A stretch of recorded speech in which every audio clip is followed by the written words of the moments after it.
In the 642nd year of the city, the consul Manlius and the proconsul Caepio were dispatched against the Cimbri, the Teutones, the Tigurni, and the Ambrones, Gallic and Germanic tribes, which at that time had formed a conspiracy to destroy the Roman Empire. The Roman leaders divided the command between themselves, making the Rhone River the boundary.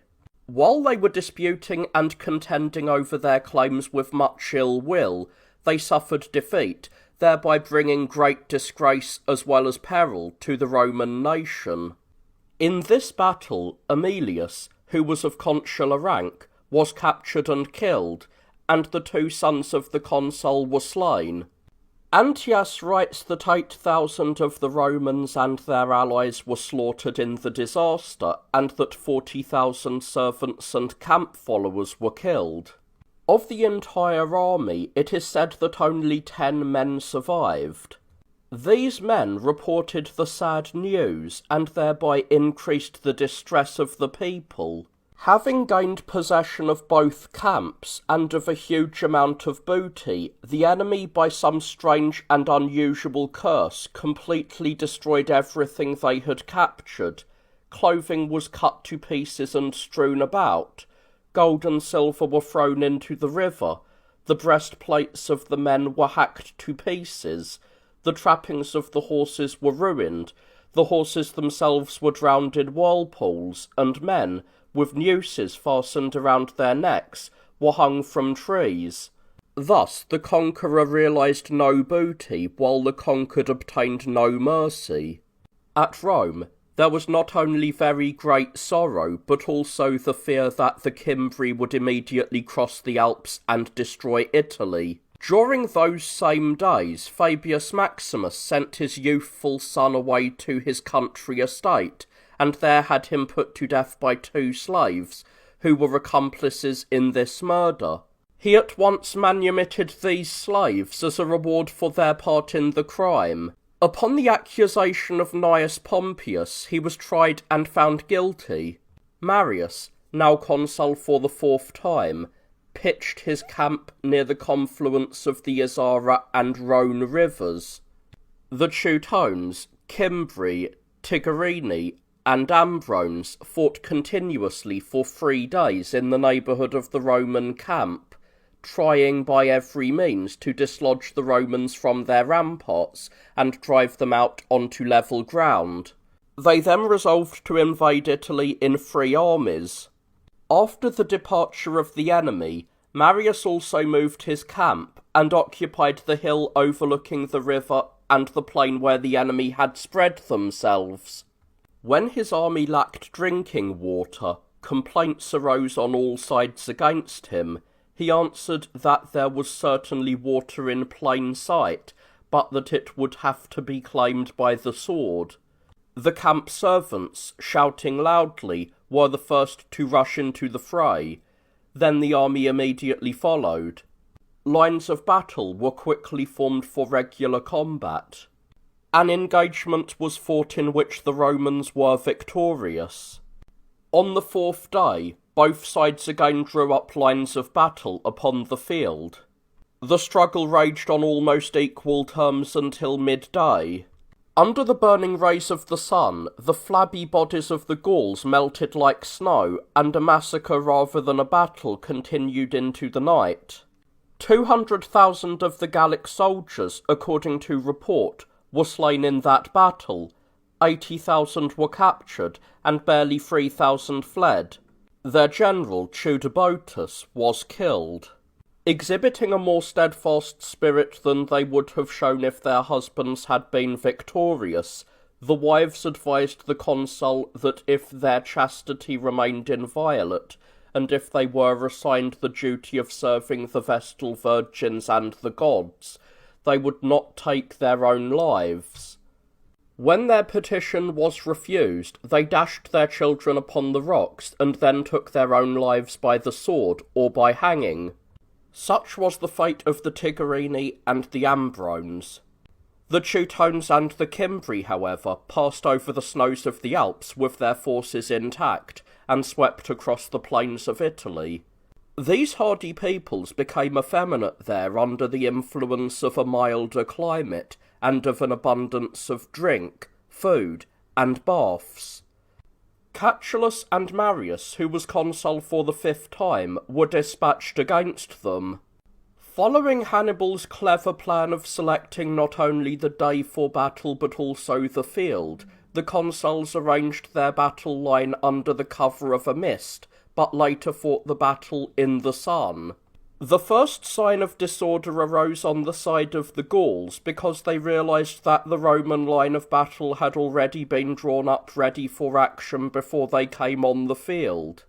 In the battle, wounded cavalrymen, driven backwards upon their own men, threw into confusion the entire force that was advancing to the battlefield in irregular formation. The sun, too, was shining brightly in their faces, and at the same time a wind arose. As a result, dust filled their eyes, and the brilliant sun dimmed their sight. Under these conditions, the casualties suffered were so terrible that only a few survived the disaster, whereas the losses of the Romans were very slight. 140,000, according to report, were slain in that battle, while 60,000 were captured. The women provoked a battle that was, if anything, more severe. Surrounded by their wagons drawn up in the form of a camp, they defended themselves from their higher position and held the Romans at bay for a long time. They finally became terrified by a new method employed by the Romans in killing enemies. The Romans scalped the women and left them in an unsightly condition from their shameful wounds. The women now turned the sword, which they had taken up against the enemy, against themselves, and against their own children. Some cut each other's throats, others tied cords to the legs of horses, and then placing around their own necks these same cords with which they had tied the horses, they goaded their horses on, and thus were dragged along and choked to death. Others hanged themselves with nooses suspended from the wagon poles, which had been raised high into the air. One woman indeed was found who first had slipped nooses over the necks of her 2 sons, and then had bound the ropes to her own feet. When she cast herself off to meet her own death by hanging, she carried her sons along with her to her destruction. Among these many wretched forms of death, it is reported that 2 chieftains rushed upon each other with drawn swords. The kings Lugius and Boiarix fell on the battlefield. Claudicus and Caesarix were captured. In these 2 battles, 340,000 Gauls were slain, and 140,000 were captured. This does not include the countless number of women who, in a fit of feminine frenzy, but with manly strength, put themselves and their little children to death. An unbelievable crime, and one never previously experienced among the Romans, was suddenly perpetrated at Rome. It turned the great triumph of Marius and the Roman victory to horror and grief, and cast a pall over the entire city. Publicius Malleolus, with the assistance of slaves, murdered his own mother. He was condemned for parricide, sewed up in a sack, and thrown into the sea. Thus the Romans provided a penalty and punished a crime for which even the Athenian Solon had not ventured to prescribe a penalty, because he did not imagine such an outrage possible. The Romans, however, realizing that they were descended from Romulus, and knowing that even such a deed was possible, enacted a unique punishment for it. In the 645th year of the city, following the Cimbrian and Teuton War and the 5th consulship of Marius, the constitution of the Roman Empire was judged to be safely in force. In the 6th consulship of this same Marius, the state was so violently shaken that it was almost destroyed through internal conflict. To unravel and run through the complexities of the quarrels and the inextricable causes of seditions seems to me unnecessary as well as tedious. Therefore, let it suffice that I have touched briefly upon the fact that Apuleius Saturninus stood forth as the first instigator of the insurrection that broke out. He was a very bitter enemy of Metellus Numidicus, who, it must be granted, was a man of the first rank. When Metellus was elected to the office of censor, Saturninus had him dragged from his home and, when he fled to the capital for refuge, had him besieged by an armed mob. After much blood had been shed before the Capitol, Metellus was thrown out of the building because he had incurred the displeasure of the Roman knights. Saturninus and Glaucia, aided by treachery on the part of the consul Marius, then slew their rival Nunnius. The following year, Marius, who was consul for the 6th time, Glaucia, who was praetor, and Saturninus, who was tribune of the plebs, formed a conspiracy. They used every available means to drive Metellus Numidicus into exile. On the day set for the trial, Metellus, though innocent, was condemned to exile by the criminal action of the judges who had been illegally substituted for others, and who belonged to the conspirators' faction. In the course of a riot that suddenly broke out, this same Saturninus, fearing that Memmius, a man of shrewdness and of integrity, would be made consul, ordered Metius, one of the followers of Saturninus, to kill him. He did this by crushing Memmius with an unshapely bludgeon as he fled. The Senate and the Roman people now began to complain loudly about the great evils afflicting the state. The consul Marius, adapting his genius to the occasion, allied himself with the cause of the patriots, and calmed the aroused plebeians by addressing them with soothing words. Saturninus, after daring to commit these infamous deeds, held a meeting at his own house, and there was acclaimed king by some, and general by others. Marius divided the plebeians into maniples, and then stationed the other consul and a garrison on the hill, while he himself barricaded the gates. The battle took place in the Forum. Marius drove Saturninus from the Forum to refuge in the capital. Marius then cut the pipes which furnished that place with water. Thereupon a savage battle took place at the entrance of the capital. Many around Suffius and Saturninus were slain. Saturninus cried out loudly and called the people to witness that Marius was the cause of all their difficulties. Marius next forced Saturninus, Suffius, and Labienus to flee for refuge to the Senate house, where some Roman knights broke down the doors and killed them. Glaucia was dragged from the home of Claudius and killed. Furius, the tribune of the plebs, decreed that the property of all these men should be confiscated. Dolabella, the brother of Saturninus, while fleeing with Gaiganius through the Forum Holitorium, was put to death. When the instigators of the uprising were dead, the people calmed down. Much to the joy of the entire city, Cato and Pompeius now proposed a decree that Metellus Numidicus should be asked to return. To prevent this decree from being approved, the factions of the consul Marius and of Furius, the latter was a tribune of the plebs, blocked its passage. Rutilius also, a man of great integrity, so firmly maintained his spirit of good faith and uprightness that, until the day which his accusers had set for the trial, and indeed up to the very moment of the judicial examination, he did not let his hair or beard grow, nor did he court the favour of his jurors by wearing shabby clothing or by displaying a humble attitude. Neither did he flatter his enemies, nor did he try to placate his judges. On the contrary, upon being given permission by the praetor, he delivered a speech that was just as defiant as was his spirit. When charges that were plainly malicious were brought against him, although all good men believed that in justice he should be acquitted, nevertheless he was found guilty by the perjured judges. He then emigrated to Smyrna, where he lived to an advanced age, devoting himself to literary pursuits. In the 659th year of the city, and during the consulship of Sextus Julius Caesar and Marcius Philippus, all of Italy was in the throes of the war against the Allies. This war was caused by domestic quarrels. For Livius Drusus, a tribune of the plebs, was unable to appease the Latins by a decree after they had been deceived in their hope of gaining liberty, and thus he roused them all to arms. Things came to such a pass that awful prodigies terrified the saddened city. At sunrise a ball of fire, accompanied by a tremendous clap of thunder, shone forth from the northern region. When the inhabitants of Arretium were breaking bread at banquets, blood flowed from the centre of the loaves as if it were from bodily wounds. Moreover, a shower of stones, intermingled with pieces of brick, lashed the earth far and wide for 7 continuous days. Among the Samnites a flame broke forth from a vast fissure in the ground and seemed to shoot upwards into the sky.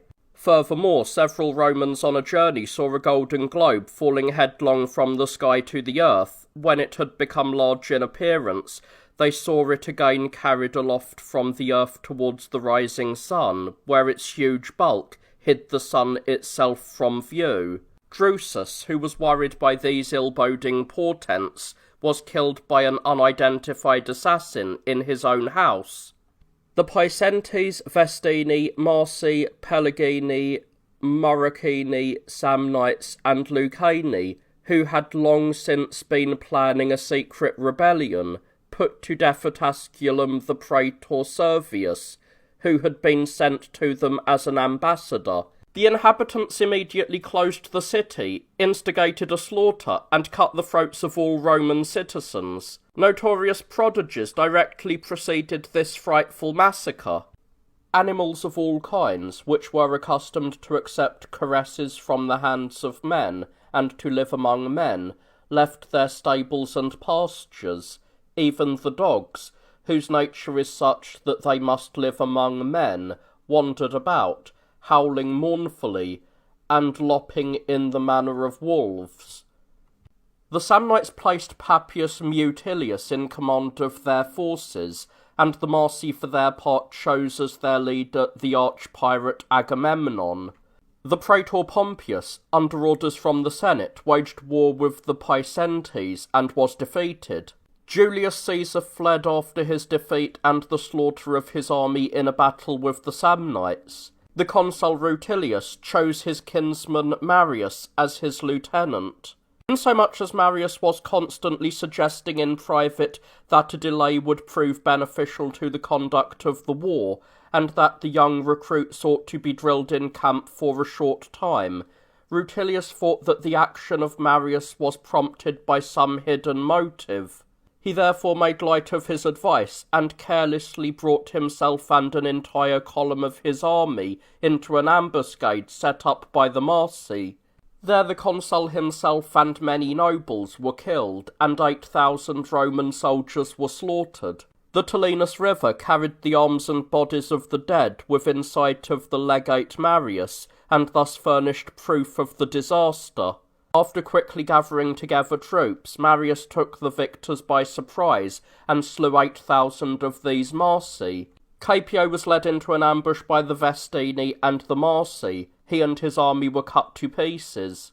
But after Julius Caesar had fled following his defeat at Acernia, he collected troops from all quarters, and fought against the Samnites and Lucani, slaying many thousands of the enemy. When he had been saluted by the army as imperator, he sent messengers to Rome to announce his victory. With this good fortune smiling upon them, the senators took off their sagum, that is, the garment of mourning, which they had put on at the beginning of the social war, and resumed the graceful toga of old. Next, Marius killed 6,000 of the Marsi, and disarmed 7,000. Sulla was sent with 24 cohorts to Acernia, where Roman citizens and soldiers were being hard-pressed by a very close siege. He saved the city and its allies after he had fought a great battle, and inflicted a terrific slaughter upon the enemy. As a result of the victory in which Gnaeus Pompey routed the Picentes in a severe battle, the Senate now assumed the broad purple stripes on the tunic and other marks of dignity. Previously, the Senate had resumed their togas only when the victory of Caesar had given them a respite. The praetor Porcius Cato conquered the Etruscans, and the lieutenant Plotius conquered the Umbrians. Both victories entailed most distressing hardships and much bloodshed. During the consulship of Pompeius and Porcius Cato, Pompeius besieged the city of Asculum for a long time. Had he not first overcome and severely defeated the people who had rushed out on an open field, he would not have captured it. 18,000 of the Marsi and their general Fraucus were slain in this battle, and 3,000 captured. 4,000 Italians, fleeing from the slaughter, chanced to ascend the summit of a mountain with their column in close formation. Overwhelmed and weakened by the snows there, they suffered a miserable death from exposure. They were standing just as if they had been stricken with fear of the enemy, some reclining on slumps of rock, others leaning on their weapons. The eyes of all were wide open, and their teeth exposed. All appeared alive, and their continuous immobility, a state which a living being could in no wise maintain for long, was the only indication of death, apparent to an observer at a distance. On the same day the Romans encountered and defeated the Picentes. Their leader, Vitiacillus, gathered together his chiefs, and after a magnificent feast accompanied by heavy drinking, challenged all to follow his example. He then drank a poisonous draught and died. All praised his action, but no one followed it. In the 661st year of the city, a Roman army went to besiege Pompeii. The lieutenant of Sulla, Postumus Albinus, a man of consular rank, at that time so aroused the hatred of all the soldiers against him by his insufferable arrogance that they stoned him to death. The consul Sulla gave it as his opinion that civil bloodshed could be atoned for only by shedding the blood of the enemy. Fully aware of the truth of this opinion, the army began battle, each soldier feeling that he must die unless he was victorious. 18,000 Samnites were slain in that battle. Sulla also pursued and killed Cluentius, an Italian leader, and a great number of his people. The consul Porcius Cato, accompanied by the Marian forces, fought a number of hard battles. Indeed, he boasted that even Marius had not accomplished greater deeds. On account of this, when he was waging war against the Marsi at Lake Fucinus, the son of Marius, as if an unknown champion, struck him down in the tumult of battle. The legate Gabinius was killed while he was storming the enemy's camp. The attack of Sulpicius, Pompeius's legate, overwhelmed and destroyed the Marrucini and the Vestini. This same Sulpicius killed the Italian generals Poppaeus and Obisidius in a frightful battle at the Taenus River. Pompeius entered Asculum, and had the prefects, centurions, and all the leading men beaten with rods and beheaded. He sold the slaves and all the booty at auction, and ordered the remaining people to depart, free indeed, but stripped and destitute. Though the Senate expected that the proceeds from the booty would somewhat increase the public income, Pompeius did not contribute anything from it to the needy treasury. The treasury at that time was thoroughly depleted, and funds from the payment of grain were lacking. The public properties within the circuit of the capital, the ancient possessions of the pontifices, augurs, decemviri, and flamines, were therefore sold under the pressure of necessity. These brought enough money to relieve the deficit for the time being. Indeed, all the wealth that had been seized from conquered cities and from lands stripped bare was heaped up in the lap of Rome at that time, when the city herself, compelled by the urgency of her shameful need, was putting up at auction her own most valuable properties. Therefore let Rome now reflect upon her own past. Like an insatiable stomach that consumes everything and yet remains always hungry, the city herself, more wretched than all other cities that she was making wretched, left nothing untouched, and yet had nothing, and she was forced by the pinch of hunger at home to continue in that state of unrest which war engenders. In those same days, King Sothimus, accompanied by a large force of Thracian auxiliaries, invaded Greece, and ravaged all the territory of Macedonia. The praetor Sentius finally defeated him and forced him to return to his own kingdom. In the 662nd year of the city, before the social war had come to an end, the first civil war broke out at Rome. In that same year, the Mithridatic War also began. This war, although less dishonourable, was certainly no less serious. Indeed, we have varying accounts of its length. Some say that it was waged for 30 years, others say 40 years, depending upon whether its beginning is dated from the time mentioned above, or from the time when it blazed forth in full strength. But however complicated the history of those times on account of the great numbers of evils that flared up, nevertheless I will attempt to list them, albeit briefly, one by one. When the consul Sulla and his army were about to leave for Asia to war against Mithridates, but were still in Campania engaged in various matters connected with the prosecution of the social war, Marius endeavoured to obtain the consulship for the 7th time, and also the command of the war against Mithridates.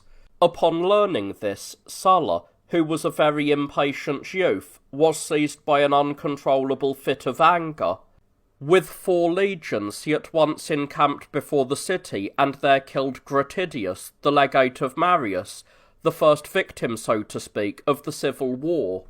Then with his army he quickly broke into the city and demanded firebrands in order that he might set it on fire. Since all the people had hidden themselves in terror, he marched rapidly along the sacred way and came to the forum. Marius tried first to arouse the nobility, then to inflame the people, and finally to arm the equestrian order against Sulla. But when he had failed, he tried at last to resort to tempt the slaves to take up arms by offering them liberty and booty. When he saw that his attempt to resist was useless, he finally withdrew to the capital, where the sullen cohorts charged upon him. After suffering heavy casualties, he took flight. At that time Sulpicius, a colleague of Marius, was betrayed by one of his own slaves and killed. Although the consuls agreed that this slave deserved freedom in return for his services in giving information about the enemy, nevertheless they decreed that he should be hurled from the Tarpeian rock because he had betrayed his master. As a result of the persistence of his pursuers, Marius was finally surrounded during his flight. He hid himself in the swamps of Minturnae, where he had the bad luck and the humiliation to be dragged out entirely covered with mud. When he had been brought to Minturnae, an unsightly spectacle, he was thrust into prison. His stern expression terrified the man sent to execute him. Later he escaped from his fetters and fled to Africa, accompanied by his son, whom he forcibly removed from Utica, where the latter was being held under guard. He returned without delay to Rome, and there formed a criminal alliance with the consul Cinna. The conspirators then divided the army into 4 parts, for the purpose of overthrowing the whole republic. 3 legions were given to Marius, Carbo was placed in command of a second part of the forces, and Sertorius received a third. The latter was that well-known Sertorius who had already been an instigator of and a participant in the civil war, and who later, after the close of the war, stirred up in Spain another war, which lasted many years, and which wrought terrible losses upon the Romans. The remaining part of the army followed Cinna. On the other hand, Pompeius, who with his army had been summoned by the Senate to bring aid to the Republic, and who for a long time had kept himself aloof from any participation in the revolutionary movement, was slighted by Marius and Cinna. He therefore joined Octavius and promptly engaged in battle with Sertorius. Night ended the unfortunate conflict in which 600 soldiers on each side were slain. On the following day, when the bodies, which were all piled together, were being identified for burial, a Pompeian soldier recognized the body of his brother, whom he had killed with his own hand, for in that battle their helmets had prevented them from recognizing one another's faces, and they were so enraged that they failed to look closely at each other. Although the guilt is somewhat lessened by ignorance, Since he apparently did not know that the soldier was his brother, there is no doubt that he did know that his opponent was a citizen. Therefore the victor, more unhappy than the victim, when he recognised the body of his brother and realised that he was guilty of fratricide, cursed civil wars, and then on that very spot pierced his own heart with his sword. While his lifeblood was pouring forth, and the tears were flowing from his eyes, he flung himself down over his brother's corpse. And what help did it give towards putting an end to this cruel enterprise, that at the very beginning of the Civil War a disgraceful report had spread abroad to the effect that men had fought against each other, ignorant, to be sure, that they were brothers, but entirely aware of the fact that they were citizens, that one among them, victorious in his crime, had endeavoured to obtain the armour belonging to his slain brother, and that, responsible for this monstrous outrage, he had atoned for the fratricide that he had committed by taking his own life, with his own sword, and by his own hand. Did so sad an example have any influence upon the animosities of the combatants whose nerves were on edge? Did the fear resulting from this mistake restrain anyone from the possibility of committing a like crime? Did piety and reverence for nature insist on standards that are universally held, even among animals? Did this example of murder and suicide make anyone afraid of the same experience happening to him? And did it therefore restrain the conscience stricken from similar enterprise? Not at all. Over the ensuing period of almost 40 years, civil wars were so continuous that people came to believe that the measure of glory depended directly upon the gravity of the crime. For such an example in war, all would have fled from the risk of committing parricide, had it not been for the fact that they welcomed these very parricides. As I have said, Marius then forced his way into the colony of Ostia, and there committed all kinds of lust, avarice, and cruelty. Pompeius was attacked by a bolt of lightning, and his men were attacked by a pestilence which destroyed almost the entire army. 11,000 from Pompeius's camp died, while 6,000 from the division of the consul Octavius were driven mad. As if he were an enemy, Marius broke into the cities of Antium and Aricia, and there killed everybody except the traitors. His soldiers he allowed to plunder the property. The consul Cinna with his legions and Marius with his fugitives later entered Rome and killed all of the noblest men of the Senate, and many men of consular rank. What a small part of the whole story are these unhappy events that I have described. Would it have been possible for me to do justice, in a word, to this massacre of good citizens, characterised as it was by the death of so many men, by its long duration, and by such a variety of cruelty? Regardless of whether this account is to be set before experienced or inexperienced persons, I have certainly shown a truly great spirit of fairness by omitting facts which might have strengthened my point in preference to introducing too much horror into my description. Indeed, I am telling things about my own native land, its citizens, and my own ancestors, who, harassed by these evils, did so much that must needs be abhorred, that at the mere recital of their deeds, our descendants may well shudder. Our ancestors were obviously unwilling that these events should be too greatly exaggerated. They were guided either by the moderation that comes from sufficient knowledge, if they knew the facts, or by the consideration that comes from a sense of pity and reverence, if they did not know them. Marius now gathered together the heads of the slain citizens for purposes of display and ornamentation. These he had previously exhibited in the banquet halls, exposed before the Capitoline temples, and collected at the rostra. At this time he had reached his own 7th consulship, and the 3rd, with Cinna as his colleague. But at the very beginning of the exercise of his consular authority, when he was at a ripe old age, he was carried off by death. Cinna, who had murdered good citizens, now completed his regime of slaughter by murdering bad citizens, for when the band of fugitives recruited by Marius continued its policy of plunder and greed, and failed to hand over any part of the booty to the consuls who had authorised the procedure, he summoned the band to the forum under the pretext of paying its members.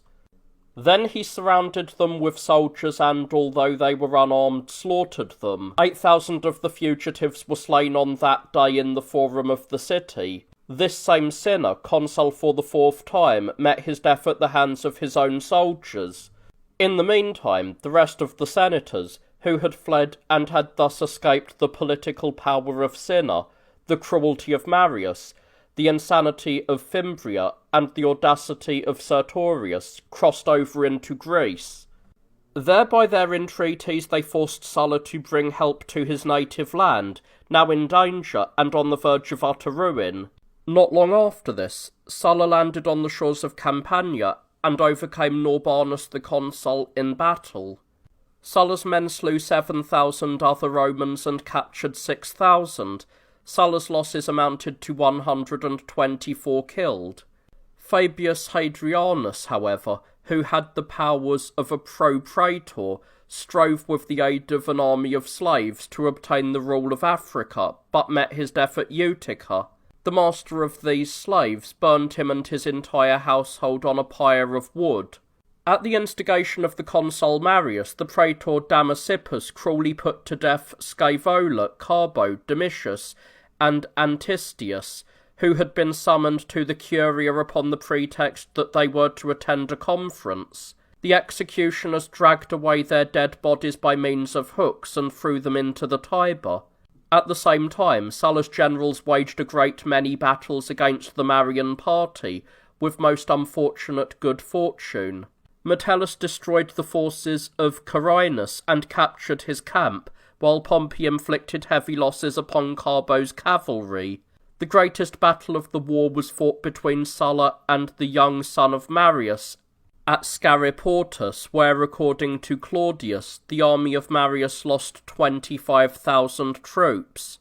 Pompey also forced Carbo to abandon his camp, and attacking him as he fled, gradually divested him of most of his troops, either by slaughtering them or compelling them to surrender. Metellus crushed an army commanded by Norbanus in an encounter in which 9,000 of the Marian faction were killed. When Lucullus was being besieged by Quintius, he sallied forth and by a sudden attack destroyed the besieging army. More than 10,000, according to report, were slain.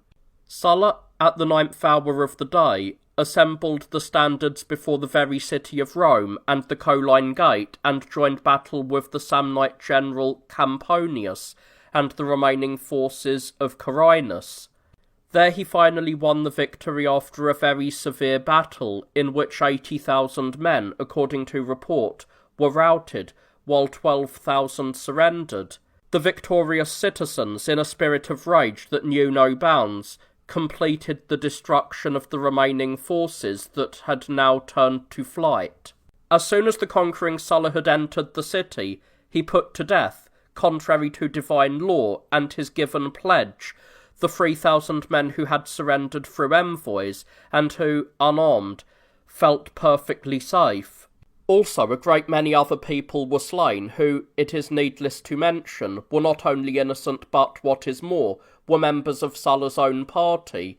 It is said that their number exceeded 9,000. Uncontrolled massacres raged through the city. Assassins roamed everywhere, some driven by hatred, and others lured by the promise of booty. When all the citizens were loudly and openly bewailing the fate that each one individually feared, Catullus then said publicly to Sulla, "If we kill armed men in time of war and unarmed men in time of peace, who will survive with us?"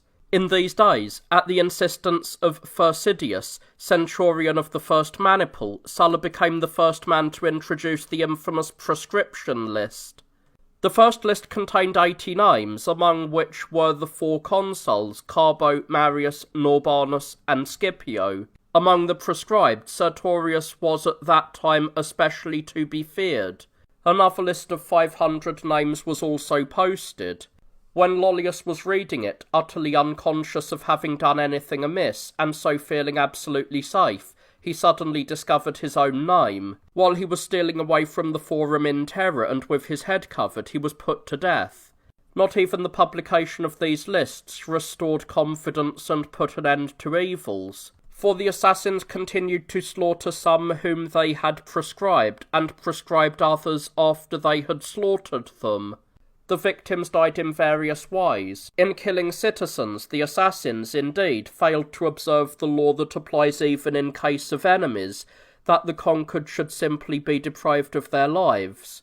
For Sulla gave orders that Marius should be dragged out of a goat shed. He was then put into chains and led across the Tiber to the tomb of the Lutati, where after his eyes had been torn out, and his limbs broken and hacked into small pieces, he was finally killed. Following his death, the senator Laetorius and the triumvir Venulius were executed. The head of Marius was sent to Praeneste, where Marius was being besieged by Lucretius.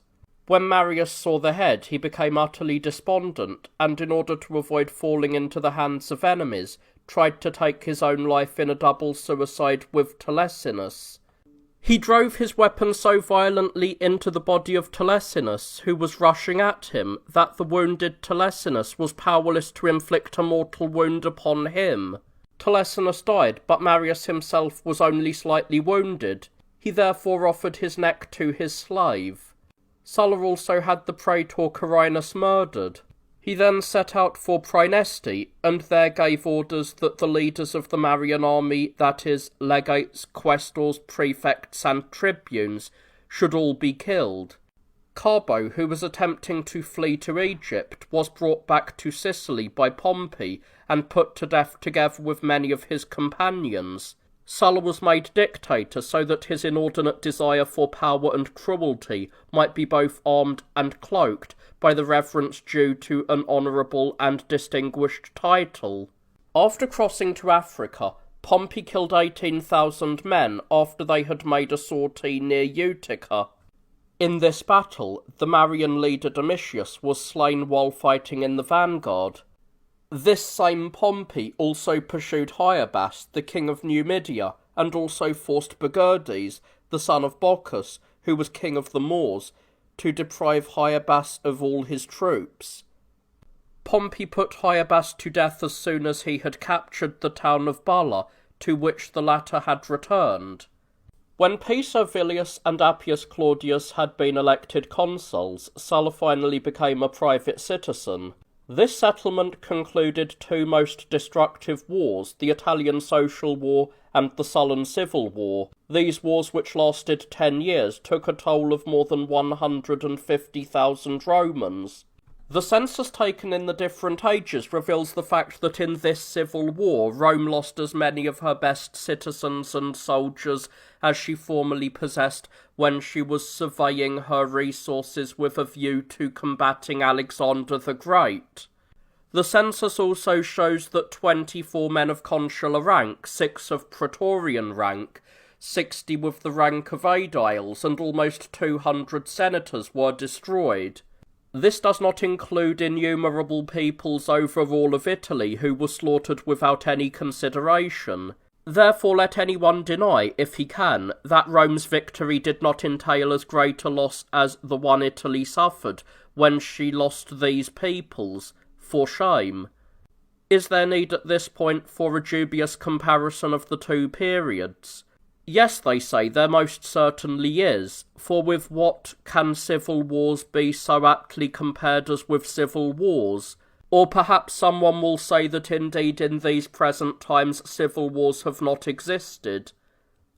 To this we answer, we might with more justice call them wars against allies, but it suits our purpose better if we allow them to be called civil wars.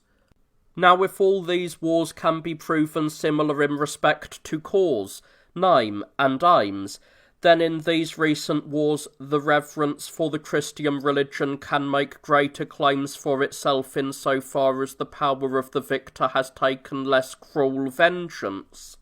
Now wicked tyrants, set up by Britannic and Gallic populations, have wantonly attacked the Commonwealth, usurping royal power, and have torn apart the body of the Roman Empire, and on that account they have either invited wars from without that were in themselves unjust, or else have stirred up just wars against themselves. What else can these conflicts, which were very much like foreign wars and not at all like civil strife, be rightly called except wars against allies? Indeed, the Romans themselves did not dignify the struggle against Sertorius, Perperna, Crixus, and Spartacus by styling them civil wars.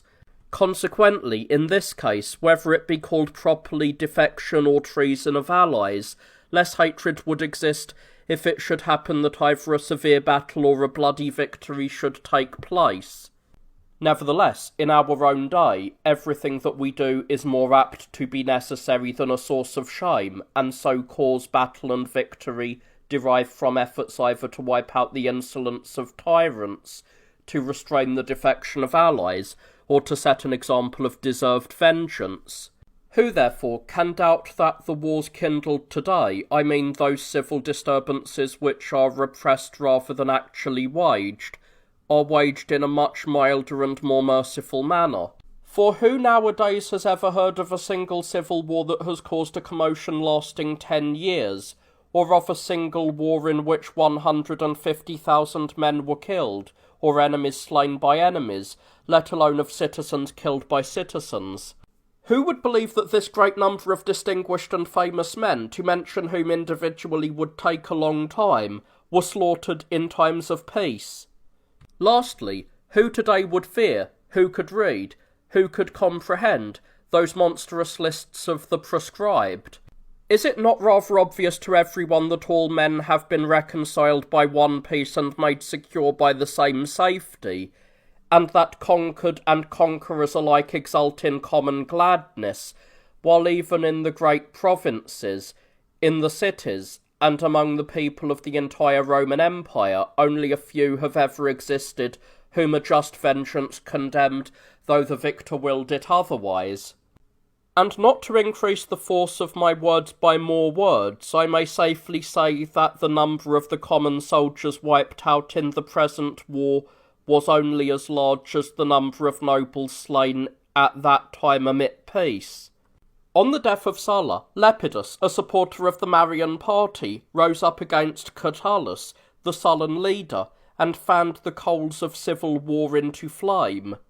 2 battles were then fought.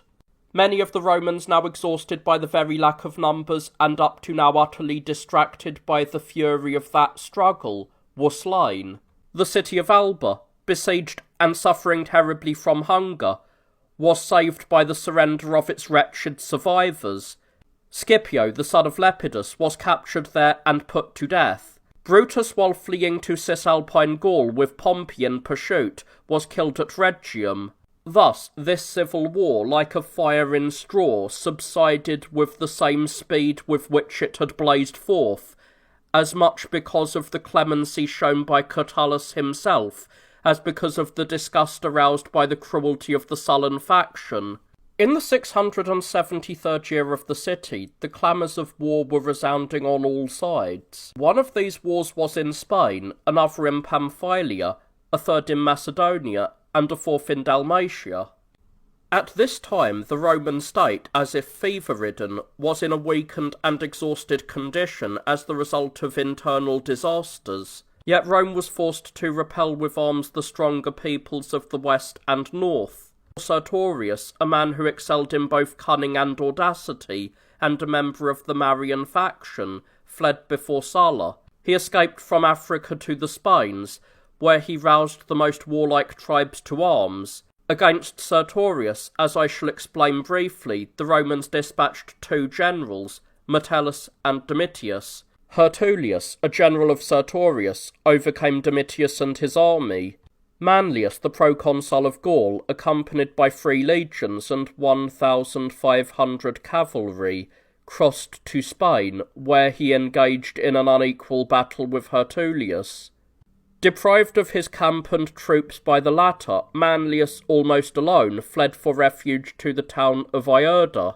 Exhausted by many battles, Metellus wandered through out-of-the-way places, and wearied the enemy by his policy of delay, until he was able to join the camp of his ally Pompey. After concentrating an army at Pallantia, Pompey attempted in vain to defend the city of Laron, which Sertorius was then attacking.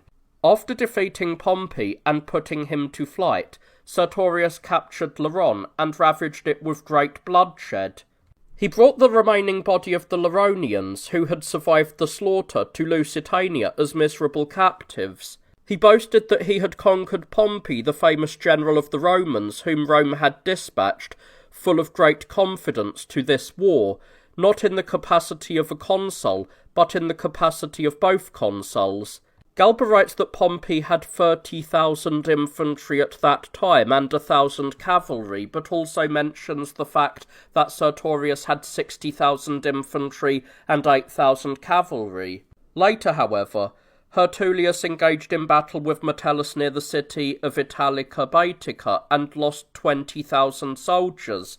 After his defeat, he fled with a few followers to Lusitania. Pompey captured Belgidia, a celebrated city of Celtiberia. Sertorius then met Pompey in battle and killed 10,000 of his soldiers. When Pompey was conquering on the opposite wing, Sertorius himself suffered losses in almost exact proportion to the former's gains. Moreover, those two generals fought many other battles. Memmius, the questor of Pompey and the husband of his sister, was slain. The brothers of Hertulius were killed, and Perperna, who had joined Sertorius, was crushed. Finally, 10 years after the beginning of the war, Sertorius himself was killed by these two generals, just as Theriarchus was put to death by the treachery of his own men. This brought the war to an end and gave the Romans a victory without glory. Later, however, a part of the army of Sertorius followed Perperna. Pompey, however, defeated him and slaughtered his whole army. He at once received the voluntary surrender of all the cities with the exception of Uxama and Calagris, which continued their resistance. Of these cities, Pompey overthrew Uxama, while Afranius destroyed Calagris with a final slaughter and burning, after the city had been worn down by a continuous siege, and compelled by its pitiable hunger to eat unmentionable food. The assassins of Sertorius did not even think of asking for a reward from the Romans, remembering as they did that a similar reward had previously been denied to the assassins of Viriathus. Although these assassins had brought about security for the Romans without earning any reward for themselves at that time, yet Spain, ever steadfast in faith and strength, though she had given mighty and invincible rulers to the state, never sent forth a single tyrant from the beginning of her existence to the present day. She never sent away alive and still powerful any person who attacked her from without. In the meantime, Claudius was assigned by lot to the Macedonian war. At that time, the various tribes, who were hedged in by the Rhodopian mountains, were most cruelly devastating Macedonia, among other brutalities dreadful to speak and to hear of, which these tribes inflicted upon captives. I may mention this. When they needed a cup, they were wont to seize and use greedily and without any feeling of repulsion, in place of real cups, human skulls, still dripping with blood and covered with hair. Those inner cavities were bedaubed with brain matter, badly scooped out. The bloodiest and most inhuman of these hordes was the Scordisci. These tribes, then, as I have said, Claudius tried to drive from the boundaries of Macedonia, and in so doing brought upon himself many misfortunes. On this account he became ill in mind and weighed down by worries. He finally fell a victim to disease and died. His successor Scribonius, not wishing to test again the power of the tribes whose valour he had tried in an earlier war, turned his arms against Dardania and captured it. The ex-consul Publius Servilius, however, who was eager to bring Cilicia and Pamphylia under his control, attacked and almost destroyed these lands. He also captured Lycia and its cities, which had been besieged and hard-pressed. In addition, after wandering about Mount Olympus, he overthrew Phasaelis and demolished Carycus, and also, after climbing those slopes of Mount Taurus, which inclined towards Cilicia, he subjugated the Isurians, whose power had been broken in battle. He was the first Roman to lead an army over the Taurus and to make a way through it. 3 years after the beginning of the war, he assumed the name of Isauricus. The proconsul Cosconius was awarded Illyricum. 2 years after he had crushed and subdued Dalmatia, he finally stormed and captured Salone, a most flourishing city. In the 679th year of the city, and during the consulship of Lucullus and Cassius, 74 gladiators escaped from the training school of Gnaeus Lentulus at Capua. Under the leadership of Crixus and Oenomaus, who were Gauls, and of Spartacus, a Thracian, the fugitives occupied Mount Vesuvius. From these they later sallied forth and captured the camp of the praetor Clodius, who had previously surrounded and besieged them. After forcing Clodius to flee, the fugitives concentrated their entire attention on plundering. Marching by way of Consentia and Metropontum, they collected huge forces in a short time. Crixus had an army of 10,000 according to report, and Spartacus had 3 times that number. Oenomaus had previously been killed in an earlier battle. While the fugitives were throwing everything into confusion by massacres, conflagrations, thefts and attacks upon women, they gave a gladiatorial exhibition at the funeral of a captured woman who had taken her own life in grief over her outraged honour. They formed a band of gladiators out of the 400 captives. Indeed, those who had formerly been participants in the spectacle were now to be the spectators, but as the trainers of gladiators rather than as the commanders of troops. The consuls Gellius and Lentulus were dispatched with an army against these fugitives. Gallius overcame Crixus in battle, though the latter fought with greater bravery. Lentulus, however, was defeated and put to flight by Spartacus. Later the consuls joined forces, but to no avail, and after suffering a severe defeat, both took to flight. This same Spartacus killed the proconsul Cassius after defeating him in battle. The city now became almost as terrified as she had been when Hannibal was raging about her gates. The Senate at once dispatched Crassus with the legions of the consuls, and with fresh reinforcements. Crassus quickly engaged the fugitives in battle, slew 6,000 of them, but captured only 900. Before advancing against Spartacus in person, who was laying out his camp at the head of the Salarus River, Crassus defeated the Gallic and German auxiliaries of Spartacus, and slaughtered 30,000 of them, together with their leaders. Finally he encountered Spartacus. After drawing up his battle line, he killed most of the forces of the fugitives, as well as Spartacus himself. 60,000, according to report, were slain, and 6,000 captured, while 3,000 Roman citizens were recovered. The remaining gladiators, who had escaped from this battle and were wandering at large, were gradually killed off by many generals who constantly pursued them. But I myself repeat again and again, do the times really need at this point to be made the subject of any comparison? Who, I ask, does not shudder to hear I do not say of such wars, but of such titles of wars, foreign, servile, wars with allies, civil, and fugitive wars? Moreover, these wars do not follow one another like the stormy waves of the sea, however great their force may be. But these waves of strife, stirred up by various causes, pretexts, forms, and evils arising on all sides and heaped together into a mass, dash upon one another. I will now resume, without any further discussion of that notorious slave war. The thunders of the Jugurthine War from Africa had not yet been stilled, when from the northwest the lightning bolts of the Cimbrian War were hurled. In addition to the vast and horrible torrents of blood raining down from those Cimbrian clouds, Italy in her misery was now sending forth the clouds of the social war, destined to merge into a greater storm of evil.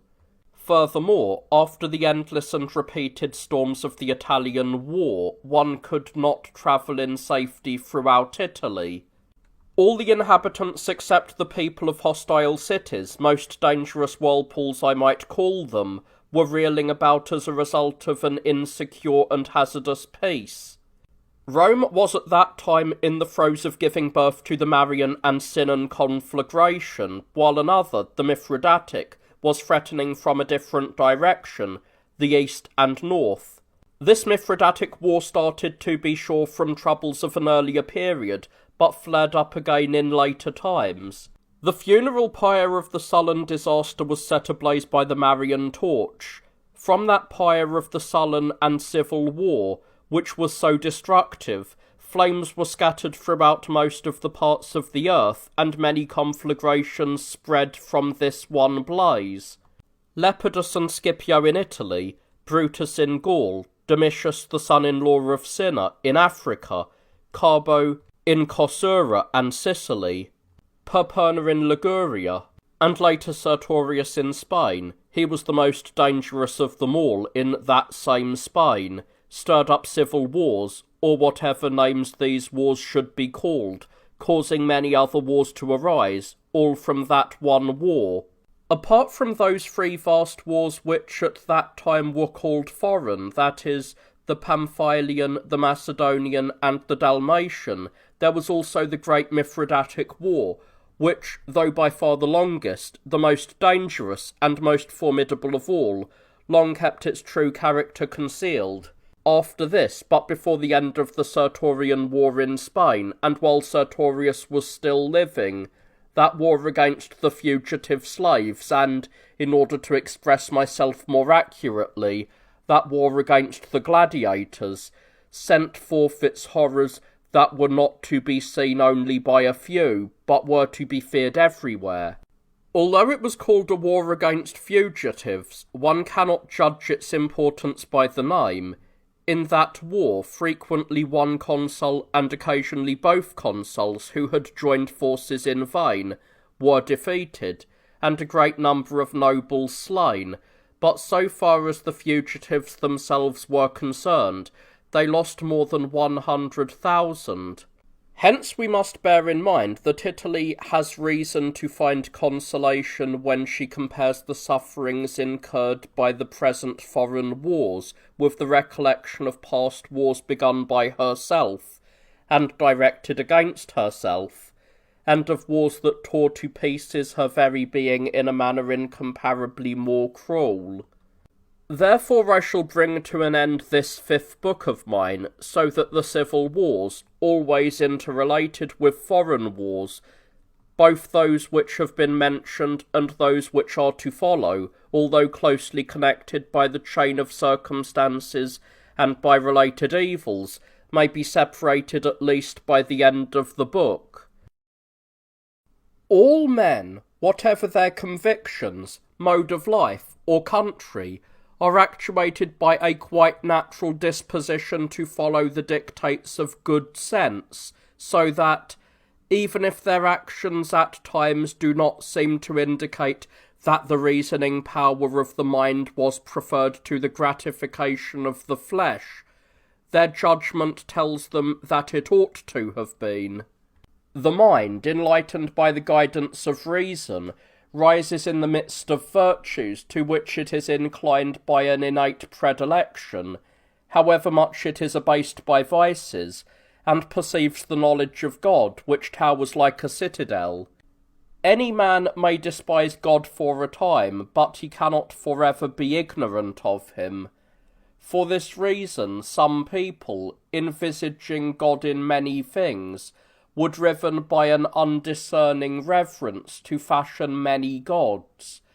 But the operation of authoritative truth and the arguments of reason itself have very generally led to the abandonment of their position at the present time. Furthermore, their own philosophers also, to say nothing of our saints, exercising their mental powers to the utmost, and investigating everything, have discovered one God to be the author of all things, to whom alone all things should be traced. Hence, even now, the pagans, whom at this time revealed truth convicts of stubbornness rather than of ignorance, grant, when we dispute with them, that they do not follow many gods, but worship many subordinate beings under one great God. Although it is true that the manifold ways of reaching a real understanding of God have necessarily brought about a good deal of confusion and a variety of opinion as to his true nature, there is almost universal agreement that God is one. Thus far human investigation has been able to proceed, even if with difficulty, but where reason fails, faith comes to the rescue, for unless we believe, we shall not understand. Listen to the words of God himself, and thus learn the truth that you wish to know concerning him. Now this one true God, on whom, as we said, all schools agree, even though differing in their interpretations, this God, who changes kingdoms, orders the times, and also punishes sins, has chosen the weak of the world to confound the mighty, and has laid the foundation of the Roman Empire by choosing a shepherd of the humblest station. After the empire had prospered for many years under kings and consuls, and had gained the mastery of Asia, Africa, and Europe, he conferred all things by his decree upon a single emperor, who was preeminent in power and mercy. Under this emperor, to whom almost all nations rendered respect and due honour with mingled love and fear, the true God, who was worshipped with scrupulous observance of rites by those who did not know him, opened that great fountainhead of his knowledge. For the purpose of teaching men more quickly through a man, he sent his Son to work miracles that surpassed man's power, and to refute the demons, who some had thought to be gods, in order that those very men who had not believed in him as a man should believe in his works as a god.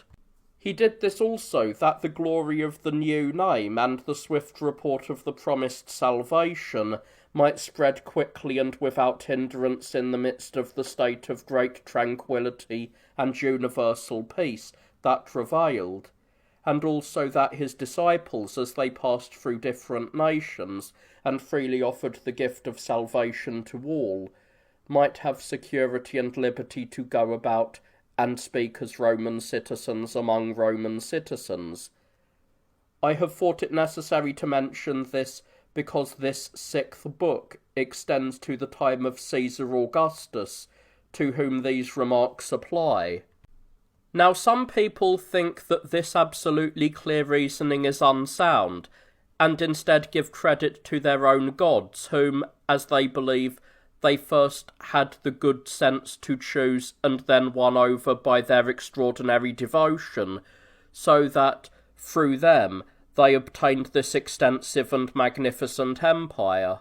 For these pagans indeed are always boasting that they themselves gained the special favour of the gods by the excellent character of their sacred rites, and that when these rites were abolished or neglected, all the gods went away from the sanctuary and abandoned the altar, gods through whom this empire had stood firm.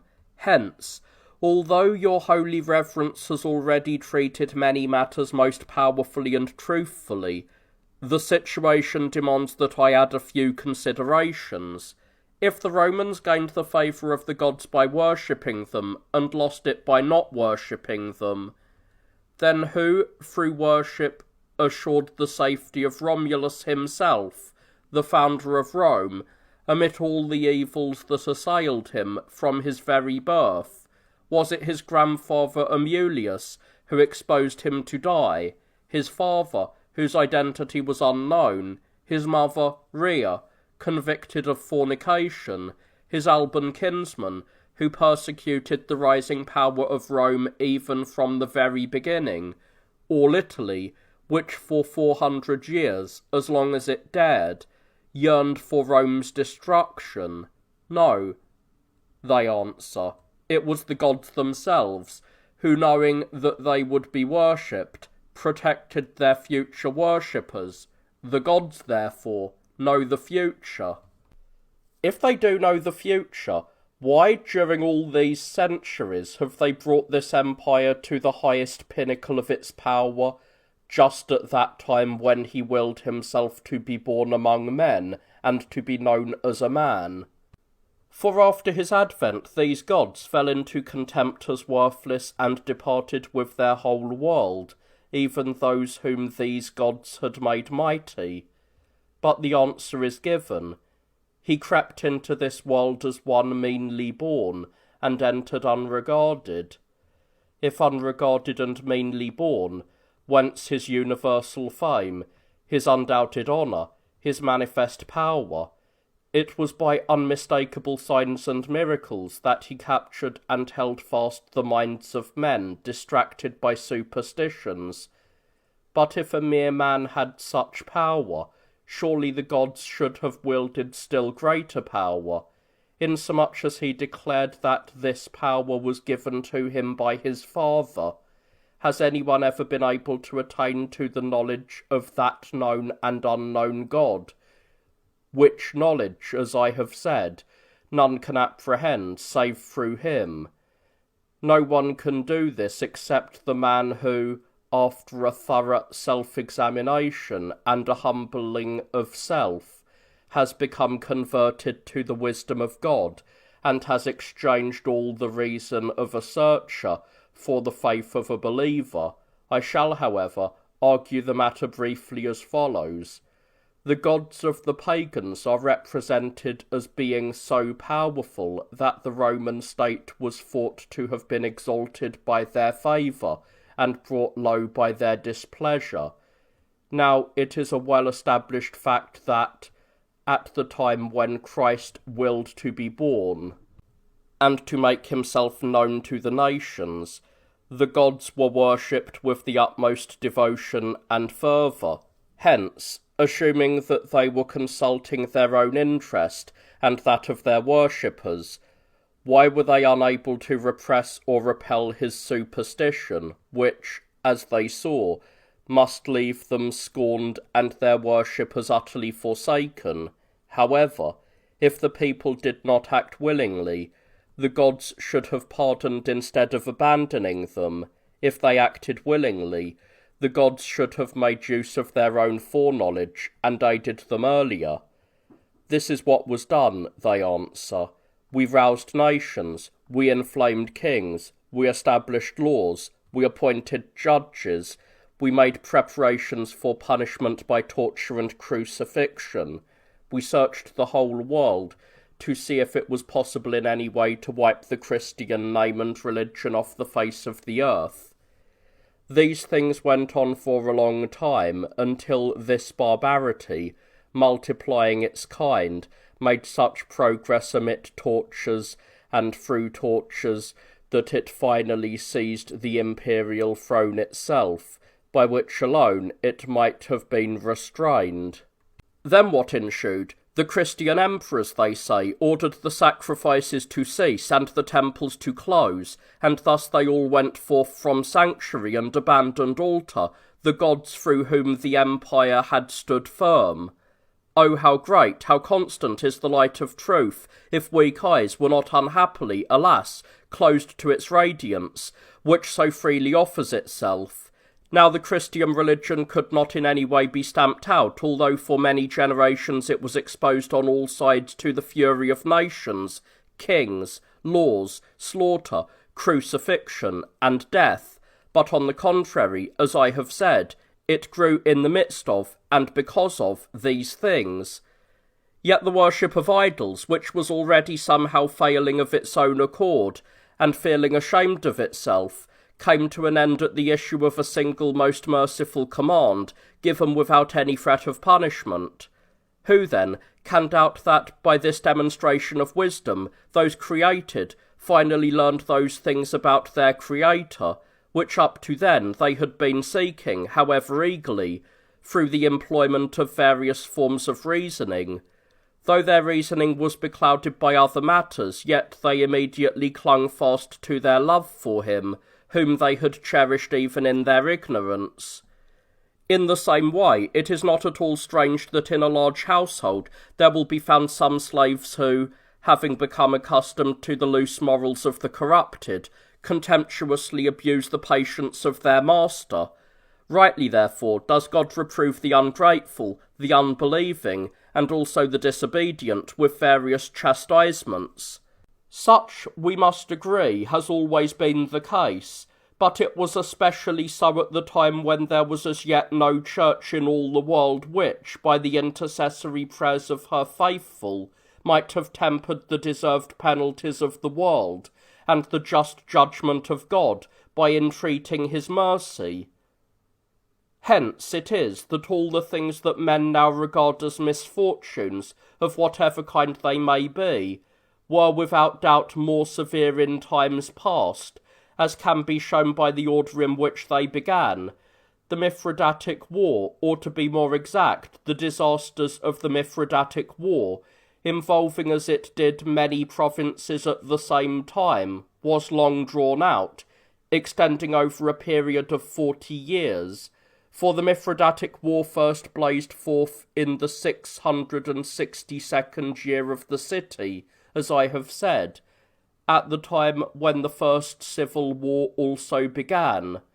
In the consulship of Cicero and Antonius, however, to quote the words of the master poet, the city was almost consumed by barbaric poison. Since the records of these days mention 30 years of warfare, one cannot easily explain why some speak of the war as lasting 40 years. Mithridates, the king of Pontus and Armenia, now strove to deprive of his kingdom Nicomedes, the king of Bithynia, and the friend of the Roman people. When he had been warned by the Senate that if he should attempt to do this, the Roman people would be forced to declare war against him, he became angry, and at once invaded Cappadocia. He drove out its king, Ariobarzanes, and devastated the whole province with fire and sword. Bithynia next underwent the same destruction. Paphlagonia then suffered the same fate, for her kings, Philomenes and Nicomedes, were expelled. Mithridates, coming later to Ephesus, issued a cruel edict ordering that whenever Roman citizens were found throughout the entire province of Asia, they were to be slaughtered on the same day, and this was done. Words cannot in any way set forth or make clear the number of Roman citizens slaughtered at that time, the mourning that overtook most of the provinces, and the groans of the slain and of the slayers alike, when individuals were forced either to betray innocent guests and friends, or themselves to risk the punishment intended for their guests. Archelaus, a general of Mithridates, was sent in advance into Achaia with 120,000 infantry and cavalry, sometimes employing force and other times accepting surrender. He won control over Athens and all of Greece. Sulla, to whose lot the Mithridatic War had fallen, after he had completed his consulship, long besieged Archelaus at Piraeus, the Athenian port fortified with a 7-fold wall. He later took by storm the very city of Athens. Some time afterwards, he engaged Archelaus in a pitched battle. It was reported that Archelaus lost 110,000 of his army, and that barely 10,000 survived the battle. When Mithridates learned of this disaster, he sent 70,000 of his choicest troops from Asia to reinforce Archelaus. In a second battle, 50,000 of these were slain, and Diogenes, the son of Archelaus, also lost his life. In a third battle, the entire force of Archelaus was wiped out. 20,000 of his soldiers were driven into a swamp and, though they begged for mercy from Sulla, were killed because his wrath could not be appeased. An equal number were driven into a river and slaughtered, while the wretched remnant was destroyed at random. Furthermore, Mithridates made up his mind to kill the leading men of the most famous cities of Asia, and to confiscate their property. When he had already slaughtered 1,600 in this manner, the Ephesians, fearing that they would undergo the same fate, expelled the garrison of Mithridates and barred their gates. The inhabitants of Smyrna, Sardis, Colophon, and Tralles did likewise. Mithridates, now alarmed, concluded through his general Archelaus a treaty of peace with Sulla. In the meantime, Fimbria, a henchman in Marius's crimes, and the boldest of them all, killed the consul Flaccus at Nicomedia, where he had gone to join his staff as a legate, As soon as he had taken over the consul's army, Fimbria forced the son of Mithridates to flee from Asia to Miletopolis. He then attacked the quarters of the king, drove him from Pergamum, and following him in his flight to Pitane, laid siege to the city. Fimbria would certainly have captured the king had Lucullus placed the safety of the Republic before civil discords, and had been willing to exert full pressure on the besieged king by having the fleet block his escape by sea. Fimbria became enraged at the inhabitants of Ilium, who, in their loyalty to the Sullan faction, had repulsed him, it seemed, by barring their gates. He visited the city with fire and slaughter, and utterly destroyed that ancient foster-mother of Rome. But Sulla at once rebuilt the city. When this same Fimbria was besieged by the army of Sulla at Thyatira, he was driven by despair to commit suicide in the temple of Asclepius. Fannius and Magius fled from the army of Fimbria and joined Mithridates. On their advance, the latter made a treaty with Sertorius through the officers of ambassadors whom he had sent to Spain. Sertorius sent Marius to him for the purpose of ratifying the treaty. Mithridates kept him at his side, and in short time appointed him general in place of Archelaus, who had betaken himself with his wife and children to Sulla.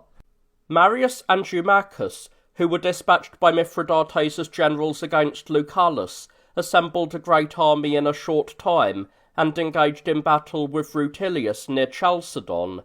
He and the greater part of his army were slain there. By constructing a trench, Lucullus surrounded Mithridates while the latter was besieging the inhabitants of Cyzicus, and forced him to suffer what they had suffered. He also sent one of his soldiers, who was an expert swimmer, as a messenger to the Cyzicenes to bid them to be of good cheer. Supported by 2 inflated bladders, the soldier held a pole in the middle and, propelling himself along by his feet, covered a distance of 7 miles. Mithridates, who was suffering from a lack of supplies, ordered part of his army to leave for home, but Lucullus overtook and destroyed all this force. It is said that more than 15,000 men were killed at that time. In those days also, not only Fannius, who also joined Mithridates, but also the royal praetor, Metrophernes, was defeated by Mamercus. They fled with 2,000 cavalry to Mysia, and, turning aside from there to Maeonia, came unexpectedly upon the hills and fields of Inarimae.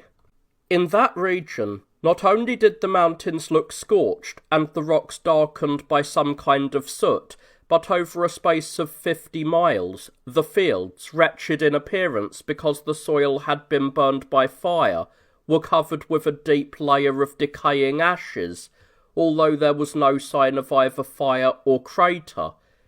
In 3 places, dry chasms, which the Greeks call physae, were visible. The troops, wandering about these places for a long time, were at length delivered from unexpected dangers, and secretly came to the king's camp. Diotarus, the king of the Gallo-Graeci, slew the royal prefects in battle.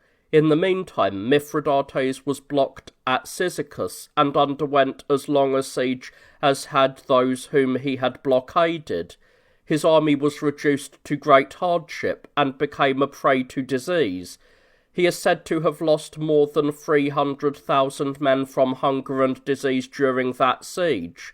Mithridates himself and a few companions seized a ship and secretly fled from the camp. Lucullus, an eyewitness of his enemy's disaster, won a novel victory, since he himself did not lose a single soldier.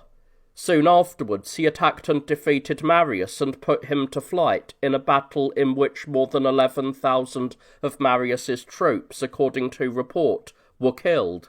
Lucullus later met this same Marius in a naval encounter, and sank or captured 32 of the royal ships, and also a great many transports.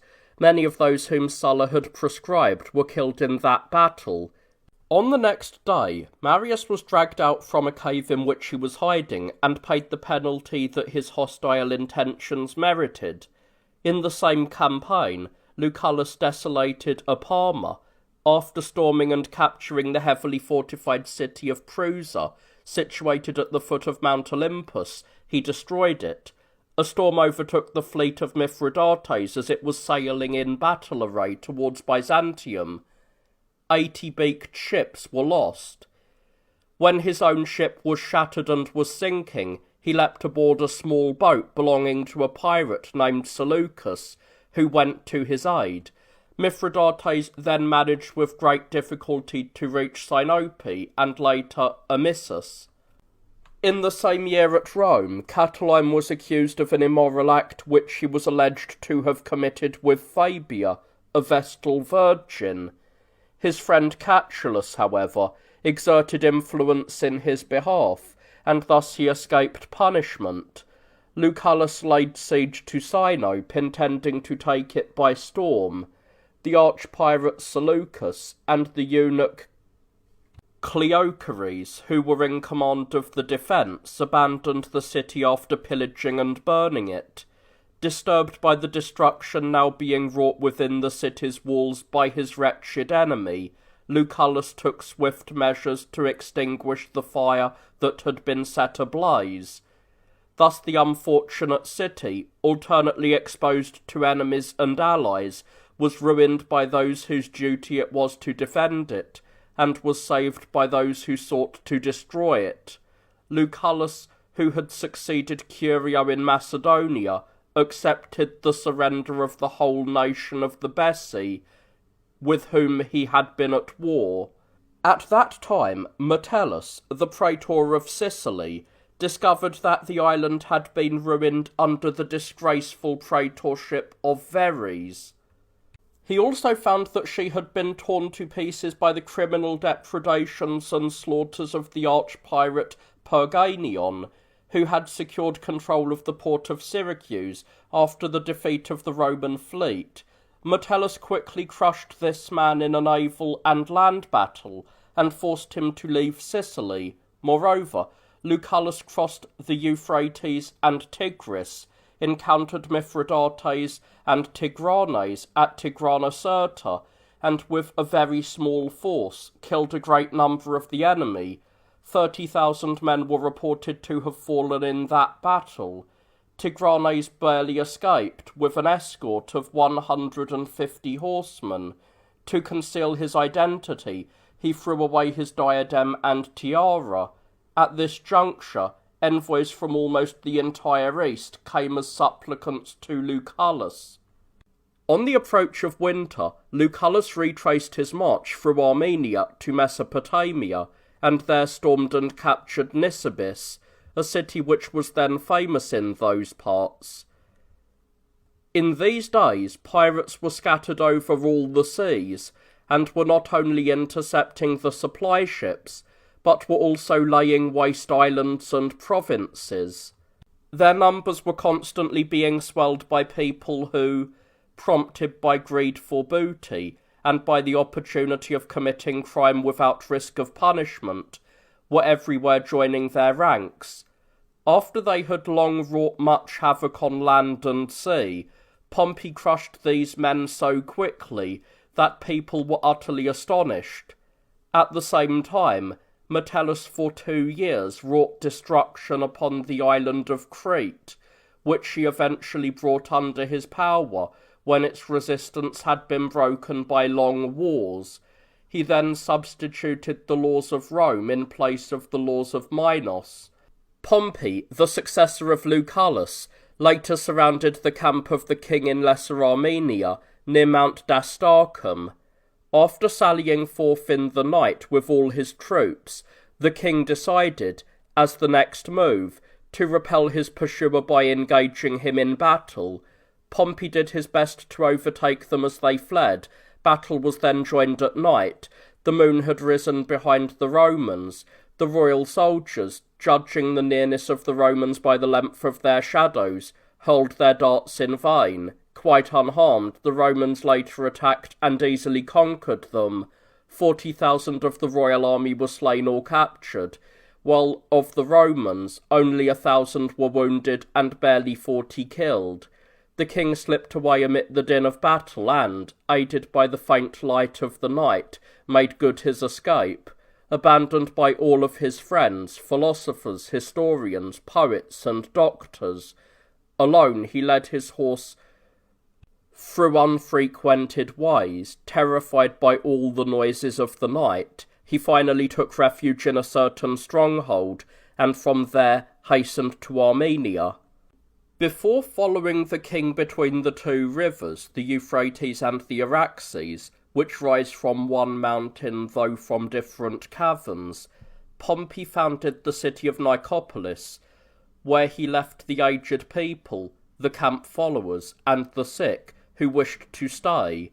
He pardoned Tigranes at the latter's entreaty, and 3 times defeated in battle the army of Orodes, the king of the Albanians, and his prefects. Later, he was happy to receive a letter from Orodes, and the presents sent by the Albanians as a peace offering. He then fought and routed Artoses, the king of Iberia, and received all Iberia in surrender. After he had pacified and reorganized Armenia, the Colchians, Cappadocia, and Syria, he pushed on from Pontus into Parthia to Ecbatana, the capital of the Parthian kingdom, arriving there on the 15th day. While Mithridates was celebrating the sacred rites of Ceres in Bosphorus, an earthquake suddenly occurred of so great violence that it caused much damage to both city and country. At the same time, Castor, who was the prefect of Mithridates and in command of Phanagorium, seized the citadel. After slaying the king's friends, he turned over the 4 children of Mithridates to the Roman garrison. Mithridates, filled with anger, blazed forth in a series of crimes, murdering a great number of his friends at the time, and also his own son, Exipodra. He had already committed another parricide by putting his son, Machares, to death. Pharnaces, another son of his, now terrified by the fate of his brothers, won over to his side the army sent to attack him, and soon led it against his father. Mithridates, standing on top of the wall, long pleaded in vain with his son. When he found him relentless, he is reported to have exclaimed when about to die, "Since Pharnaces orders my death, I beseech you, O gods, of my native land, if you do exist, that he himself may some day also hear this utterance from his own children." Straightway he went down to his wives, concubines, and daughters, and gave poison to them all. Mithridates himself was the last to swallow the poison, but because he had taken antidotes over a long period, thus rendering his vital organs immune to the effects of poisonous juices, the poison could not kill him. He ran up and down in a vain attempt to see, as a final measure, whether the deadly drink would not now spread through his veins under the stimulus of vigorous exercise. Finally, he summoned a certain Gallic soldier who happened to be running by after the wall had been broken down, and offered his throat to him. Such was the death suffered by Mithridates, who, reputed to be one of the most superstitious of all men, left us a clear record of his way of thinking. He was 72 years of age at the time of his death, and had always surrounded himself with philosophers, skilled in all the arts. "If you exist," he said, "O gods of my native land." Thus he had come to the conclusion, after a long period of worship and of search, that those gods, who were usually thought to exist, could not with absolute certainty be proved to exist.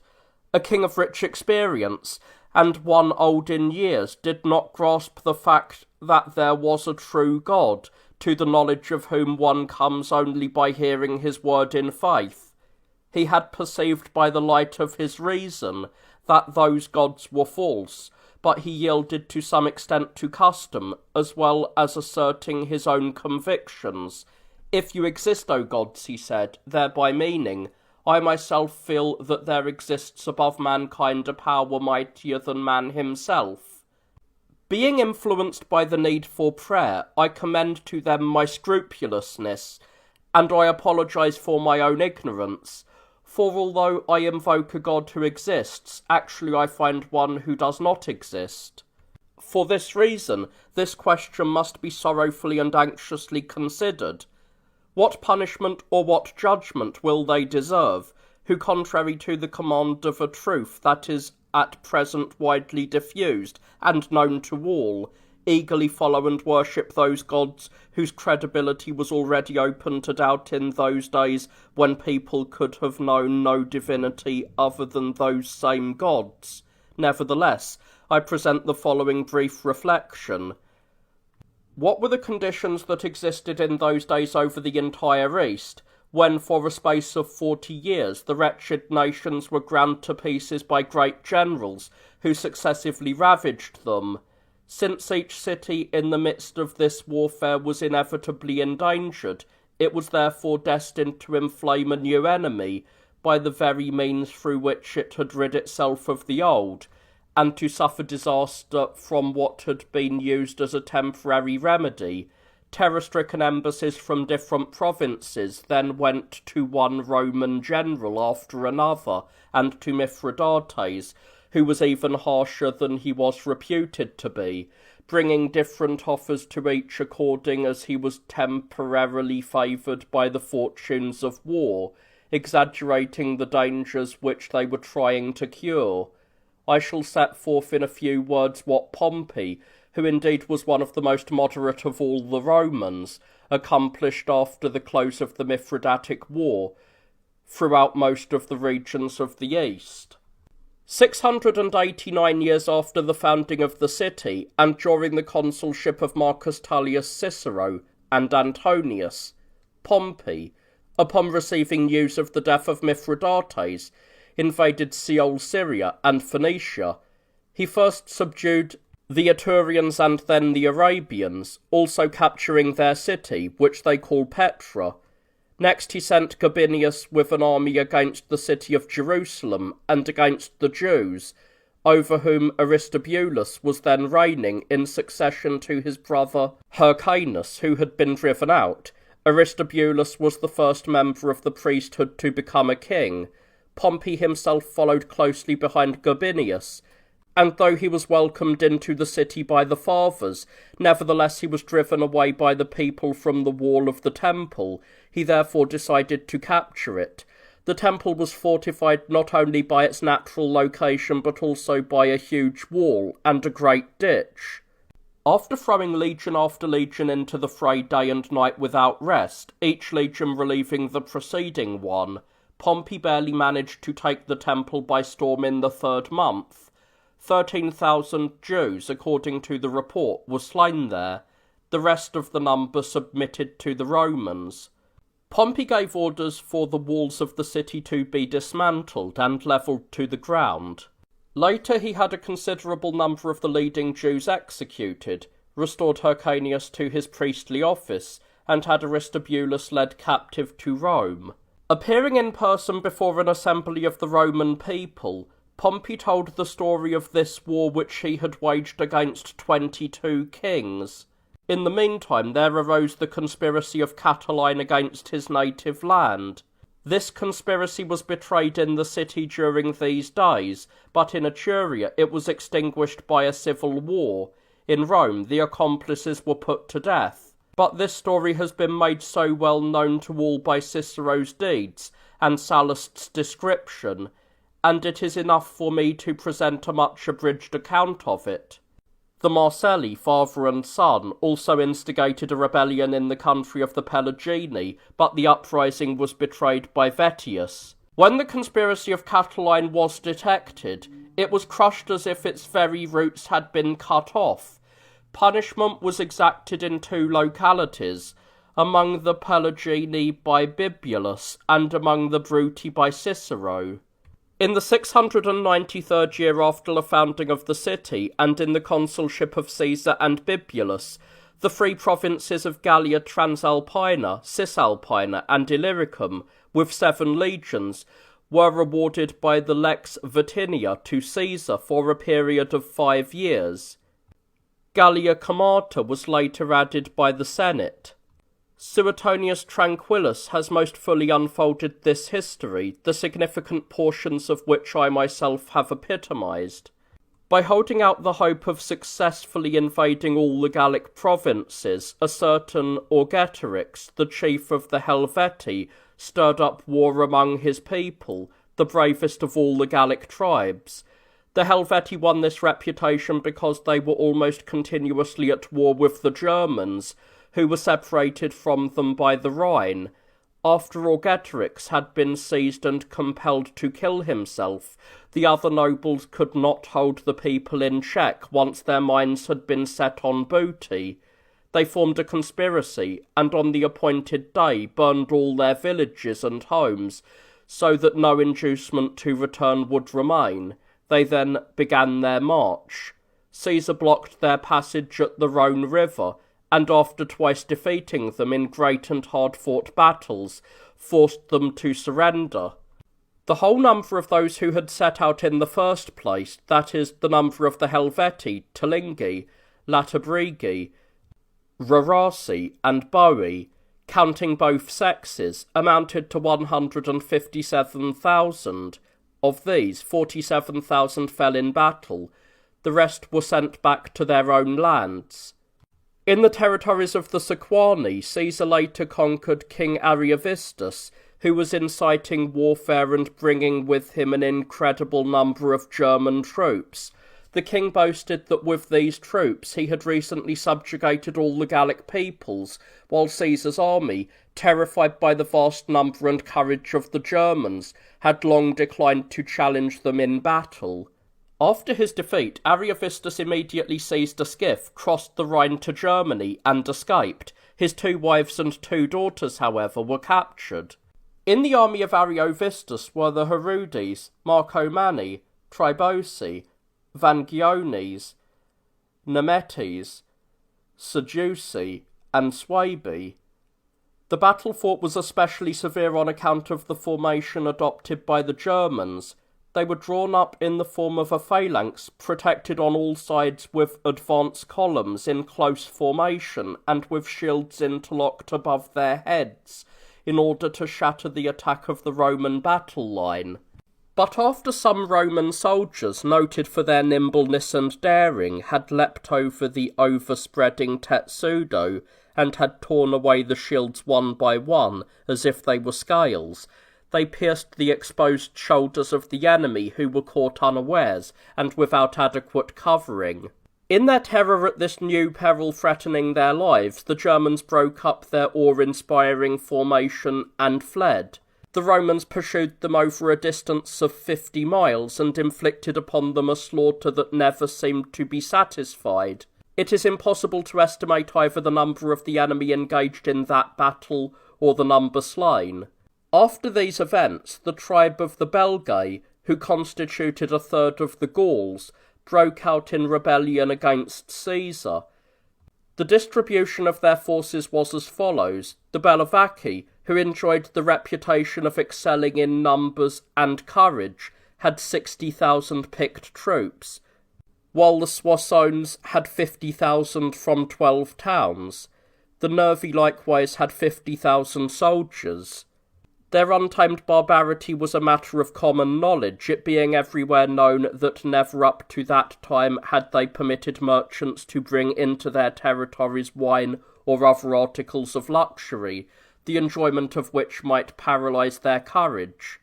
The Atrebates and the Ambiani also had 10,000, the Morini 25,000, the Menapi 9,000, the Coleti 10,000, the Veliocasses and Vidomangui each 10,000, and the Aduatuci 8,000. The Conjusi, Abrones, Keroesi, and Paimani, who were grouped under the one name of Germans, had 40,000. Altogether, there were reported to have been 272,000 picked soldiers. Caesar's army was thrown into confusion and put to flight by an unexpected attack made by these men, who suddenly burst forth from the forest. After suffering severe losses, the Roman army finally rallied under the encouragement of its leader, attacked the victors, and destroyed them almost to the last man. After Caesar had accomplished great deeds in Gaul and had decided to set out for Italy, Galba was dispatched with the 12th Legion against the Viragi and Seguni. Galba took up his quarters for the winter in a village of the Viragi called Octodurus. He assigned to the inhabitants the central part of the town, which was separated from the rest by a rapid stream. One day he noticed that they had left during the previous night and were occupying a nearby hill. The Viragi, indeed, holding in contempt the small number of the Romans, who had barely half a legion, thought that booty would of its own accord flow into their hands without any effort on their part. They also invited their neighbours to participate in the carnage and to share in the spoils. Galba was alarmed by the dangers now surrounding him on all sides, but hesitated to choose any definite plan because the advice so far received had been conflicting. The Gauls then suddenly poured down the slope of the mountain and laid siege to the unfinished camp. With rocks and javelins they overwhelmed the defenders stationed at intervals along the rampart. While the camp was being assaulted, all the Romans, acting on the advice of the chief centurion, Pacuvius, and the tribune Volusinus, burst forth from the gates and suddenly attacked the enemy who were off their guard. The Romans first threw them into confusion, and then, after putting them to flight, slaughtered them mercilessly. More than 30,000 barbarians, according to report, fell at this time. Though Caesar thought that all the Gallic tribes had now been pacified, he was drawn back into a new and exceedingly great war. While Crassus, a young man, was wintering with the 7th Legion by the ocean among the Andicavi, the Veneti and other neighbours suddenly formed a conspiracy to wage war, bound the envoys of the Romans in chains, and announced that they would return these envoys to the Romans only when they had received back their own hostages. As allies for that war they took the Ossismi, Lexovi, Namnetes, Ambiveriti, Moroni, Diablintes, and Menapi, and they summoned assistance even from Britain. Caesar was then informed by Crassus that the tribes which had previously surrendered were in rebellion. Although he knew how difficult it would be to begin war, he nevertheless realised that a matter of such grave importance could not be disregarded, lest other tribes might be tempted to follow their example. Consequently, he advanced to engage the enemy in a land battle, but to no avail, since the enemy had withdrawn through marshes flooded by the ocean into places difficult of approach, and were now protected by the shelter of their hiding places. Therefore he ordered warships to be built on the Liger River, and floated them down to the ocean. As soon as the enemy saw them, they speedily made ready 220 ships of their own, equipped with every kind of armament.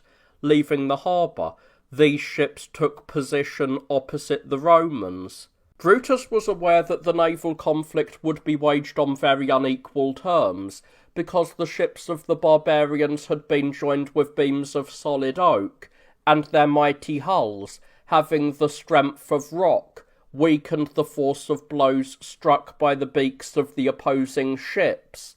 His first move to help himself was to prepare sharply pointed hooks fastened to poles and attached with cords. With these contrivances, when need should arise, they could catch hold of the rigging from a distance and cut it down by withdrawing the shafts and retrieving the hook by pulling on the cord. After these contrivances had been speedily made ready, he gave orders to his men to sever the tackle and sail yards of the enemy ships. When these sail yards had been brought down, many of the ships were rendered as motionless as if they had been captured. Some of the enemy, terrified by this danger, unfurled the sails of their ships when there was any wind at all, and attempted to flee, but as the wind soon died, the Romans laughed at them. When all the ships had been set on fire, and those Gauls engaged in the battle had been killed, all the rest surrendered. Because of the wrong done to his ambassadors, and in order to teach a lesson to a people who were swayed by every new proposal, Caesar imprinted a terrible example upon their memory. He ordered all their chiefs to be tortured and put to death, and the rest of the survivors to be sold into slavery.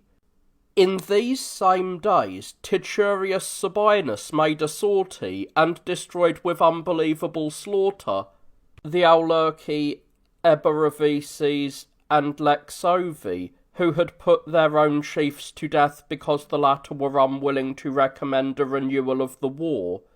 When Publius Crassus had come to Aquitania, he encountered armed resistance. The Sontiates attacked the Romans with a large detachment of cavalry and strong infantry forces, and threw them into serious disorder for a long time, but were themselves ultimately defeated, driven into the town of the Sontiates, and besieged. When they saw that they would be conquered, they handed over their arms and surrendered.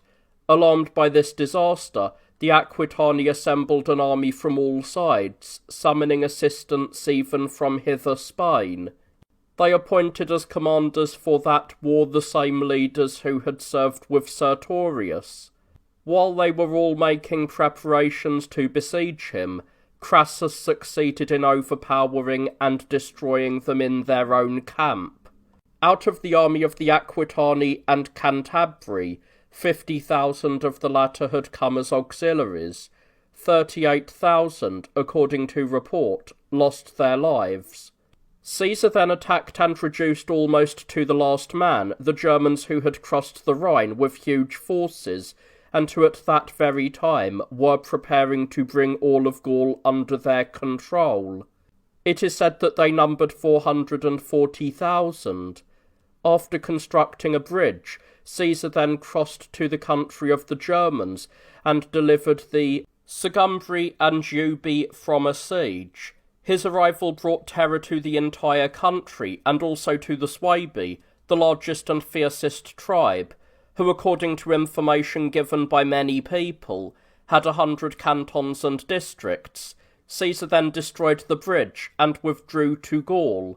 Thence he came to the territories of the Moroni, where is to be found the nearest and shortest passage to Britain, to which, after preparing about 80 transports and swift ships, he set sail.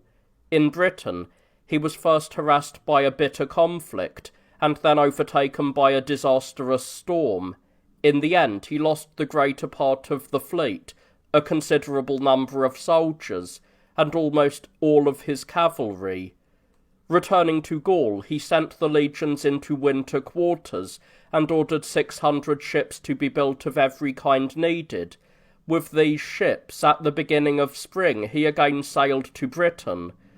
While he himself was proceeding with his army against the enemy, the ships, which were riding at anchor, were overtaken by a storm and either smashed against one another or were dashed to pieces on the sand and destroyed. 40 ships were lost.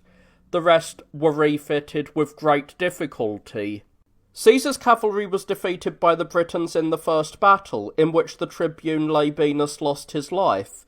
In a second battle, though not without risk to his own men, Caesar defeated and routed the Britons. Thence he advanced to the Thames, which, they say, is fordable only at one place.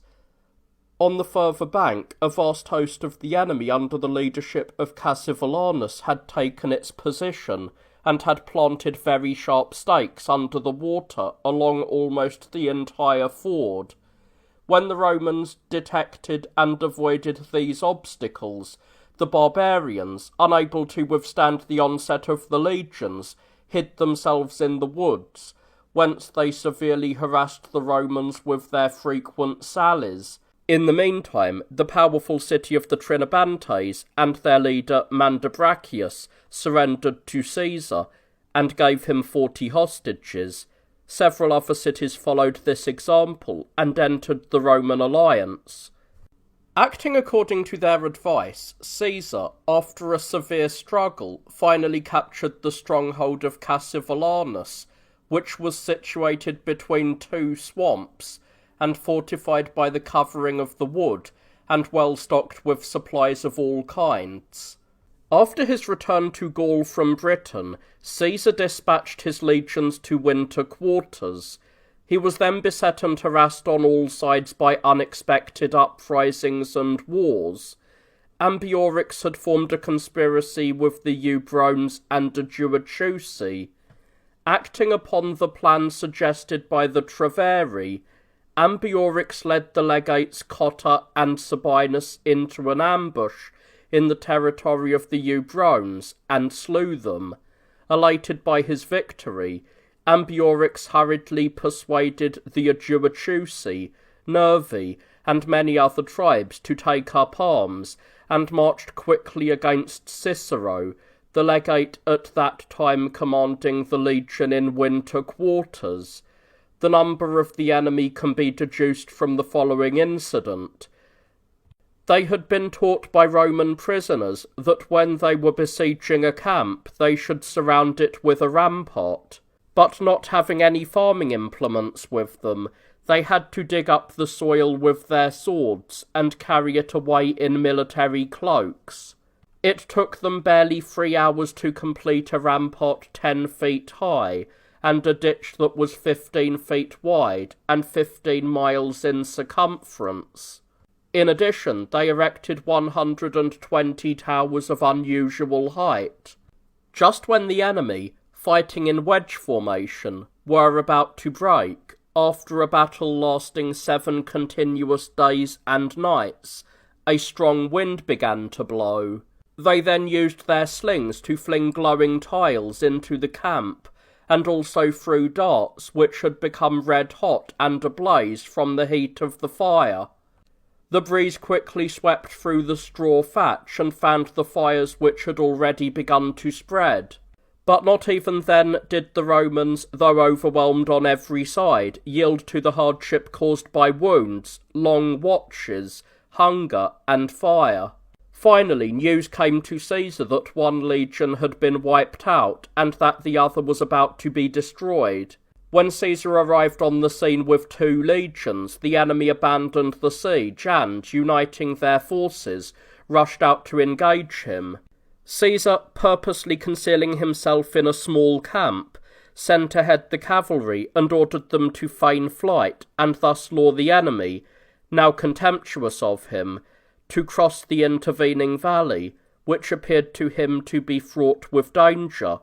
When the enemy drew near, he also ordered the gates to be barricaded. Upon noticing this, the Gauls, thinking that they had already won the battle, wheeled about in order to surround the camp with a rampart. From all gates, Caesar suddenly let loose his army that was standing ready, and after putting the Gauls to flight, wrought great disaster upon them. According to report, they numbered 60,000, of whom only a few escaped through the almost impassable swamps.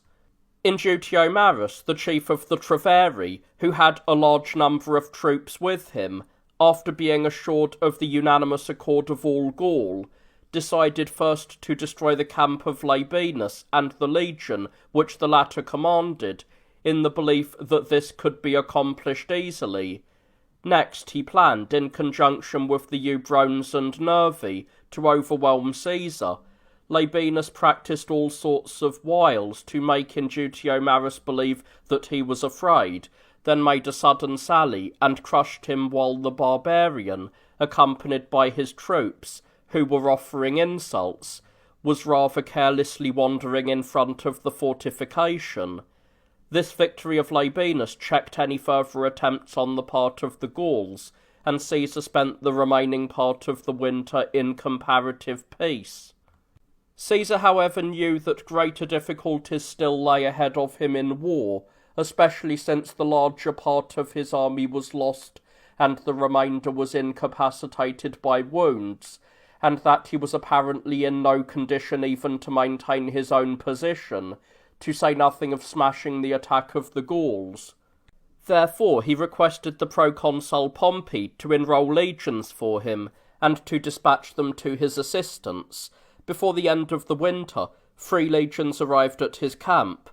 At the beginning of spring, Caesar prepared to attack the enemy, who were still terrified, and to crush them while they were still scattered far and wide in their own territories.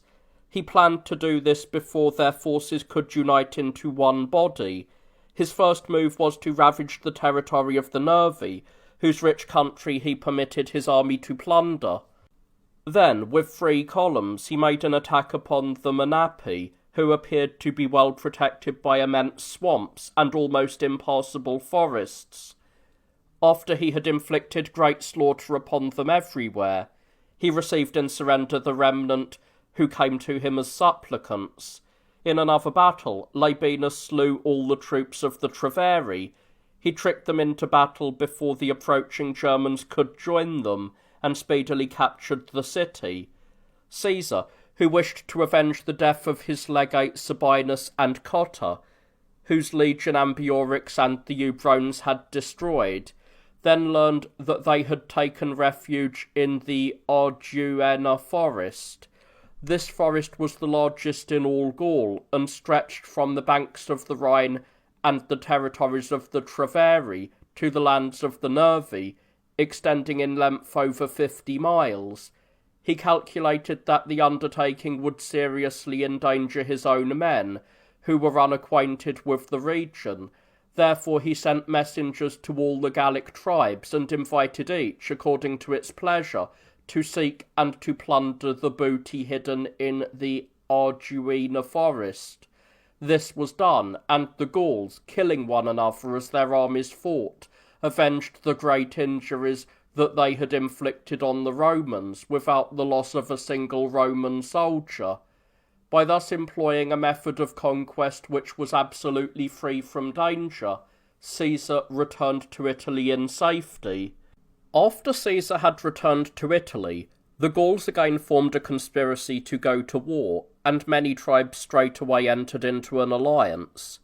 Vercingetorix was their leader, and on his advice all of the Gauls of their own accord immediately set fire to their own cities.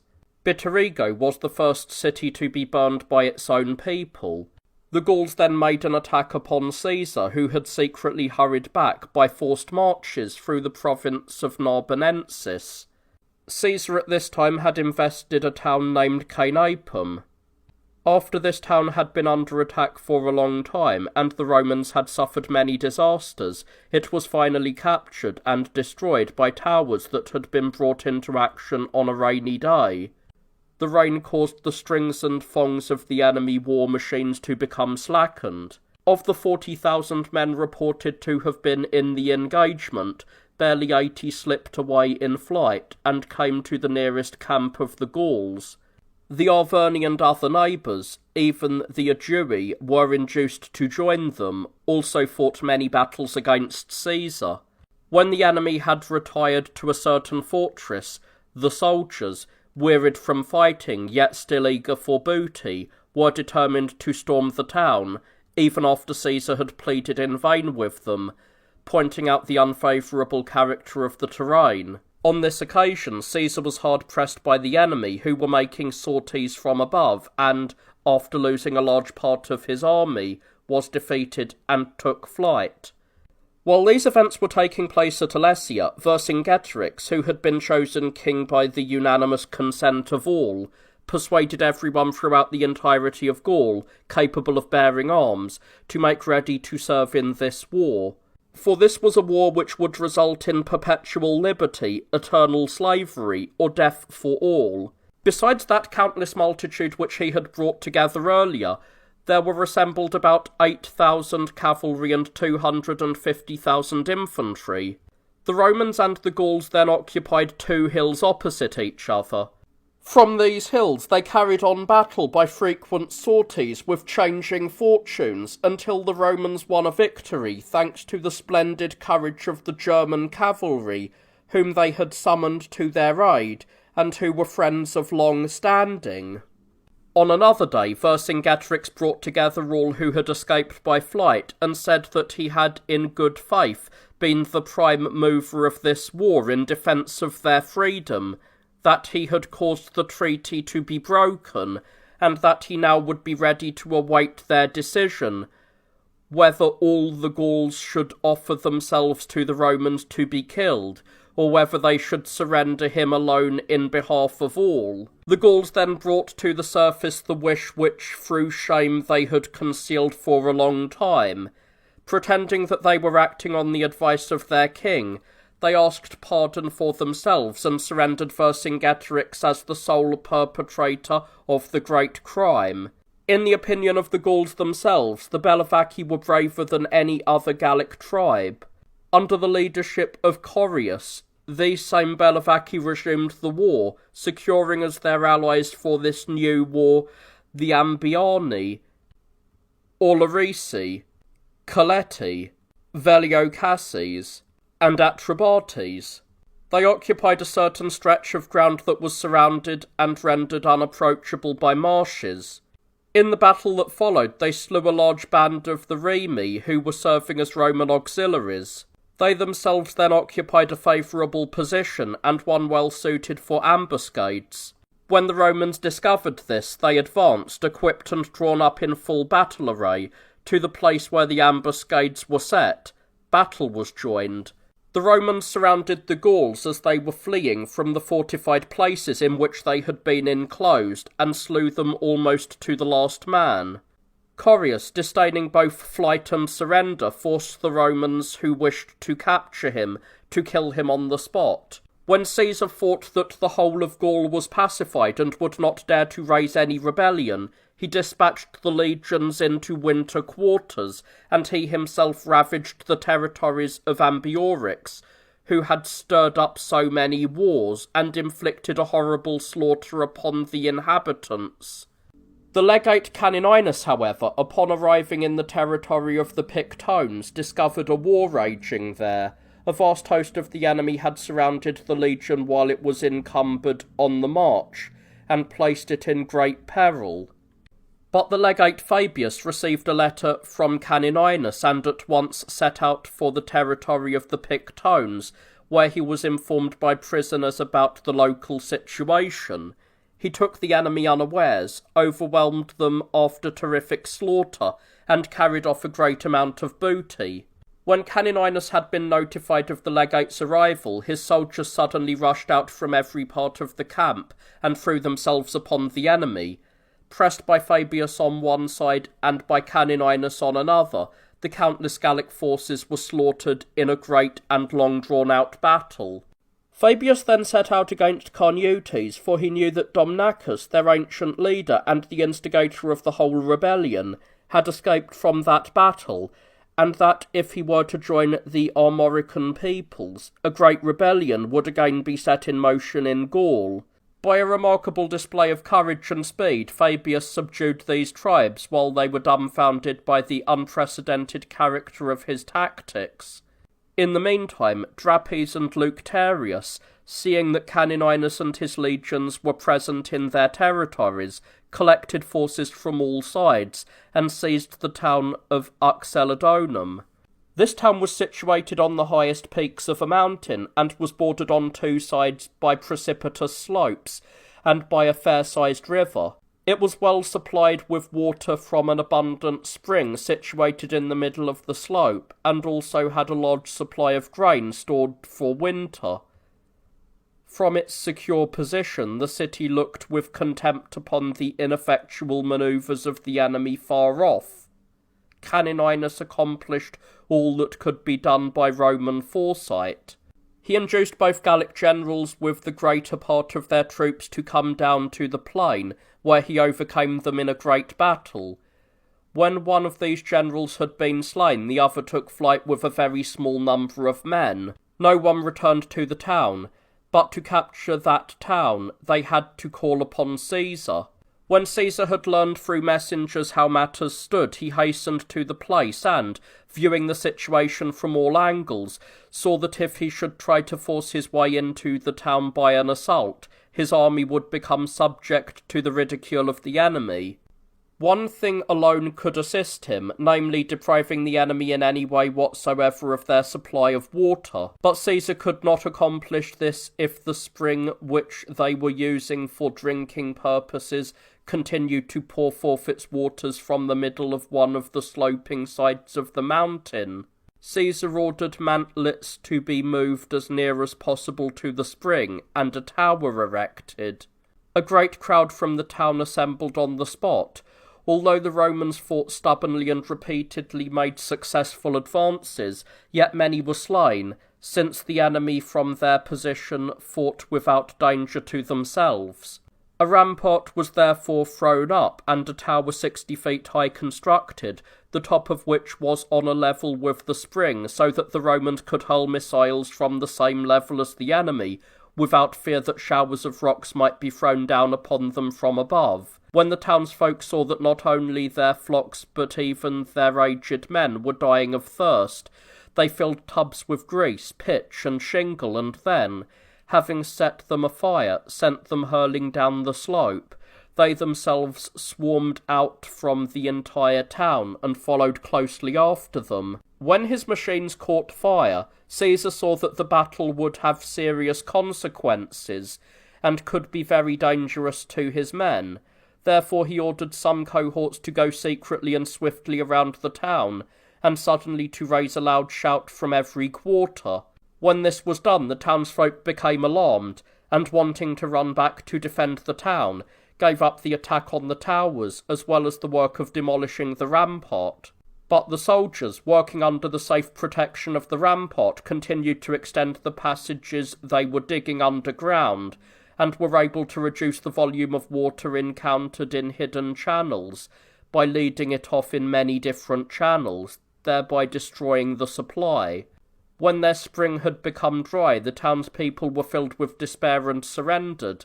Caesar cut off the hands of all who had borne arms, but spared their lives. He did this so that posterity might more clearly see what penalty awaited those who did evil. For an example of punishment strikingly set forth is of great value in restraining audacity, since the wretched condition of those left alive warns those who know what happened, and compels those who do not know to inquire. When the Gauls had become exhausted and were completely subdued, Caesar, accompanied by his legion, returned in safety to Italy. He had no great fear of rebellion from the Gauls left behind, since he well knew that very few remained who would have the courage to rebel, or who, if they should rebel, were at all to be feared.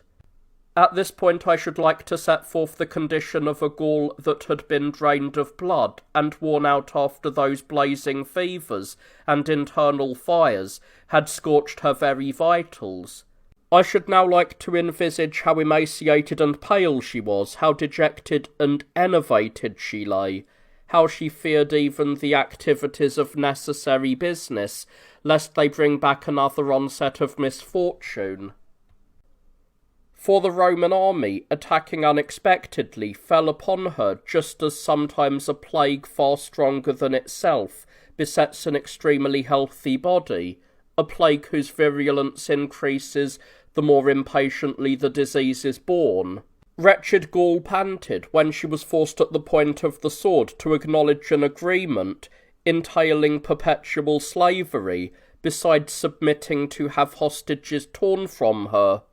She panted with thirst, as I have said, for that well-known sweetness of liberty that is so very delightful to all, just as a feverish patient thirsts for a drink of cold water, and the more she realized that she was losing her liberty, the more eagerly did she yearn for it. Herein lay the cause of her oft-repeated resistance to restrictive laws. She was seized by an ill-timed and ravening wilfulness to defend her liberty, and to regain that freedom which had been wrested from her, and instead of assuaging the pestilence in her system, as it seemed to do, this wilfulness only increased it. We see then that the Roman was a more cunning plotter before battle, a more merciless enemy in battle, and a more ruthless victor after battle. So far as overcoming the malady was concerned, all conditions, therefore, were growing worse, and for that reason no faith in remedies existed any longer.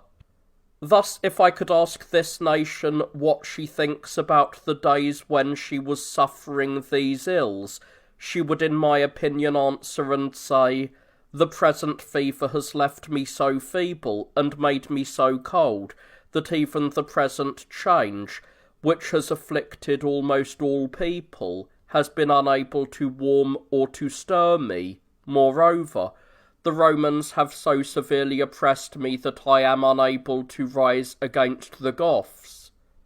But not even Rome herself escaped the disasters which she inflicted.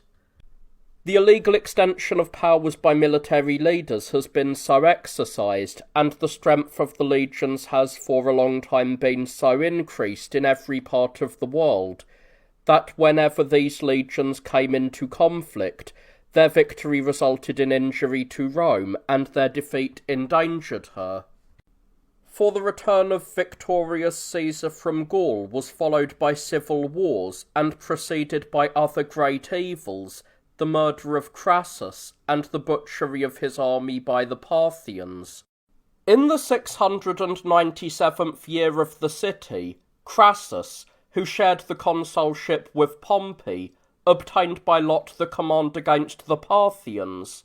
He was a man of insatiable cupidity. When he heard of the riches of the temple at Jerusalem that Pompey had left untouched, he turned aside to Palestine and came to Jerusalem, where he entered the temple and plundered its treasures. Thence directing his course through Mesopotamia towards Parthia, he requisitioned auxiliaries from the allied states, wherever his march led, and exacted tribute. As soon as he had crossed the Euphrates, he met Vergesses, who had been sent as an envoy by Orodes, the king of the Parthians. Vergesses violently reproached the Romans for being led by avarice to cross the Euphrates, contrary to the terms of the Treaty of Lucullus and Pompey. He predicted that on account of this, he would soon be burdened with Chinese iron instead of with Parthian gold. When the Romans had arrived in the neighbourhood of Carrhae, the Parthians under their prefects Serenus and Cilicia suddenly fell upon them and overwhelmed them with arrows. Many senators, as well as some men of consular and praetorian rank, lost their lives. Crassus also, the son of Crassus, and a distinguished young man, was killed while fighting in the line of battle. In addition, 4 cohorts, together with the lieutenant Verguntius, were surprised in open country and killed. Serenus set out quickly with his cavalry, and by a forced march sought to overtake Crassus. Later he surrounded him, and, after the latter had pleaded in vain for a conference, killed him. He would have preferred, however, to have taken him alive. A few escaped under the cover of night, and took refuge in Carrhae. When this disaster of the Romans became known, many provinces of the east would have withdrawn from the alliance and protection of the Roman people, had not Cassius, after collecting a few of the soldiers who had fled, exercised exceptional spirit, courage, and moderation, and restrained Syria, which was then in revolt. Cassius killed Antiochus, and defeated his mighty forces in a battle. He also fought the Parthians who had been dispatched by Orodes into Syria, and who had recently entered Antioch. He drove them off, and slew their leader, Asarges. Thus Rome's fortune constantly underwent alternating changes, and may be compared to the level of the ocean, which is never the same from day to day. For a space of 7 days the level rises by increases that gradually grow less, and then in the same number of days falls as a result of natural loss and internal absorption. To begin with events that now follow next in order, a Roman army perished at the hands of the conquering Cimbri and Tigerini next to the Rhone River. Rome felt herself to be in terrible straits, but when the disaster threatened by the Cimbri was quickly warded off, she was elated by her great success, and forgot her earlier failures. The Italic War and the carnage of Sulla later restrained her boasting about her recent good fortune.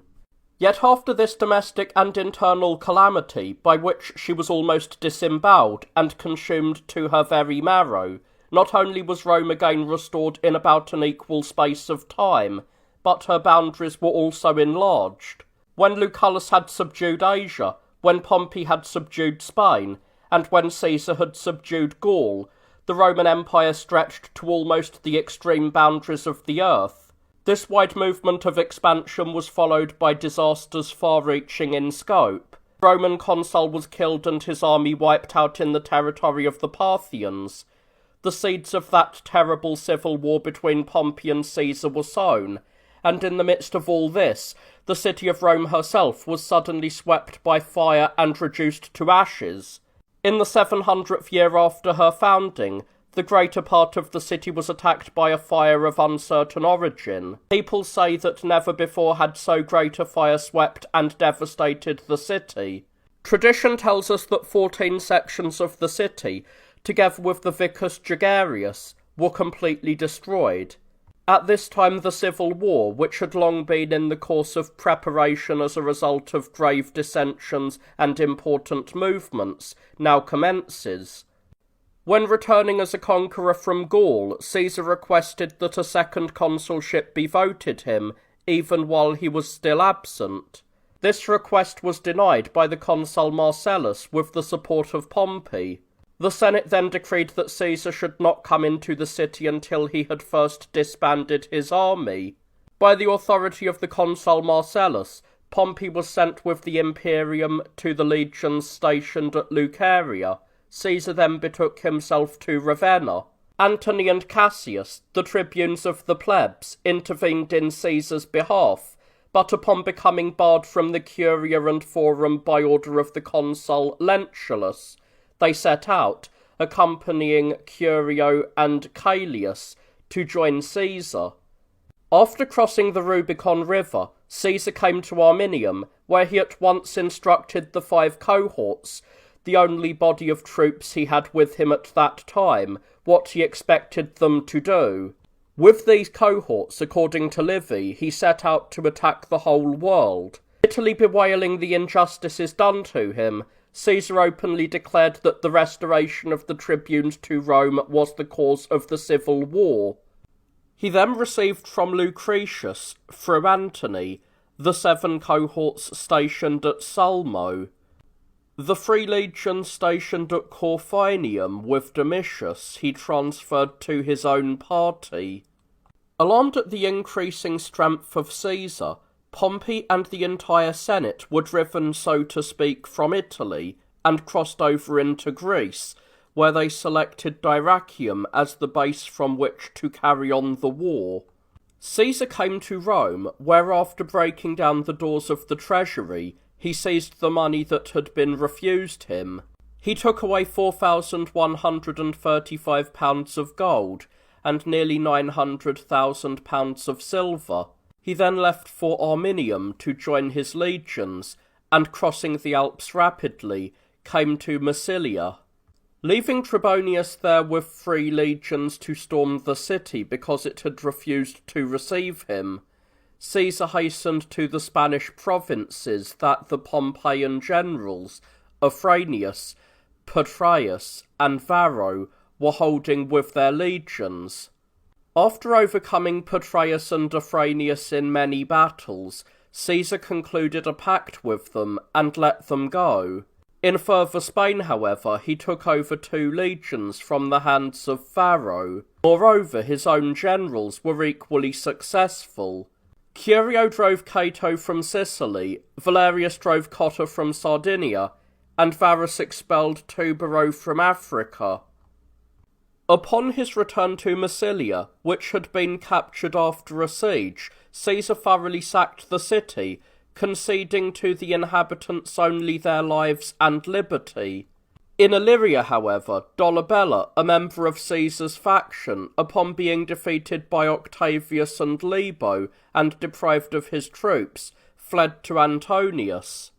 Bacillus and Solustius, with the separate legions that they commanded, and Antonius and Hortensius, the latter coming with his fleet from the Etruscan Sea, all together set out to do battle with Octavius and Libo, who, however, defeated them.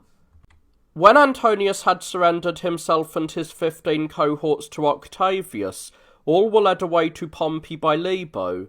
Curio, who crossed from Sicily to Africa with an army, was immediately overtaken by King Juba and slaughtered with his entire forces.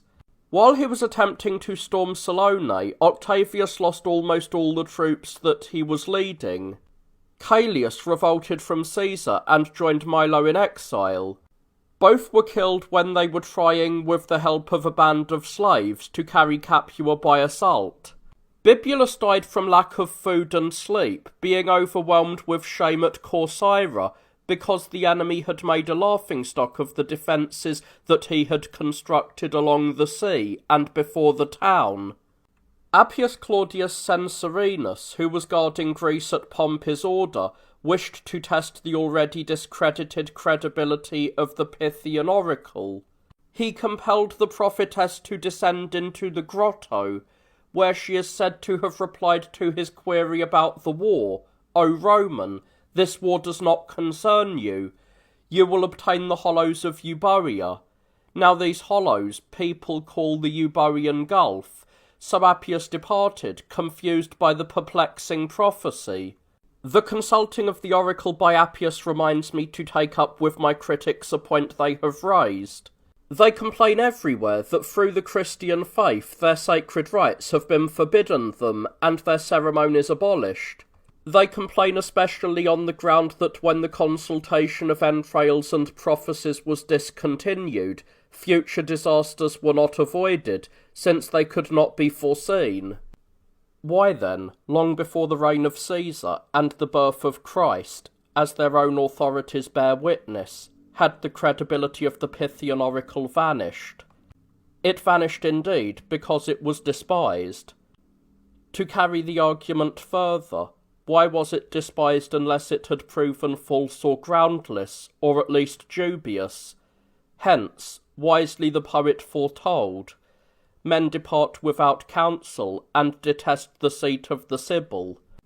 And let them not by any chance consider it of little moment that the oracle was abolished because it fell into contempt and became out of date, that is, both the divinity and the place. It was that same Pythian Apollo who, they say, appeared after the death of Python as the heir to the seat, to the powers of divination, and to the name of that great serpent who was the founder and chief of all prophecy. Moreover, they also say that he chose to render the responses in the place where the power of divination itself, along with its author, apparently originated. His name is forcibly vented through other parts of the world by all those who are possessed with madness, and pour meaningless words from their foaming mouths. A great number of earthly kings have run to him as if to find the living voice of a divinity who could be consulted.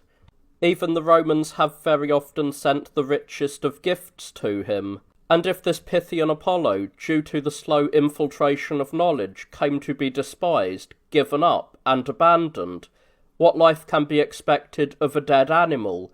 What truth, indeed, from a madwoman? When the Tuscan at the altars had blown his pipe of ivory, what, finally, after the intestines of a splendid animal had been laid open, in his greed for gain, would the oracle not invent, if, as they themselves admit, Apollo himself leads one astray, by speaking either obscurely or falsely? Wherefore, even though in the meantime they are unwilling to follow us, let them tolerate calmly our action in prohibiting by a true judgment that which their own forefathers were led by experience to despise. Meanwhile, at Dyrrhachium, many kings of the East joined Pompey with reinforcements. When Caesar arrived there, he besieged him in vain, blockading him on the land side by a ditch 15 miles long, though the sea remained open to him. Pompey overthrew a certain fortress near the sea, which Marcellinus was guarding, and killed the garrison stationed there by Caesar. Caesar then set out to attack Torquatus and his single legion. When Pompey was informed of the danger threatening his allies, he concentrated all his forces at that spot, but Caesar abandoned the siege and moved against him immediately. Torquatus, however, rushed forth instantly and attacked the rearguard of Caesar, whose soldiers became terrified by the twofold peril and took flight, even though Caesar himself tried in vain to stop them. But Pompey, whom Caesar admitted was the victor, recalled his army from the pursuit.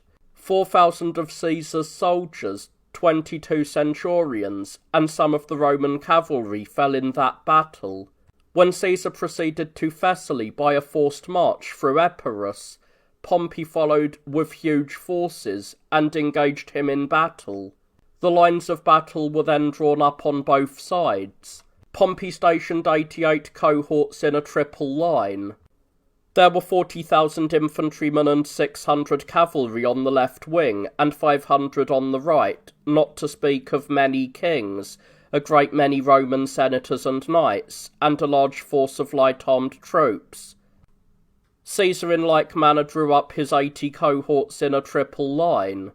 His troops numbered less than 30,000 infantry and 1,000 horse. One could moan at the sight of the concentrated strength of Rome standing on the Pharsalian fields arrayed for mutual slaughter. Had harmony only reigned, no nations or kings could have withstood them. In the first engagement, the cavalry of Pompey was repulsed and his left flank was exposed. When mutual slaughter had gone on for a long time, and while the issue was still in doubt, with Pompey on one side encouraging his soldiers, saying spare the citizens, but not sparing them, and on the other side Caesar crying soldiers hit them in the face, the whole army of Pompey finally took flight and abandoned their camp to plunder. 15,000 of Pompey's troops and 33 centurions were slain in this battle. This was the result of the battle fought at Palaeopharsalus. In his flight, Pompey came upon a merchant vessel at the mouth of the Peneus River and crossed into Asia. Thence he reached Egypt by way of Cyprus. As soon as he touched shore, he was killed by order of the young Ptolemy, who hoped thereby to win the favour of the victorious Caesar. The wife and children of Pompey took flight, and the rest of Pompey's fleet was destroyed, and all those on board were slaughtered with the utmost cruelty. Pompeius Bithynicus also lost his life there, while Lentulus, a man of consular rank, was killed at Pelusium. After having arranged his affairs in Thessaly, Caesar went to Alexandria. Upon seeing the head and ring of Pompey that were brought to him, he burst into tears. When he had betaken himself to the royal palace, he was cheated by the keepers, who, to prevent Caesar from getting the spoils, cunningly stripped their own temples, in order that they might show that the royal treasures were gone, and at the same time inflame the populace against Caesar. Moreover, Achillas, the royal commander, whose hands were stained with Pompey's blood, was also planning to kill Caesar. When he was ordered to dismiss his army consisting of 20,000 armed troops, he not only scorned the order, but even drew up his troops in battle array. During the combat, orders were issued to set fire to the royal fleet, which by chance was drawn on shore. The flames spread to part of the city, and there burned 400,000 books, stored in a building which happened to be nearby. So perished that marvellous monument of the literary activity of our ancestors, who had gathered together so many great works of brilliant genius. In regard to this, however true it may be that in some of the temples there remain up to the present time book chests, which we ourselves have seen, and that, as we are told, these were emptied by our own men in our own day, when these temples were plundered, this statement is true enough.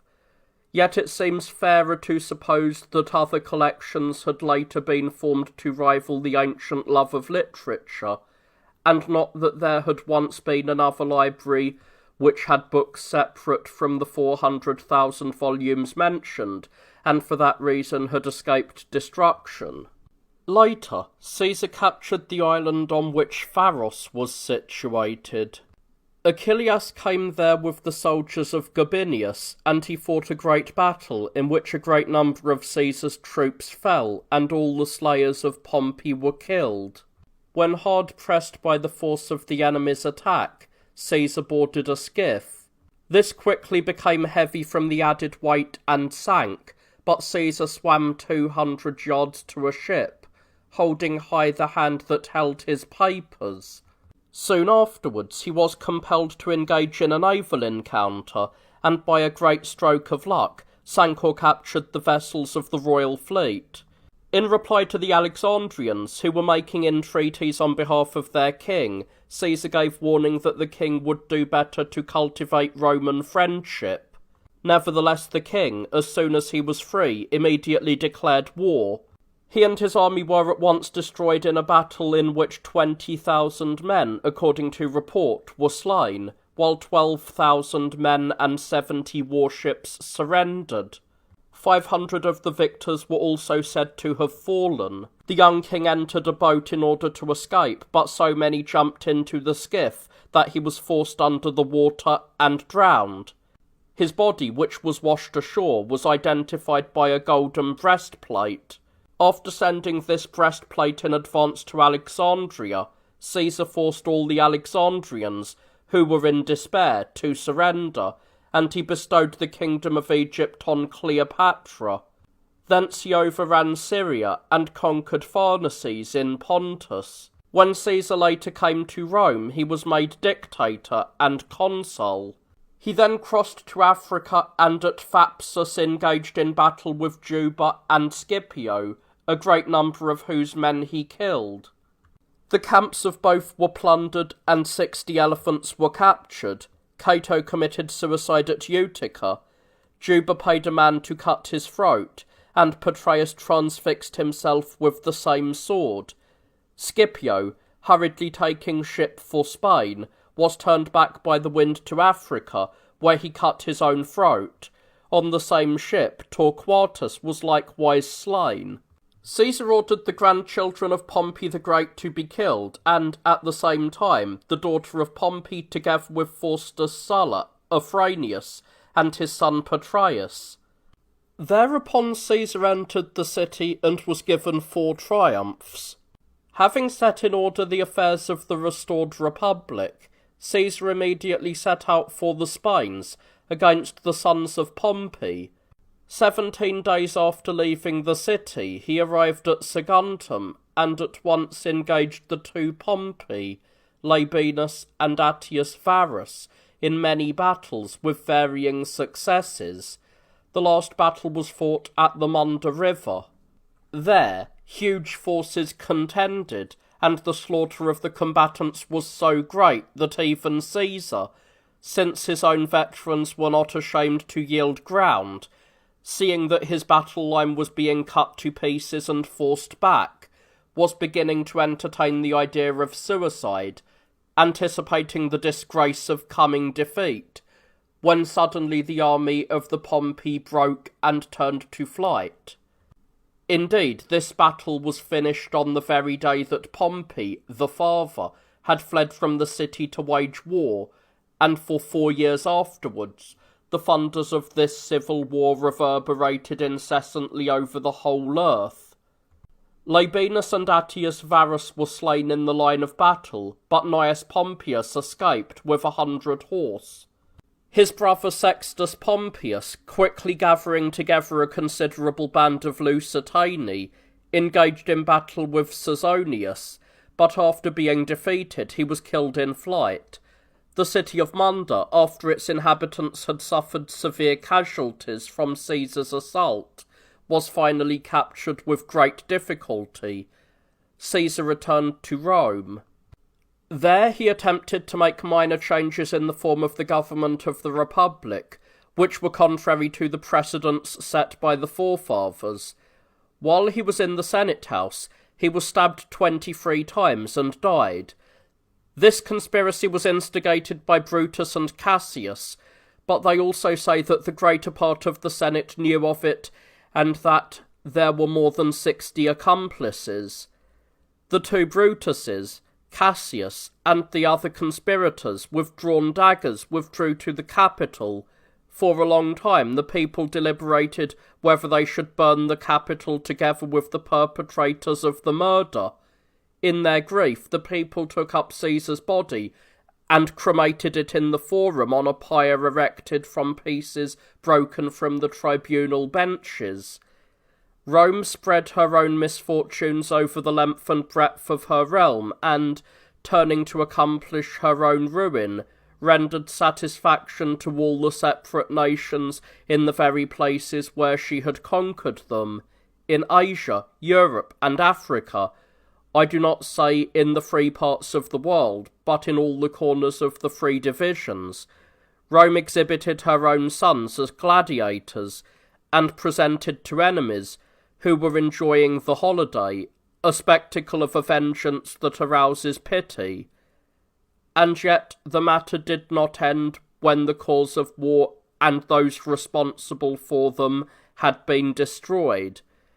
The seeds, returning to the soil and germinating in the self-same field, were destined at once to produce a great increase of disasters for those who harvested them with much sweat. Caesar, the victor of the civil war, was killed by his fellow citizens. Large numbers were implicated as accomplices in the murder of this man. Caesar, done to death so shamefully, would ordinarily have found many avengers, but at this time the greater part of the nobility was linked in a single chain of crimes to the end that this great source of evil might rather lead to a great war, and not be settled by the prompt infliction of a penalty. We are told in fable that when the famous Medea had once sown the teeth of a dead serpent, armed men sprang forth from the earth, as if indeed the crop were appropriate to the seed, and that they soon destroyed one another in combat. Verily, poets in their fancies have invented this story. But upon the death of Caesar, to how many armies did our Rome give birth from his ashes? How many great wars did his death stir up as a proof of his virulent fertility, not to serve merely as reading matter for youths, but actually to be a spectacle for the people to see. And yet the beginning of all these calamities was pride. From it civil wars blazed forth. From it they again multiplied. Therefore, the slaughter of those who unjustly strove after murder was justifiable, provided that the punishment for this ambitious rivalry was visited upon the same persons who caused it. This will always be so until those who have declined a partnership in power learn to bear the rule of a master, and when supreme authority has been vested in one man, all men submit to a far different mode of life, that is, to humbly strive to please rather than to offend by an insolent spirit. For such a salutary doctrine of humility, a teacher was needed. Therefore, when the affairs of Augustus Caesar had been opportunely arranged, the Lord Christ was born, though in the image of God, humbly took upon himself the form of a servant, that finally at that time the teaching of humility might become more effective, and that throughout the whole world the punishment for pride might serve as a warning to all. In the 710th year of the city, Octavianus, according to the terms of the will of his uncle Julius Caesar, became his heir, and assumed his name. After he had later won control of affairs, he was called Augustus. As soon as he, still a youth, had come to Rome, he dedicated his talents to civil wars. To unfold briefly that mass of evils, he waged 5 civil wars, that is, those involving Mutina, Philippi, Perusia, Sicily, and Actium. Of these, 2, the first and last, he fought against Antony, the second against Brutus and Cassius, the third against Antonius, and the fourth against Sextus Pompeius, the son of Pompey. After Antony had been declared an enemy by the Senate and had besieged Brutus at Mutina, the consuls Hirtius and Pansa, together with Caesar, were sent to liberate Brutus and to subdue Antony. Pansa, who arrived first, was trapped in an ambush. While his forces were being slaughtered, he himself was seriously wounded by a javelin, and died from the wound some days later. Hirtius, bringing aid to his colleague, destroyed Antony's great army with frightful carnage. Thus far Caesar had guarded his camp. In a second engagement with Antony, both sides suffered severe losses. For at that time and place the consul Hirtius was killed, Antony fled after being defeated, and Caesar won the victory. To him, Decimus Brutus confessed his part in the conspiracy that had resulted in the murder of Julius Caesar, and poured forth prayers of repentance. At Smyrna, Dolabella killed Trebonius, one of Caesar's assassins. The Senate declared Dolabella an enemy. Both armies of the slain consuls submitted to Caesar, and later Decimus Brutus was captured and put to death by the Sequani in Gaul. Basilius, likewise one of the assassins, was slain by his own slaves.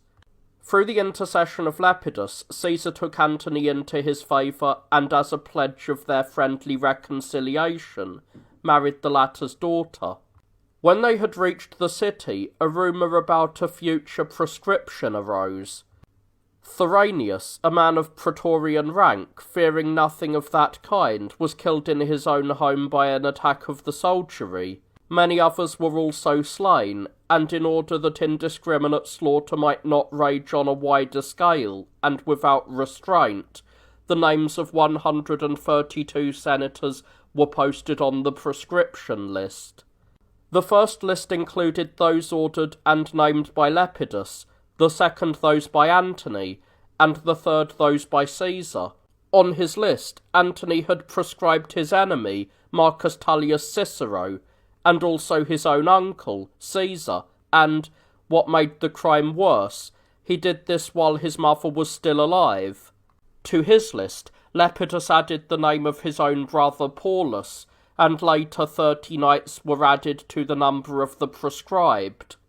Over a long period of time, many murders took place, the homes of the proscribed were demolished, and everything was stolen. In Syria, however, Dolabella waged many battles with Cassius, but when he met defeat, Dolabella took his own life.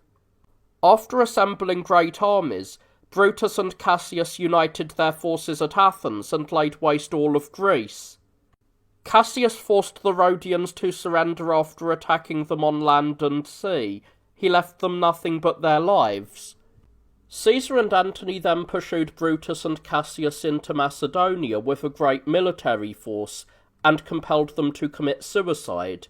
It is very clear, however, that this battle was brought to an end not by courage on the part of Antony, but by the good fortune of Caesar.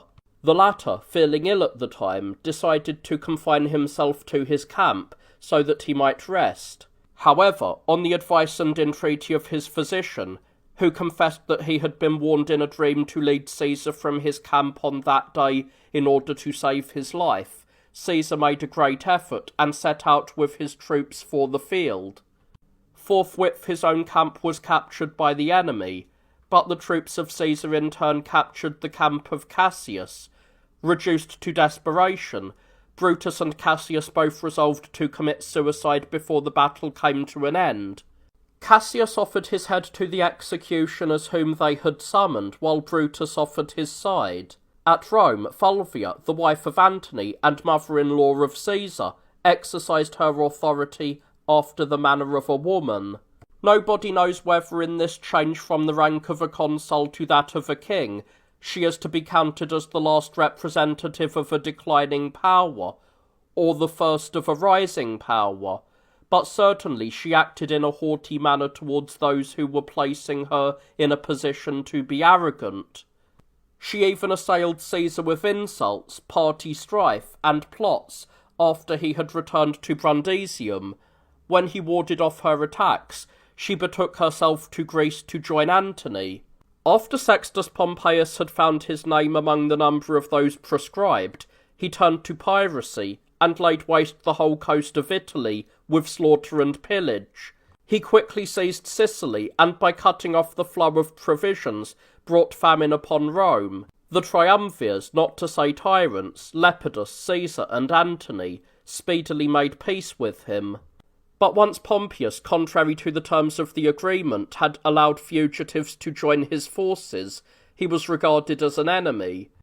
Menas, the freedman of Pompeius, with a fleet of 60 vessels, deserted to the side of Caesar, who appointed him commander of the whole fleet.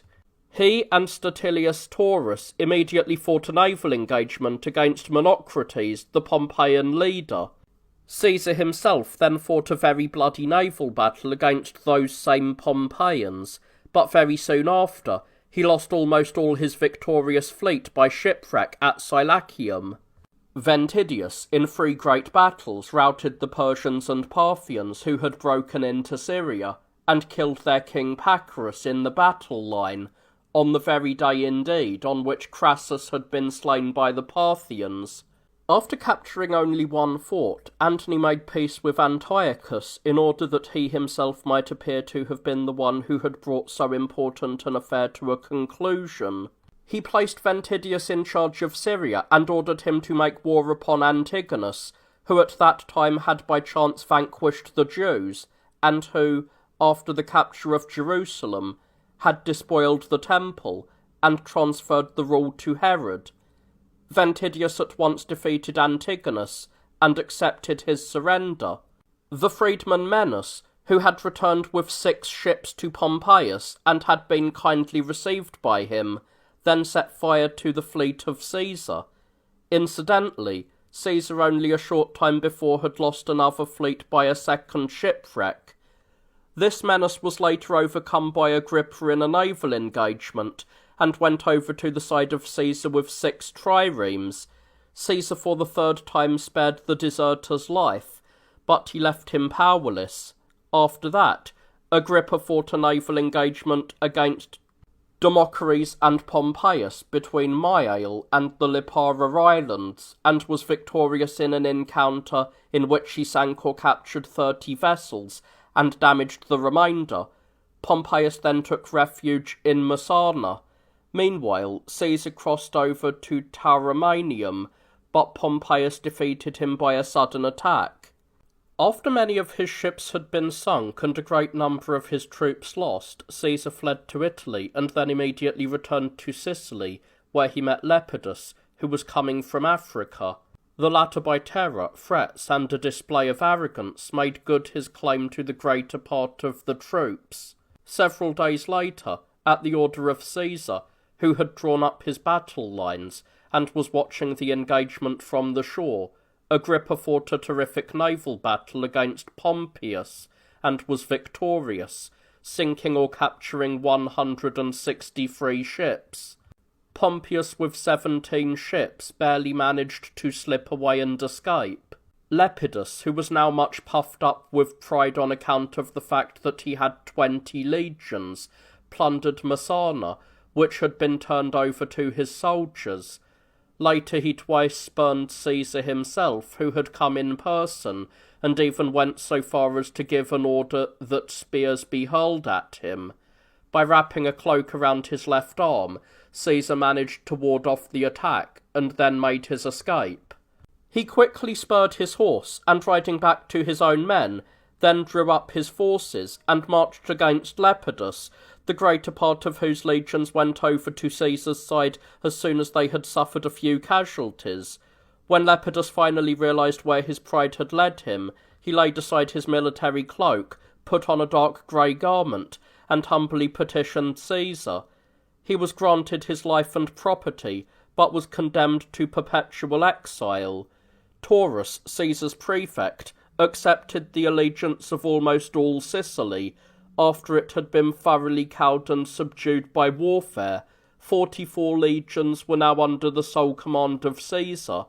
The soldiers, somewhat arrogant on account of their numbers, began agitating for land grants, but Caesar, who had great courage, discharged 20,000 of them from service, and restored 30,000 slaves to their masters. 6,000 slaves who no longer had masters he had crucified. When Caesar entered the city with an ovation, the Senate decreed that he should be given the tribunician power for life. At this time, from an inn situated on the other side of the Tiber, a spring of oil burst out and poured forth a great stream throughout the whole day. After Antony had crossed the Araxes, he was beset on all sides by every kind of misfortune, and barely managed in the end to make his way back with a few men to Antioch. Though defeated by the great number of the cavalry and archers in all the many battles he attempted, he always managed to escape. But once he was caught in unexplored and unknown parts of the country, and compelled by severe hunger to eat unspeakable foods. Many of his soldiers surrendered to the enemy. From this region he crossed to Greece, and ordered Pompeius, who after his defeat at the hands of Caesar was recruiting an army for the renewal of the war, to come to him with a small force. Pompeius, fleeing from Antony's generals, Titus and Farinus, after he had repeatedly been defeated in battle on land and sea, was captured, and a little while later put to death. Caesar subdued and conquered Illyria, Pannonia, and part of Italy. Antony, who had captured Artabanes, the king of Armenia, by treachery and fraud, forced the king, who he had bound with a silver chain, to reveal the location of the royal treasury. He next stormed the city where the king had disclosed that the treasures were hidden, and carried off a large amount of gold and silver. He became puffed up with pride over the possession of this money, and gave orders for war to be declared against Caesar, and for divorce proceedings to be instituted against his own wife, Octavia, who was Caesar's sister. He also bade Cleopatra to leave Alexandria and join him. He himself set out for Actium, where he had stationed his fleet. When he found that almost a third of his rowers had perished from hunger, he said, without any display of emotion, "Let ours only be safe, for as long as Greece has men, we shall not lack for rowers." Caesar then set out from Brundisium for Epirus with 230 beaked ships. Agrippa, whom Caesar had ordered to proceed in advance, captured a large number of merchant vessels loaded with grain and arms on the way from Egypt, Syria and Asia to assist Antony. Agrippa also worked his way into the Peloponnesian Gulf and took by storm the city of Methona, which was defended by a very strong garrison of Antony's. Next he captured Corcyra. He then pursued and routed the fugitives in a naval battle, and finally, after accomplishing many acts of the utmost cruelty, he came back to Caesar. Alarmed by the fact that his soldiers were deserting and were hungry, Antony decided to hasten the beginning of the battle. After quickly drawing up his troops, he advanced towards Caesar's camp, but suffered defeat. On the third day after the battle, Antony transferred his camp to Actium and prepared to decide the issue by a naval engagement. There were 230 beaked ships in Caesar's fleet, and 30 without beaks, triremes equal in swiftness to Liburnian vessels.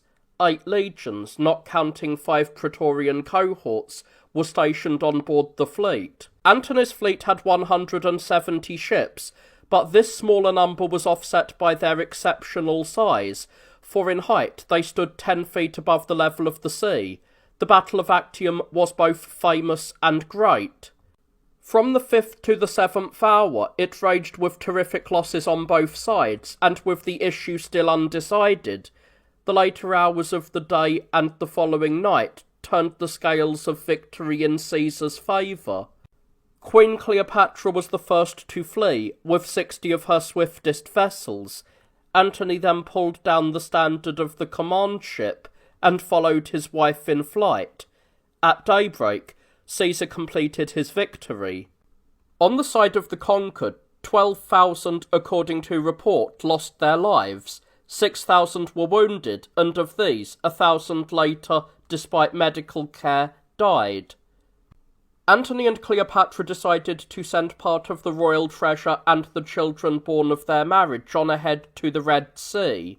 After stationing garrisons around the two extremities of Egypt, Pelusium and Parætonium, they themselves prepared a fleet and troops for the renewal of the struggle. Caesar, who had been named imperator for the 6th time and consul for the 4th time, in this instance with Licinius Crassus, went to Brundisium, where he assigned different legions to posts throughout the world. From there he set out for Syria, and soon drew near Pelusium, where Antony's garrison of their own free will welcomed him. In the meantime, Cornelius Gallus, whom Caesar had sent in advance, received the allegiance of the 4 legions that Antony had placed as a garrison about Cyrene. After first defeating Antony, he then captured Parætonium, the first city of Egypt from the side of Libya, and then without delay again defeated him at Pharos. Antony contended with Caesar in a cavalry battle, but was miserably defeated and took flight. At dawn of the calends of August, when Antony was going down to the harbour to draw up his fleet, all his ships suddenly went over to Caesar's side. When he had thus been deprived of his only source of protection, he became alarmed, and with a few men hastened to the royal palace. When Caesar was menacing him and the city was in a state of turmoil, Antony stabbed himself with a sword, and was carried half-dead to the tomb, where Cleopatra, resolved on death, had concealed herself. Cleopatra, realizing that she would be spared to grace the triumphal procession, sought a voluntary death. She was found dead, having been bitten on her left arm, it is believed, by the fangs of a serpent. Caesar at once summoned snake charmers, who are accustomed to draw off the poison of serpents from the wounds of men by sucking and drinking, but they could not save her. Caesar, now victorious, obtained control over Alexandria, by far the richest and greatest of all cities. Its riches so enriched Rome's wealth that the abundance of money raised the value of property and other saleable goods to double what they had been up to this time. Caesar ordered Antony's elder son to be put to death, and also Candidius, who had always been one of Caesar's bitterest enemies, and who was disloyal to Antony as well. Cassius Parmensis, the last victim to atone for the murder of his father, Caesar, was put to death, as was also Ovinius. It was especially charged that he, a senator of the Roman people, had not been ashamed to superintend, most importantly, Cleopatra's spinning and weaving. From Alexandria, Caesar and his infantry went into Syria, and thence departed into Asia for winter quarters. Later he came to Brundisium by way of Greece. In the 725th year after the founding of the city, and during the consulship of the Emperor Caesar Augustus, who was then consul for the 5th time, in this instance with Apuleius, Caesar returned from the east as a conqueror. On the 6th of January he entered the city in triple triumph. It was at this time, when all the civil wars had been lulled to sleep and brought to an end, that he first gave orders for the gates of Janus to be closed. On this day Caesar was first saluted as Augustus. This title, which everyone up to that time had held inviolate, and one to which other rulers hitherto had not presumed, signifies that the assumption of the supreme power to rule the world was legitimate. From that time on, the higher powers of the state reposed in one man, and so it remained thereafter.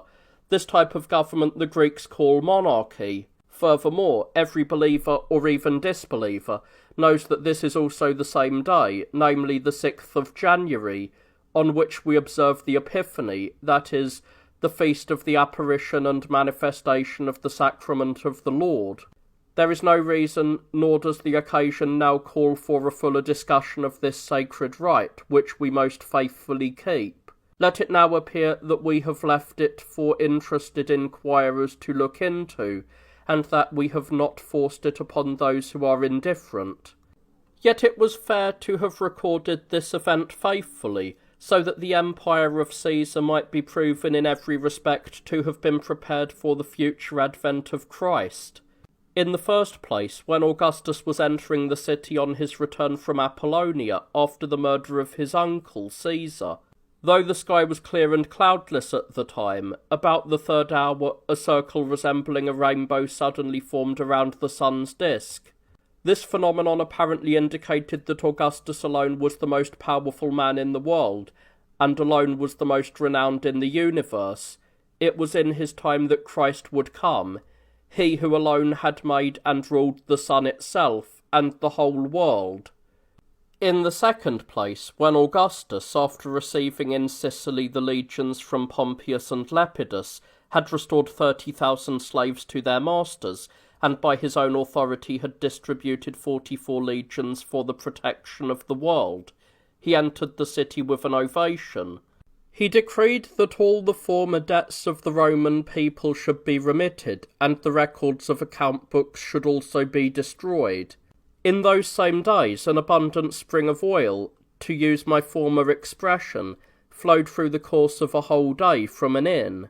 What is more evident than that by this sign the coming nativity of Christ was declared in the days when Caesar was ruling the whole world? For Christ is interpreted as meaning anointed, to speak in the language of the people among whom and from whom he was born. Therefore, at that time, when the tribunician power was decreed to Caesar to be held forever, a spring of oil at Rome flowed through the whole day. Under the principate of Caesar and under the Roman Empire throughout a whole day, that is, throughout the entire duration of the Roman Empire, signs in the heavens and prodigies on the earth were very clear to those who did not heed to the voices of the prophets. These signs and prodigies revealed that Christ, and from him Christians, that is, the Anointed One, and from him the Anointed Ones, would copiously and incessantly come forth from an inn, that is, from a hospitable and bountiful church, that all slaves who still acknowledged their masters must be restored by Caesar, and the others who were found without a master must be delivered to death and to punishment, and that the debts due for their sins must be remitted under Caesar's rule in that city, in which the oil had spontaneously flowed. In the third place, after his triumphal entry into the city, no doubt on that very day mentioned above, he, consul for the 5th time, had the gates of Janus closed for the first time after a lapse of 200 years, and assumed the very distinguished name of Augustus. What is there that we can more faithfully and truthfully believe and recognise, when peace, name, and day united together for the purpose of such a manifestation, than that he had been predestined by some hidden order of events for the service of his preparation? Caesar on that day, the same on which the Lord a few years later was to make his appearance, chose the banner of peace, and assumed the title of power. But what happened after Caesar's 4th return to the city, when he had brought the Cantabrian War to an end, and had pacified all nations, will be better set forth in its proper place, in order to bear witness to the faith we practice. In the 726th year of the city, when the Emperor Augustus Caesar was consul for the 6th time, and Agrippa for the 2nd time, Caesar, realizing how little would have been accomplished in Spain in the course of 200 years, if he permitted the Cantabri and Astures, the two bravest peoples of Spain, to enjoy their own laws, opened the gates of Janus, and in person set out with an army for the Spanish provinces. The land of the Cantabri and the Astures is part of the province of Galatia, where the extended range of the Pyrenees terminates in the north not far from the Second Ocean.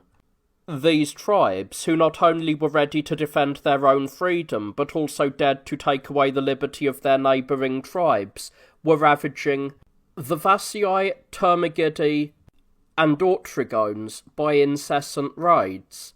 Caesar then pitched his camp near Sagisama and surrounded almost all of Cantabria with 3 armies. After his army had long wearied itself without accomplishing anything, and had often exposed itself to danger, Caesar finally ordered a fleet to be brought from the Gulf of Aquitania through the ocean, and the troops to be disembarked while the enemy were off their guard. The Cantabri finally fought a mighty battle underneath the walls of Attica. When defeated, they took refuge on Mount Vinius, which was a natural fortress. They were then reduced to desperate straits by the hunger brought on by the siege. Next, the town of Rusilium was captured and destroyed, though for a long time it offered strong resistance. The legates Antistius and Firmus fought many severe battles and subdued the further part of Galatia, which is wooded and mountainous, and which borders on the ocean. By means of a ditch 15 miles long, they also surrounded and besieged Mount Majulius, which towered above the Minius River. On this mountain, a large number of the enemy had taken refuge. When this group of men, by nature wild and fierce, realised that they were neither able to withstand a siege, nor strong enough to fight it out, they agreed to take their own lives because of their fear of slavery. Almost all unhesitatingly killed themselves by fire, sword, or poison. The Astures, who had pitched camp near the Astura River, would have overpowered the Romans by the soundness of their strategy and the strength of their forces, had they not been betrayed and forestalled. Their sudden attempt to overwhelm the three legates, whose legions were divided into equal columns, became known in time, when their own men disclosed the plan. Later, when they had withdrawn from the war, they were overcome in battle by Carausius, but not without causing the Romans to suffer heavy losses. Some of the Astures escaped from the battle and fled to Lancia. As the soldiers were preparing to attack the invested city with fire, the general Carausius not only persuaded his own men to desist from using fire, but also prevailed upon the barbarians voluntarily to surrender. As a testimonial of his victory, he strove hard to leave the city intact and uninjured. Caesar carried away this reward from the Cantabrian victory. He could now order the gates of war to be barred fast. Thus, for a second time in these days, through Caesar's efforts, Janus was closed. This was the fourth time that this had happened since the founding of the city. Later, Claudius Drusus, the stepson of Caesar, after having been allotted Gaul and Raetia, subdued the largest and bravest tribes of Germany with his armies. For all that time, just as if they were hastening towards the day set for peace, all the tribes were moved like waves towards a trial of war or an agreement of peace, with the intention of accepting the terms of peace if they were defeated, or if they should conquer, of enjoying tranquillity and peace. The Noricans, Illyrians, Pannonians, Dalmatians, Mosians, Thracians, and the Sarmatian Dacians, the largest and strongest peoples of Germany, were either overcome or subdued by different generals and shut in by the mightiest of rivers, the Rhine and the Danube. Drusus in Germany first conquered the Usipetes and then the Tencteri and Chatti, and slaughtered the Marcomanni almost to the last man. Later, in a single battle, which was severe upon his own men as well, he overcame the bravest tribes, the Cherusci, Suebi, and Segumbri, to whom nature had given strength, and practice experience in the use of their strength. We can judge their courage and fierceness from the fact that if ever their women were shut in amid their own carts by an advance of the Romans, and if their arms and everything that in their rage might serve them as weapons failed them, they were wont to dash their small children on the ground and then throw them in the faces of the enemy, committing murder twice by the separate slaughters of their children. At that time also, in Africa, Caesar's general Cossus confined within a limited area the Morzolani and Gaetuli, who were accustomed to range far and wide, and thus forced them through fear to keep away from the Roman boundaries. In the meantime, embassies of the Indians and Scythians, after traversing the whole world, at length came upon Caesar at Tarraco, a city of hither Spain, beyond which they could not have sought him. They accorded him the same glory as Alexander the Great. Just as the embassy of the Spaniards and Gauls came to Alexander at Babylon in the centre of the East to consider peace, so in Spain, in the furthest west, eastern India and northern Scythia besought Caesar as supplicants, and brought tribute from their countries. After concluding the Cantabrian War for 5 years, Caesar turned back and restored all Spain to a state of lasting peace. Then, after he had taken some rest to relieve his weariness, he returned to Rome. In those days, Caesar often fought in person, and many wars also were fought by his generals and lieutenant generals. Among others, Piso was dispatched against the Vidalici. When he had subdued them, he returned as victor to greet Caesar at Lugdunum. Tiberius, the stepson of Caesar, who had most cruelly slaughtered and destroyed the Pannonians when they had risen in a new revolt, immediately engaged the Germans in war. As a conqueror, he carried off 40,000 of them as captives. This truly was a great and most formidable war, waged by 15 legions over a period of 15 years, nor had there been, according to the testimony of Suetonius, another conflict equally great since the Punic Wars.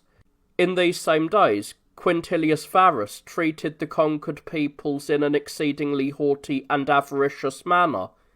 He and the 3 legions accompanying him were totally destroyed by the Germans, who revolted. Caesar Augustus took this disaster suffered by the state so hard that his intense sorrow made him dash his head against a wall, crying out, "O Quintilius Varus, give me back my legions!" Agrippa, however, overcame the Bosporani, and after recovering in battle the Roman standards formerly carried off under Mithridates, forced the defeated enemy to surrender. The Parthians acted as if the eyes of the entire world, both conquered and pacified, were focused upon them, and as if the entire strength of the Roman Empire would be directed against them alone. They had long been conscious of the fact that the slaughter suffered by Crassus would have to be avenged. Therefore they voluntarily returned to Caesar the standards that they had taken away on the death of Crassus, and after giving royal hostages, obtained a lasting treaty by humbly promising to observe good faith. In the year of the city 752, when all nations from the east to the west, from the north to the south, and throughout the entire circuit of the ocean, were united in the bonds of peace, Caesar Augustus had the gates of Janus closed for the 3rd time. From that time onwards they remained bolted in complete stillness for almost 12 years. Rust even gathered upon them, and it was not until Augustus was a very old man that they were forced to be opened because of a revolt of the Athenians and the commotion raised by the Dacians. During this period, when the gates of Janus were closed, the emperor strove by the maintenance of peace to nourish and to enlarge the state, which he had acquired by war, establishing many laws to inculcate in men the habit of discipline through a reverence that was willingly given. The title Lord he avoided on the ground that he was only a man. Once, indeed, when he was attending a play, this line was spoken in the farce, "O what a just and gracious Lord," whereupon the entire audience sprang to its feet and applauded violently, as if these words had been spoken of him. He immediately checked their unseemly flattery with a look and a gesture, and on the following day rebuked them in a severely worded edict. Thereafter, he would not permit even his own children or grandchildren to call him Lord, either in jest or in earnest. At that time, that is, in the year when Caesar, by God's ordination, established the firmest and truest peace, Christ was born, whose coming that peace waited upon, and at whose birth the angels joyfully sang in the hearing of men, "Glory to God in the highest, and on earth peace to men of good will." It was at this time that he who had secured universal supremacy refused to be called Lord of men, or rather dared not, when the true Lord of all mankind was born among men.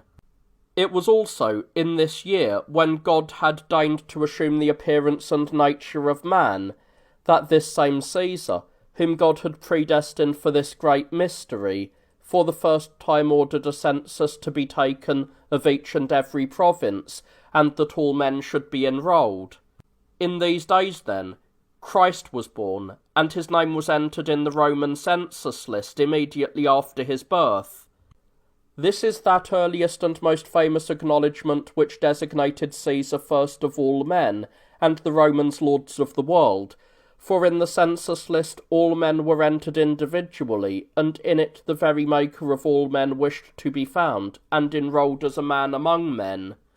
From the very foundation of the world, and the beginning of the human race, an honour of this kind has never been granted, not even to Babylon or to Macedonia, not to mention any kingdom of lesser rank.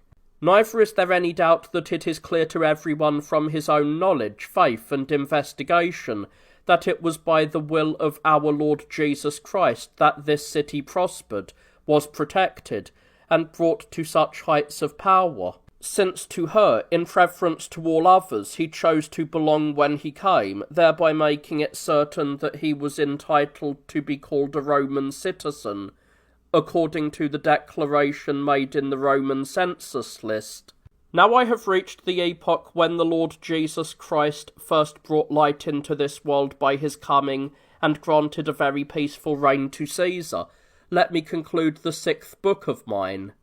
The 7th, provided God gives me the requisite strength, will embrace the budding years of Christianity, its growth amid many efforts to suppress it, and its present state of advancement, which is so sharply criticised by those whose statements force us to reply in kind. Since I have from the beginning declared both that men are sinners and that they are punished for their sins, so now, apart from the proposition that all men in general are inclined to sin and individually are chastised for their sins, I shall set forth first the various persecutions of the Christians, and the retributions that followed. Sufficient evidence has now been gathered, I think, that the following truths may be publicly put forward for the approval of my critics, without my making use of any secret known only to a small number of the faithful. The one and true God, whom the Christian religion preaches, made the world and its creatures when he so willed, setting his creation in order through many separate acts, though in many of these acts his agency was not recognised. He established it for one purpose, when he was revealed by one event, and at that time he manifested and proved his power and patience in various ways. In this regard, indeed, I have for some time noticed that people who are narrow-minded and pessimistic resent the fact that great patience is associated with great power. If, indeed, he had the power, they say, to create the world, to establish peace therein, and to make known to it the worship and the knowledge of himself, what need was there of so great a patience, or as they themselves regard it, so pernicious a patience, that in the end the sins, disasters, and sufferings of mankind finally brought about conditions which could just as well have been produced in the beginning through the might of the God whom you are preaching? To these persons, indeed, I might truly answer that the human race from the beginning was so created and fashioned that, living according to the precepts of religion, in peace, and without toil, it might gain eternal life as a reward for its obedience. But having abused the goodness of the Creator, who had given it freedom, it turned his gift of liberty into stubborn disobedience, and passed from the contempt of God into forgetfulness of God. In view of this, the patience of God is just in either case, for either if he is held in contempt, he does not wholly destroy anyone to whom he wishes to be merciful, but by virtue of his power, as long as it is his will, he permits the man who despises him to suffer trials. Hence it follows that it is always just for him to guide such people in their ignorance, as he will in time, upon their repentance, mercifully restore to them the riches of their former grace. These arguments, though advanced with great force and truth, do require, after all, a devout and willing listener. My present audience, however, whether or not they may come to believe at some future time, are certainly unbelievers now. Therefore I shall bring forward rather quickly arguments which, though my opponents may not approve, they certainly cannot disprove. Now, within the limits of our human comprehension, we and our opponents both revere religion and acknowledge and worship a higher power. The difference lies only in the nature of our belief. Whereas we acknowledge that all things are from one God and through one God, they think that there are as many gods as there are things. If, they say, it was in the power of the God whom you preach to make the Roman Empire so large and exalted, why then did his patience prevent it from reaching that state earlier? I shall answer them in the same vein. If it was in the power of the gods whom you preach to make the Roman Empire so large and exalted, why then did the patience of their gods prevent it from reaching that state earlier? Was it because the gods themselves did not exist, or because Rome herself did not exist? Were the gods not worshipped at that time, or did Rome not yet seem ready for power? If the gods were not yet in existence, their argument fails. But why discuss the delay of the gods, when I have not even discovered their nature? If, on the other hand, the gods were in existence, either their power, as my opponents really believe, or their patience was at fault. That is, either they could have acted and failed to do so, or else they wished to act, but had not the power to do so. Or, if it seems more plausible to say that there were indeed gods at that time who could have aided the progress of the Romans, but that there were as yet no Romans who could rightfully be assisted, I reply that we are looking for a power capable of creating suitable material to work on, not for mere workmanlike skill in shaping material already. Our concern is with those who the heathen considers as great gods, not with base artisans whose skill is useless unless their material is at hand. If indeed it was always possible for these gods to foreknow and to ordain, their foreknowledge should rather be assumed, since, in the case of omnipotence, to foreknow and to will concerning its own work are the same. Whatever was foreknown and ordained ought not to have been delayed, but to have been put into effect. Especially is this so since the pagans say that their Jupiter was accustomed to amuse himself by turning ant-hills into tribes of men. Nor do I think that we need to consider further the performance of rites, insomuch as in the midst of continual sacrifices there was no end or relief from incessant disasters, except when Christ, the Saviour of the world, appeared. Although I think that it has already been sufficiently shown that the peace of the Roman Empire was prearranged for his coming, nevertheless, I will endeavour to add a few more arguments to the previous ones.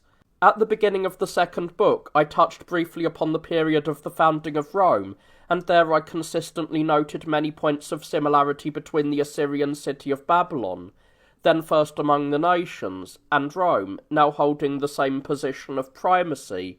I showed that Babylon was the first, Rome the last empire, that Babylon grew weak little by little, while Rome gradually waxed strong, that Babylon lost her last king at the same time that Rome crowned her first, and that Babylon was attacked and captured by Cyrus and fell dying, just as Rome, rising confidently after the expulsion of the kings, began to enjoy the freedom of ruling herself. Moreover, I pointed out that in those very days, when Rome was asserting her independence, the Jewish people, who were slaves of the king of Babylon, regained their liberty, returned to Holy Jerusalem, and built the temple of the Lord, as the prophets had foretold. Furthermore, I have said that there intervened between the Babylonian Empire which was in the east and the Roman Empire which arose in the west, and was nourished by the legacy of the east, the Macedonian and African empires. These empires may be regarded as playing the role of a guardian and trustee for a brief interval in the north and in the south. To my knowledge, no one has ever doubted that the Babylonian and Roman empires are rightly called that of the east and that of the west. That the Macedonian Empire was in the north is obvious both from its geographical position and the altars of Alexander the Great, which stand to this day near the Riparian Mountains. Carthage, on the other hand, ruled over the whole of Africa and extended the boundaries of her empire not only to Sicily, Sardinia, and other adjacent islands, but even to Spain, as is shown by the records of history and by the remains of cities. I have also stated that after each city had stood for the same number of years, Babylon was sacked by the Medes, and Rome stormed by the Goths.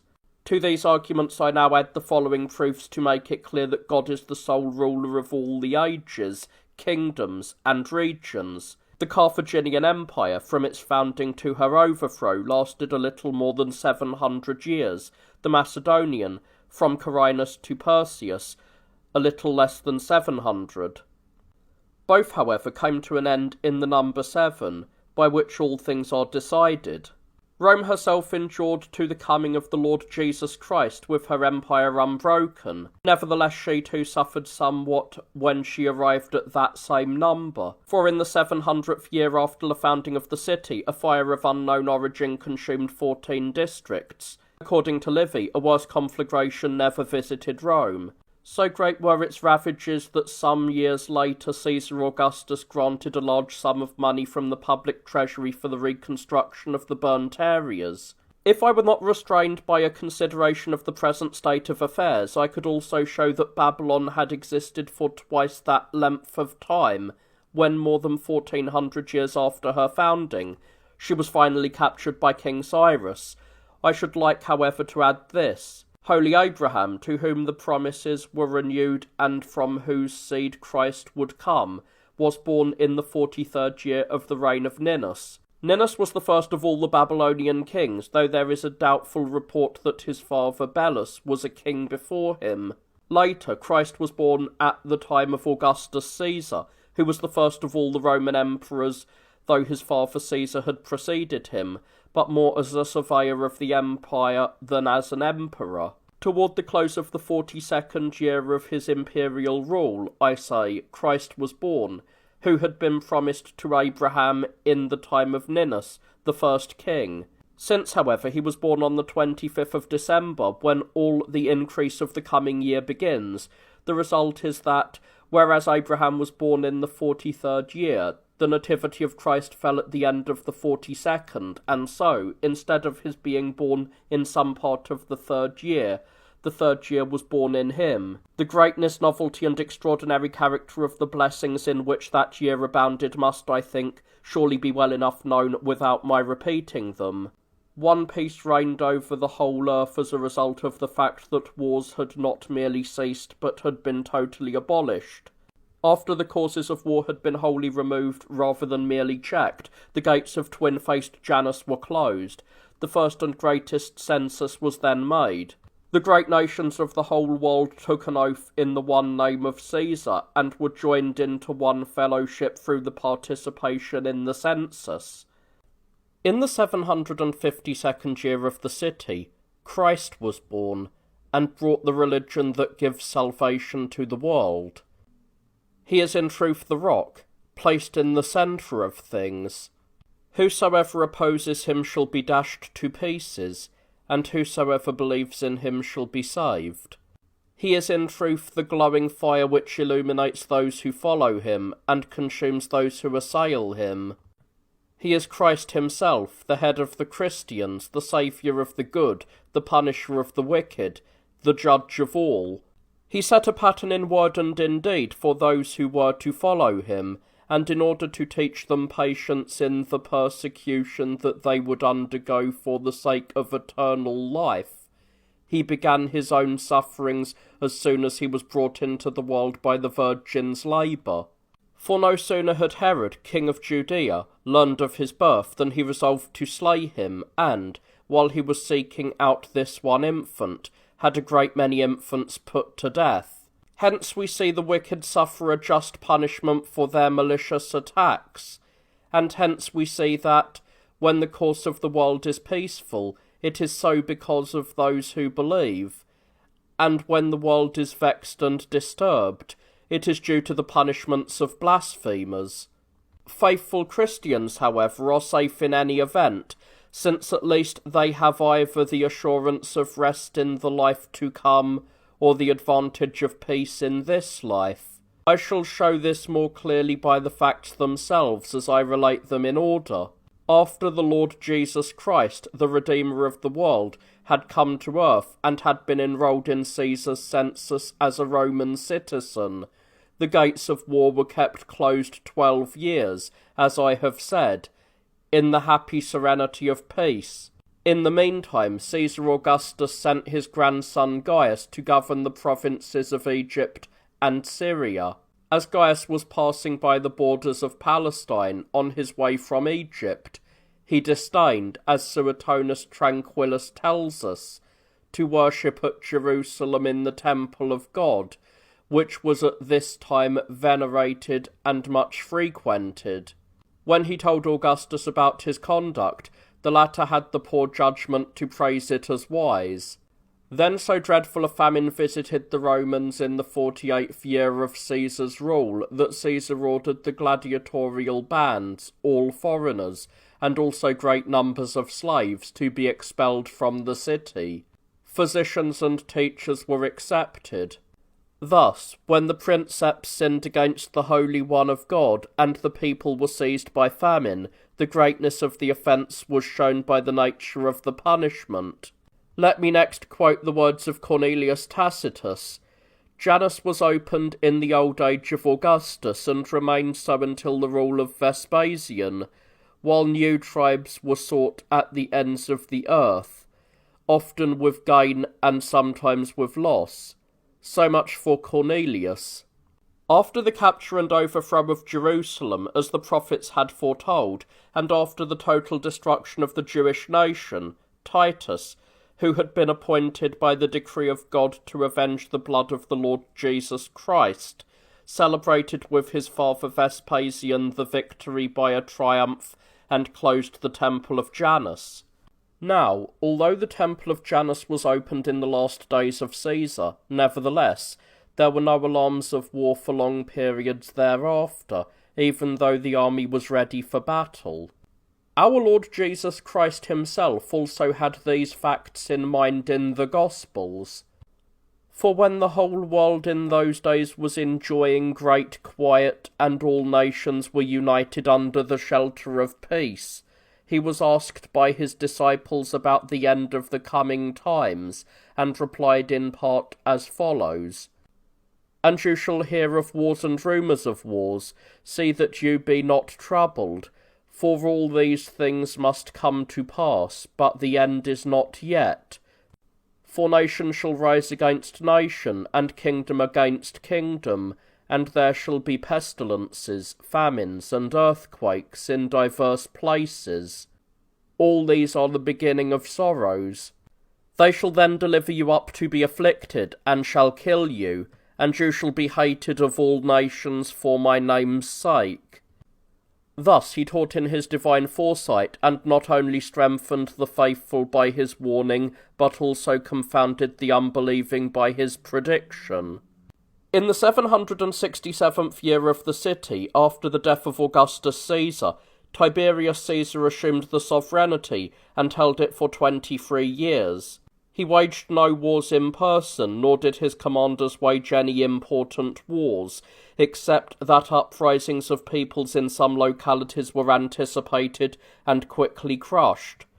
To be sure, in the 4th year of his reign, Germanicus, the son of Drusus, and father of Caligula, celebrated a triumph over the Germans, against whom he had been sent by Augustus in the latter's old age. Tiberius himself, however, during the greater part of his reign, administered the affairs of the state with so deep a sense of responsibility, and so great moderation, that he wrote to some governors who had advised an increase in the tribute level upon the provinces, to the effect that it is the duty of a good shepherd to shear his flock and not to flay them.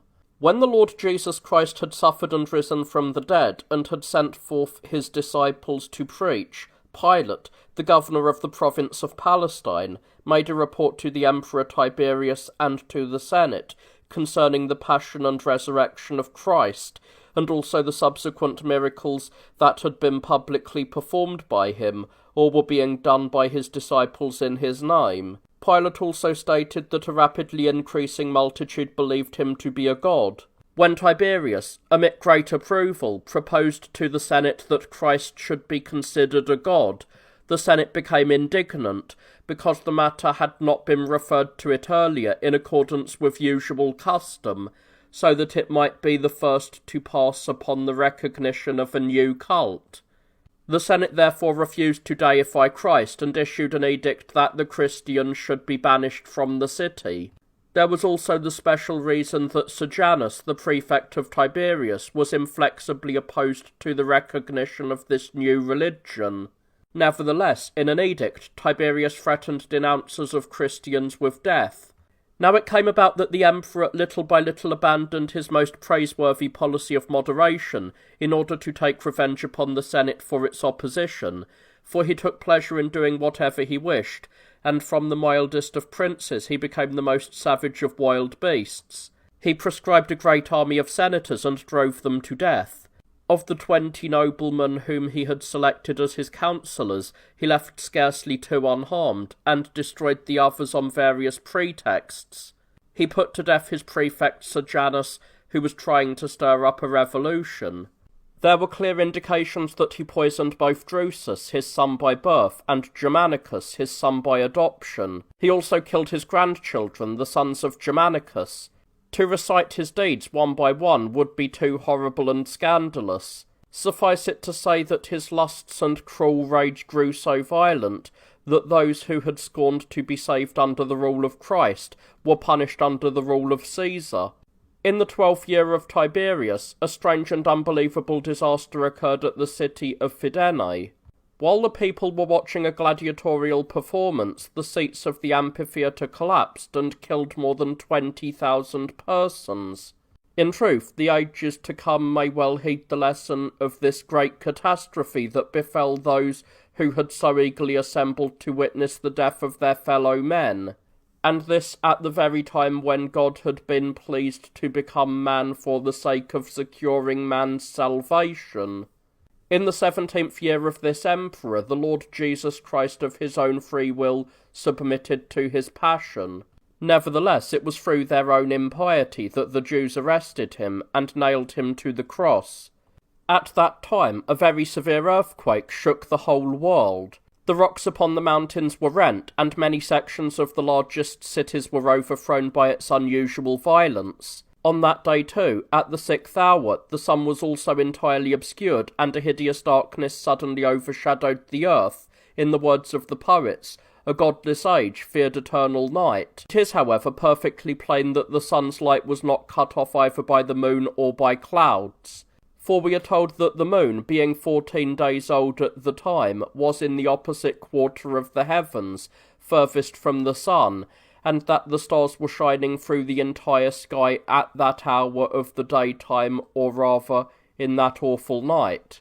These facts are attested not only by the authority of the Holy Gospels, but also by several books of the Greeks. From the time of the Passion of our Lord to this day, the Jews, who had persecuted him to the extent of their power, have complained incessantly of an unbroken succession of disasters, until finally their nation, drained of its lifeblood and scattered abroad, disappeared from history. For Tiberius dispatched the youth of the Jewish nation to provinces having an unhealthful climate, using their military obligation as a pretext.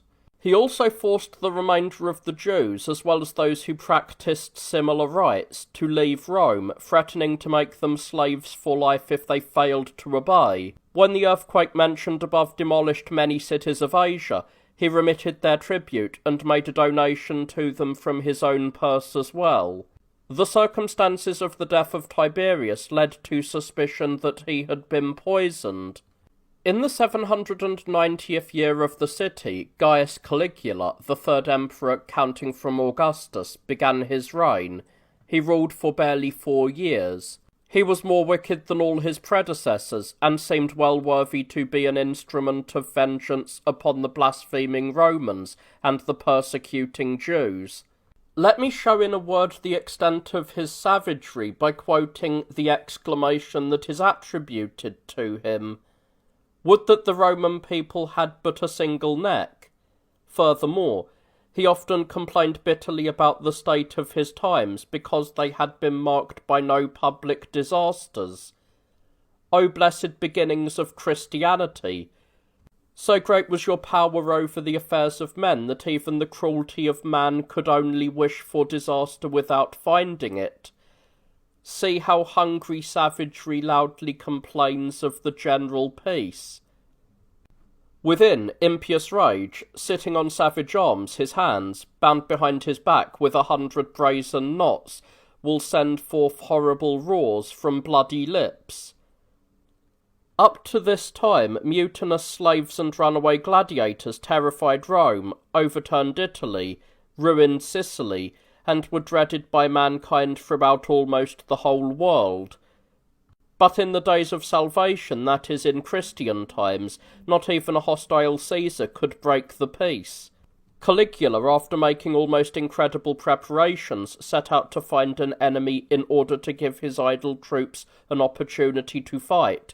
Traversing Germany and Gaul, he stopped on the sea coast opposite Britain. There he received the submission of Minosabilinus, who had been banished by his father, the king of the Britons, and who was now wandering about accompanied by a few followers. Lacking a ground for war, Caligula returned to Rome. At this time the Jews, already harassed by misfortune everywhere as a retribution for Christ's passion, were crushed in a riot that had broken out in Alexandria. They were driven from the city.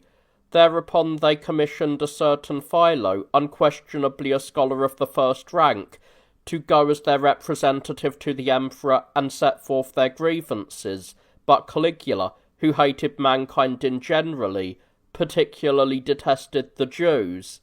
He therefore treated Philo's mission with contempt and commanded that all the holy places of the Jews, and especially that famous ancient sanctuary in Jerusalem, should be profaned with heathen sacrifices, and filled with statues and images. He also gave orders that he himself should be worshipped there as a god. When Pilate, the governor who had pronounced the death sentence upon Christ, and who had been the instigator as well as the object of many riots in Jerusalem, received this order, he was so tormented that he stabbed himself with his own hand, and so quickly put an end to his miseries. In addition to his other acts of lust, Gaius Caligula committed the crime of violating his own sisters. He then condemned them to exile, and later ordered their executions, and that of all the other exiles. He himself, however, was murdered by his bodyguard. Among his private papers there were found 2 notebooks. One of these he had entitled The Dagger, the other The Sword. Each contained the names of the most distinguished men of the 2 orders, senatorial and equestrian, together with marks indicating those who were to be killed. A huge chest of various poisons was also found. Claudius Caesar soon afterwards ordered that these poisons be thrown into the sea, whereupon the waters became polluted, and killed great numbers of fish, whose dead bodies were cast up by the waves along all the neighbouring shores. A really strong evidence of God's mercy may be seen in his manifestation of grace towards a people of whom only part were destined to become believers, and from the tempering of his wrath against them, at that time when they persisted in their unbelief. How great a multitude of human beings escaped the death that had been prepared for them may be summarized, and was indeed clear to all, from the numbers of fish that had been poisoned. What havoc so great an amount of poison might have caused in the unfortunate city, if it had been skilfully used, is evident, since even its careless disposal polluted the sea. During the 795th year of the city, Tiberius Claudius, the 4th in succession from Augustus, came to the throne. He occupied it for 14 years. In the beginning of his reign, Peter, the apostle of the Lord Jesus Christ, came to Rome.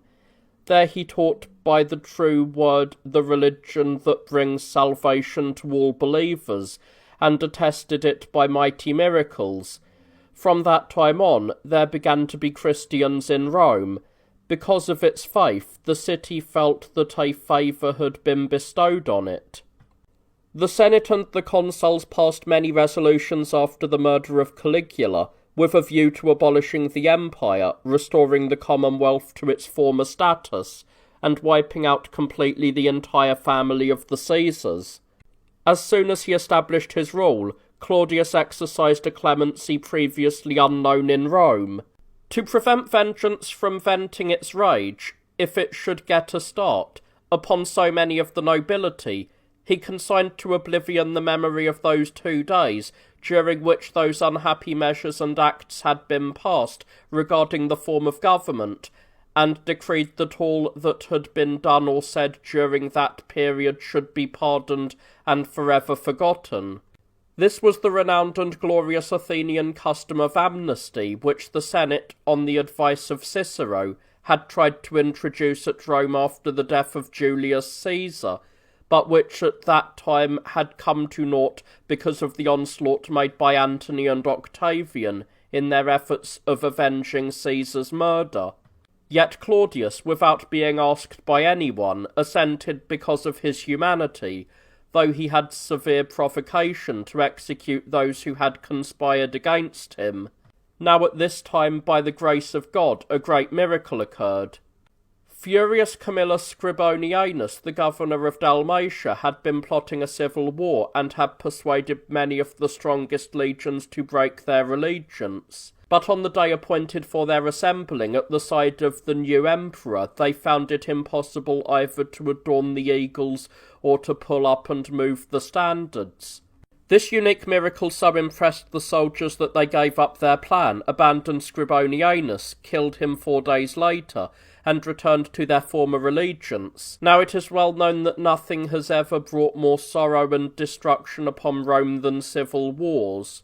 Of a certainty, God repressed this rising tyranny and threatening civil war on account of the coming of the Apostle Peter, and for the sake of the few Christians who, like tender shoots springing up here and there, were just beginning to profess the holy faith.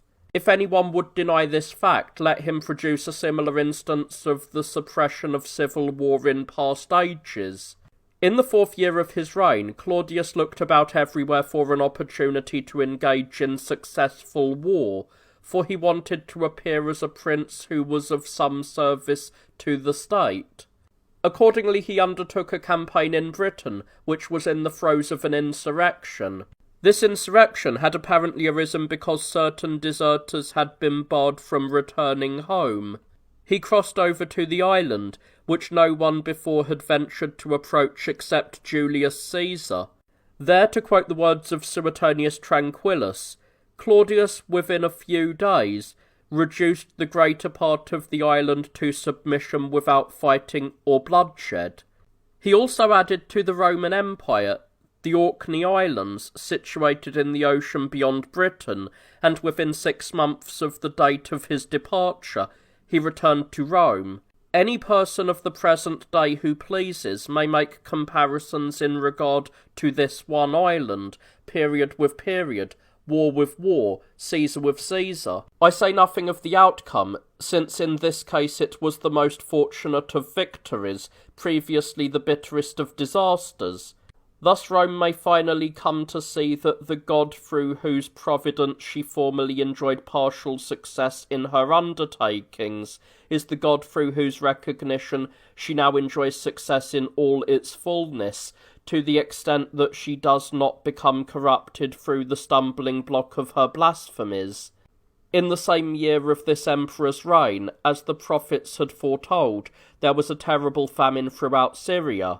The needs of the Christians at Jerusalem, however, were bountifully supplied with grain that Helena, the queen of Adiabene, and a convert to the faith of Christ, had imported from Egypt. In the 5th year of the reign of Claudius, an island, extending over a space of 30 stades, suddenly appeared out of the deep sea between Thera and Thracia. 2 years later, when Cumanius was procurator of Judea, a commotion broke out in Jerusalem at the time of the Passover. So great was this riot that the people were crushed when stampeding through the gates. 30,000 Jews are said to have been trampled to death or suffocated in the congestion. In the 9th year of his reign, Claudius expelled the Jews from Rome.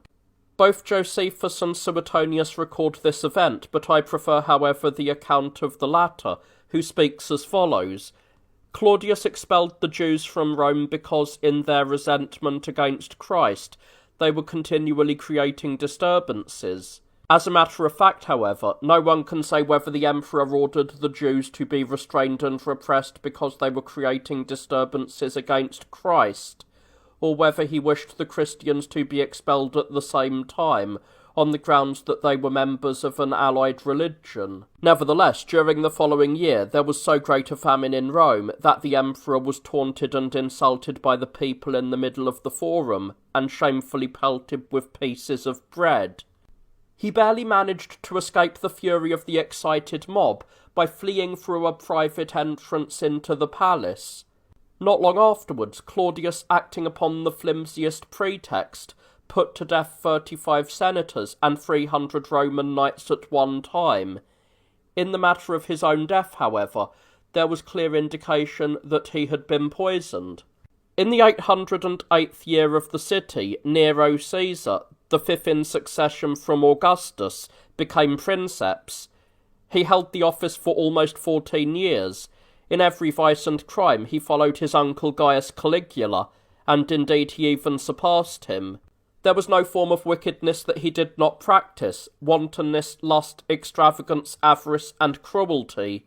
In the first place, his wantonness led him to visit nearly all the theatres of Italy and Greece, where he disgraced himself by wearing motley attire. Indeed, he often imagined that he carried away the palm symbolising victory from heralds, musicians, actors, and charioteers.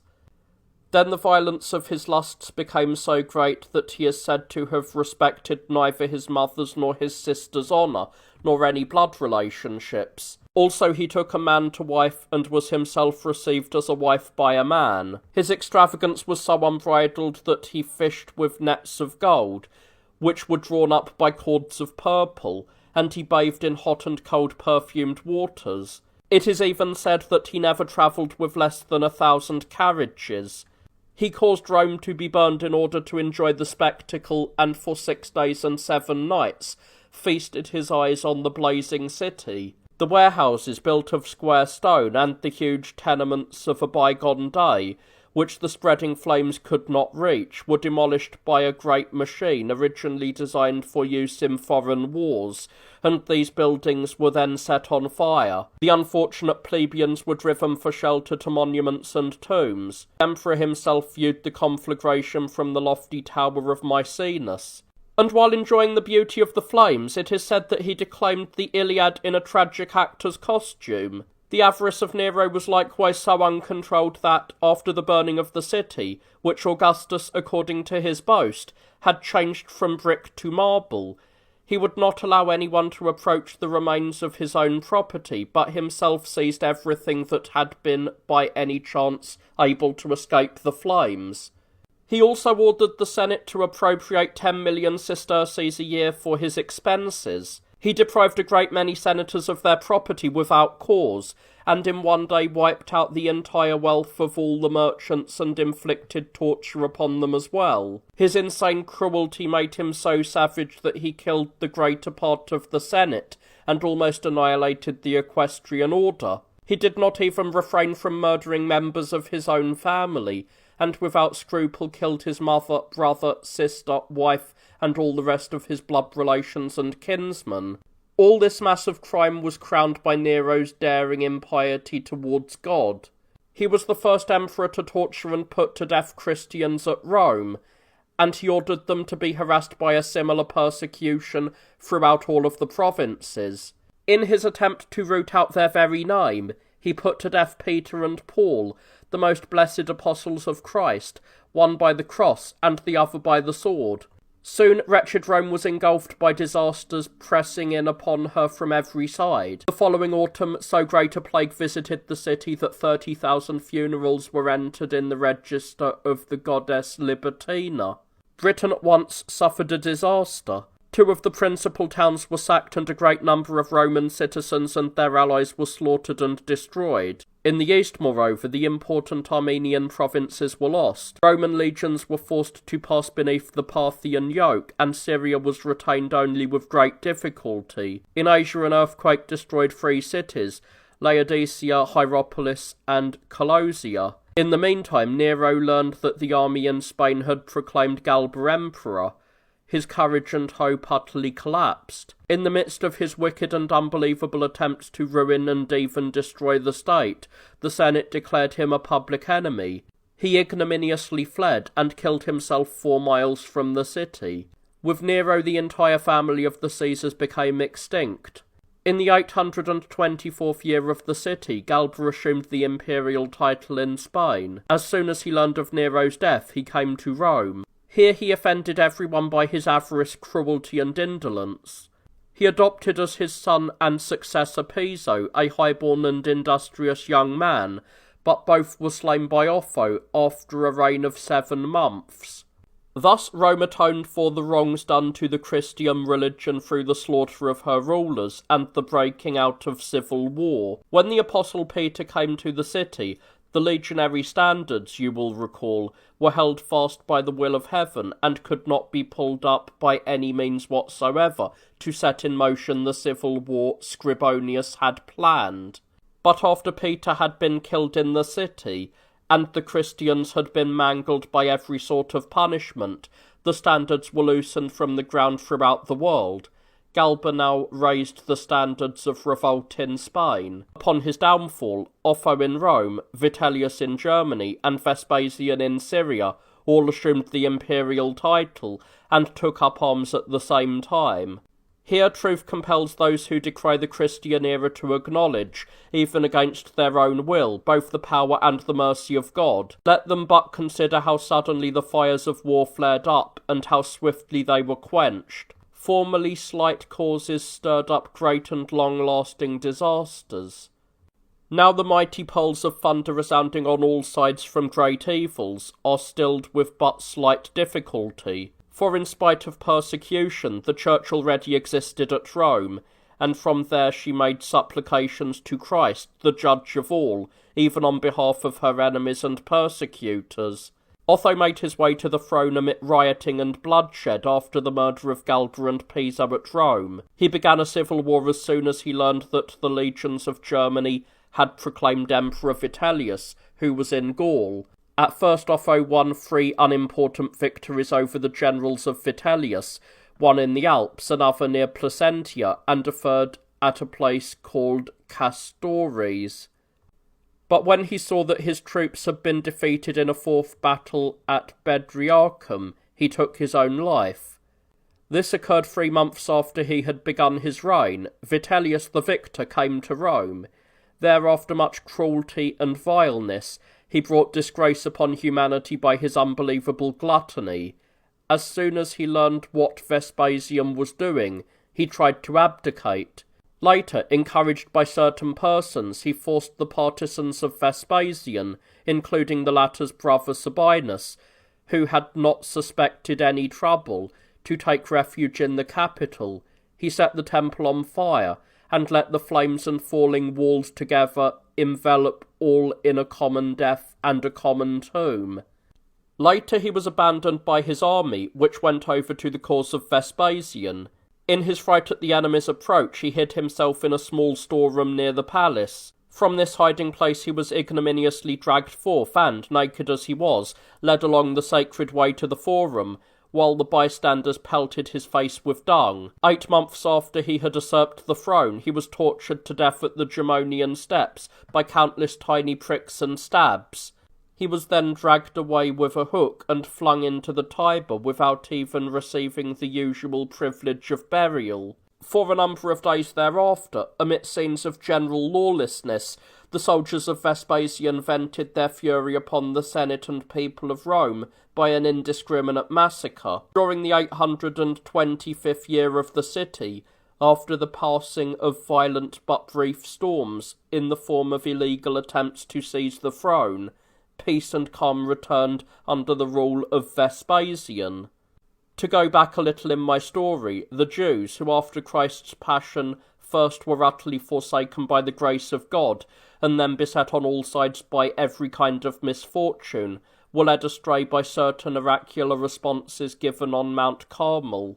These foretold that leaders would come out of Judea and seize control of the government. Applying this prediction to themselves, the Jews broke out in rebellion. They massacred the Roman garrisons, put to flight the governor of Syria when he came with reinforcements, captured his standards, and cut his forces into pieces.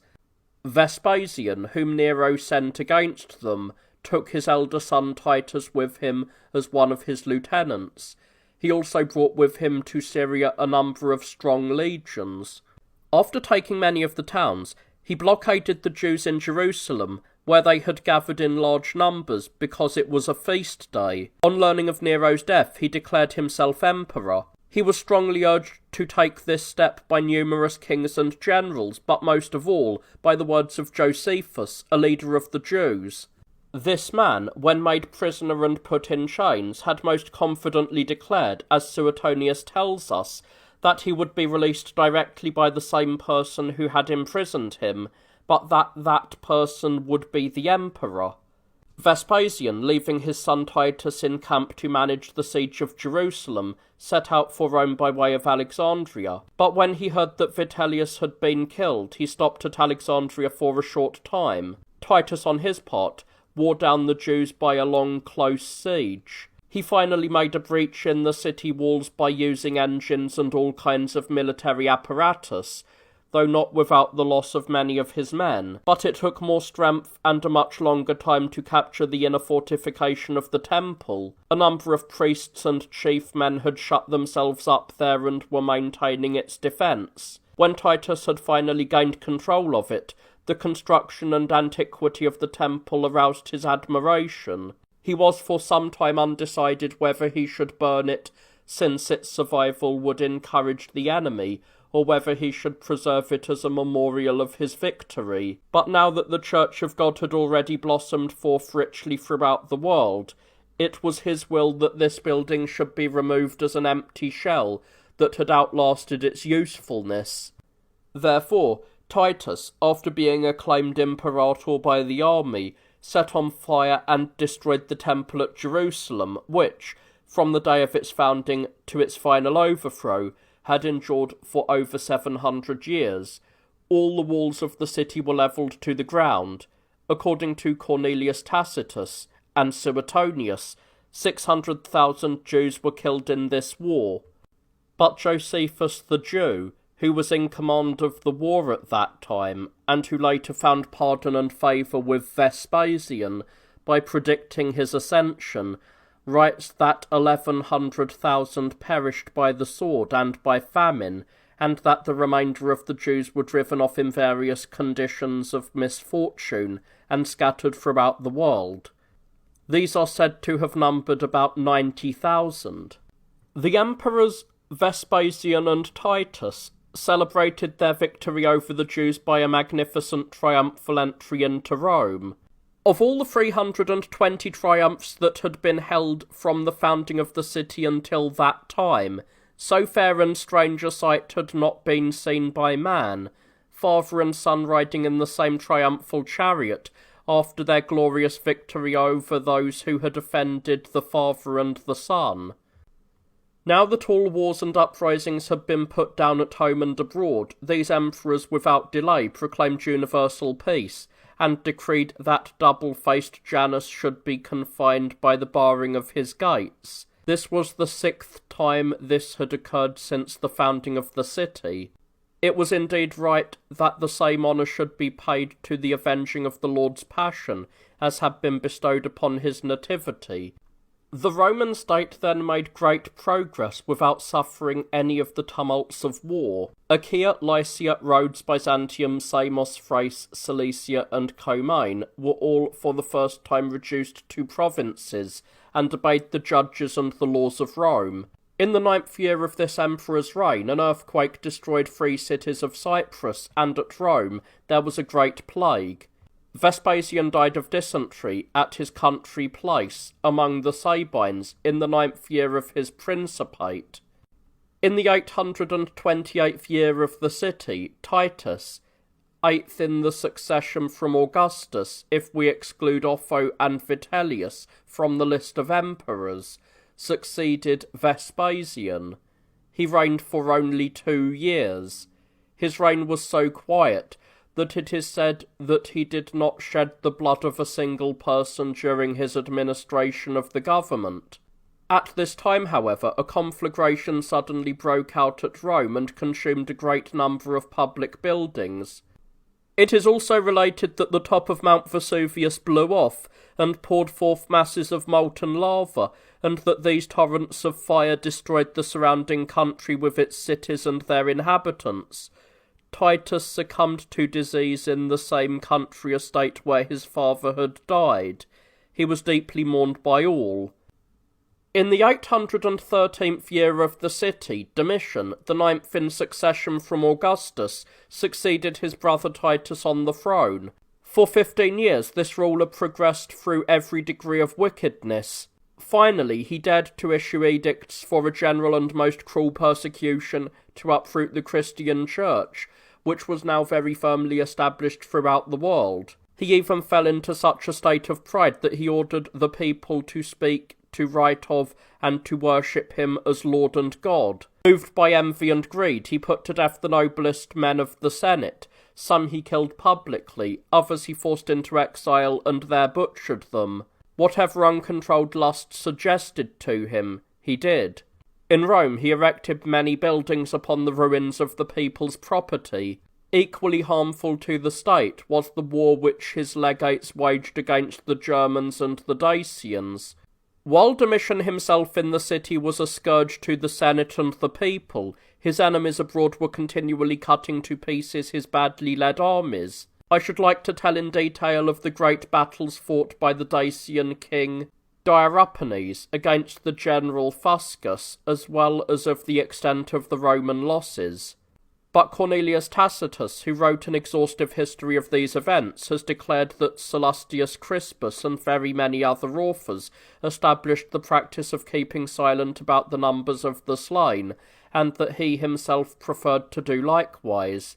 Domitian, however, who was puffed up by the lowest form of vanity, held a triumph.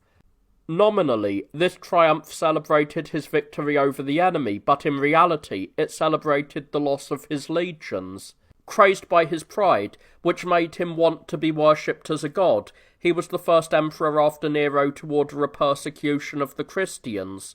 Also in these days the most blessed Apostle John was banished to the island of Patmos. The Jews, too, were subject to cruel tortures and to the bloodiest of inquisitions for the purpose of searching out and destroying the race of David. The emperor did this because he both hated and yet believed the holy prophets, and thought that one was still to come from the seed of David who would ascend the throne. Domitian soon was cruelly assassinated in his palace by members of his own household. The public corpse-bearers carried out his body on a common bier and buried it most dishonourably. In the 846th year of the city, although Eutropius says that it was the 850th, Nerva was proclaimed emperor. He was a man advanced in years and was named emperor by the praetorian prefect Petronius and the eunuch Parthenius, the latter the murderer of Domitian. Nerva was the 10th emperor in succession from Augustus. He adopted Trajan as his successor, revealing by this choice that a divinely inspired foresight had guided him in taking care of the sorely afflicted state. In his first edict, Nerva recalled all the exiles. This general pardon freed the Apostle John, who then returned to Ephesus. After a reign of 1 year, Nerva succumbed to a disease and died. In the 847th year of the city, Trajan, a Spaniard by birth, and the 11th emperor in succession from Augustus, took the helm of the state from Nerva. He held it for 19 years. Trajan assumed the emblems of the imperial office at Agrippina, a city in Gaul. He at once restored Germany beyond the Rhine. He subdued many tribes beyond the Danube. He formed provinces of the districts beyond the Euphrates and the Tigris, and he took possession of Seleucia, Ctesiphon, and Babylon. Trajan erred in judgment, however, in his persecution of the Christians, the third persecution from that of Nero. He ordered that the Christians should be compelled, whenever found, to sacrifice to idols or to be put to death if they refused. Great numbers of them were executed. Pliny the Younger, who had been appointed prosecutor with the other judges, reported that the Christians were doing nothing contrary to the Roman laws apart from the profession of belief in Christ and their inoffensive meetings. Moreover, he said that none of them, sustained by their harmless belief, thought death a matter of grief or of dread. Upon receiving this information, the emperor at once modified his edict by receipts couched in milder terms. Nevertheless, the Golden House at Rome, which Nero had built with a great outlay of both private and public wealth, was suddenly burned to the ground. Thus it was made plain that, though the persecution was set in motion by another, the punishment fell most heavily upon the building of the man who first began the persecution, and who was the real author of it. At the same time, an earthquake laid low 4 cities in Asia, Elia, Myrina, Pitane, and Cyme, and in Greece, the 2 cities of the Opunti and the Arete. The same earthquake demolished 3 cities of Galatia. Lightning struck and burned the Parthenon at Rome, while at Antioch an earthquake laid almost the entire city in ruins. Then, violent rebellions among the Jews broke out simultaneously in various parts of the world. The Jews acted as if turned into mad savages. Throughout Libya they waged pitiless war against the inhabitants and caused great desolation by killing the tillers of the soil. So merciless were they that if the Emperor Hadrian had not afterwards colonized the country with people from outside, the land would have remained absolutely destitute and entirely without inhabitants. They disturbed all Egypt, Cyrene, and the Thebaid by sedition and bloodshed.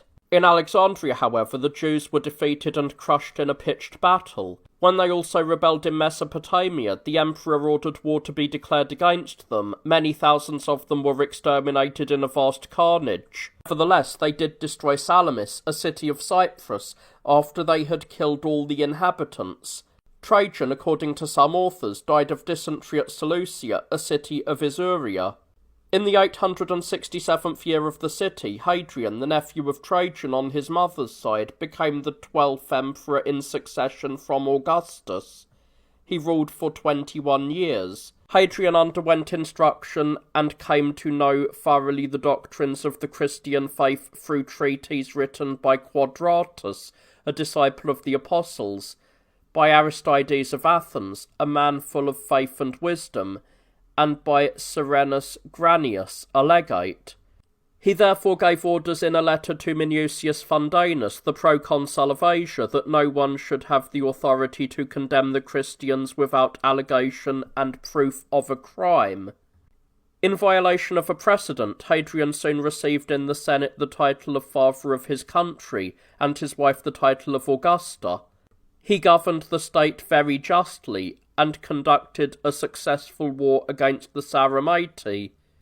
In one final massacre he subdued the Jews who, excited by the disorders caused by their own crimes, were ravaging the province of Palestine, which had once been their own.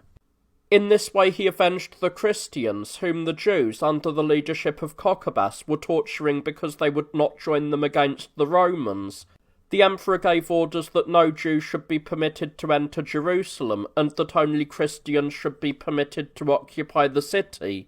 He restored it to great prosperity by rebuilding the walls, and named it Alia, from his own first name.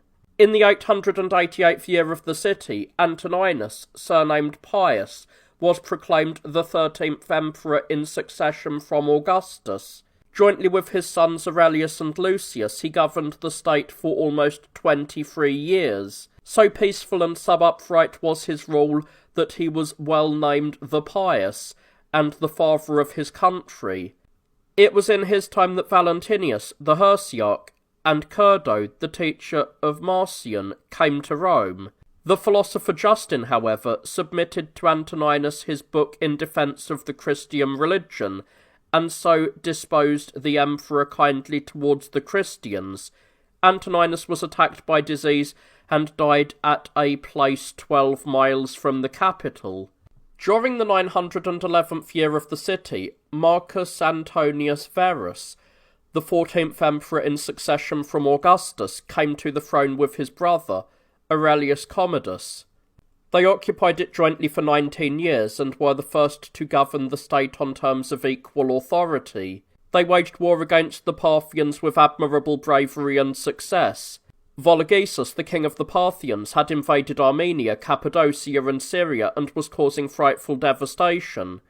Annius Antoninus Verus proceeded to the battlefront and there, after performing great exploits with the aid of his energetic generals, captured Seleucia, an Assyrian city of 400,000 inhabitants, situated on the Hydaspes River. He and his brother celebrated the victory over the Parthians by a joint triumph. Shortly afterwards, while sitting with his brother in a carriage, Verus choked to death during an attack of a disease that the Greeks call apoplexy. Upon the demise of Verus, Marcus Antoninus became sole ruler of the state. During the Parthian War, however, persecutions of the Christians arose for the 4th time since Nero's reign. These persecutions were carried on by the emperor's order with great severity in Asia and in Gaul, and many of the saints received the crown of martyrdom. A plague now spread over many provinces, and a great pestilence devastated all of Italy. Everywhere country houses, fields and towns were left without a tiller of the land, or an inhabitant, and nothing remained but ruins and forests. It is said that the Roman troops and all the legions stationed far and near in winter quarters were so depleted that the war against the Marcomanni, which broke out immediately, could not be carried on without a new levy of soldiers. At Conutium, Marcus Antonius held the levy continuously for 3 years. This war was undoubtedly directed by the providence of God, as it is clearly shown by many proofs, and especially by a letter of that very grave and judicious emperor, Antoninus. Numerous barbarous and savage tribes, that is to say, the Marcomanni, the Quadi, the Vandals, the Sarmatians, the Suebi, in fact, the tribes from nearly all of Germany, rose in rebellion. The Roman army advanced as far as the territories of the Quadi.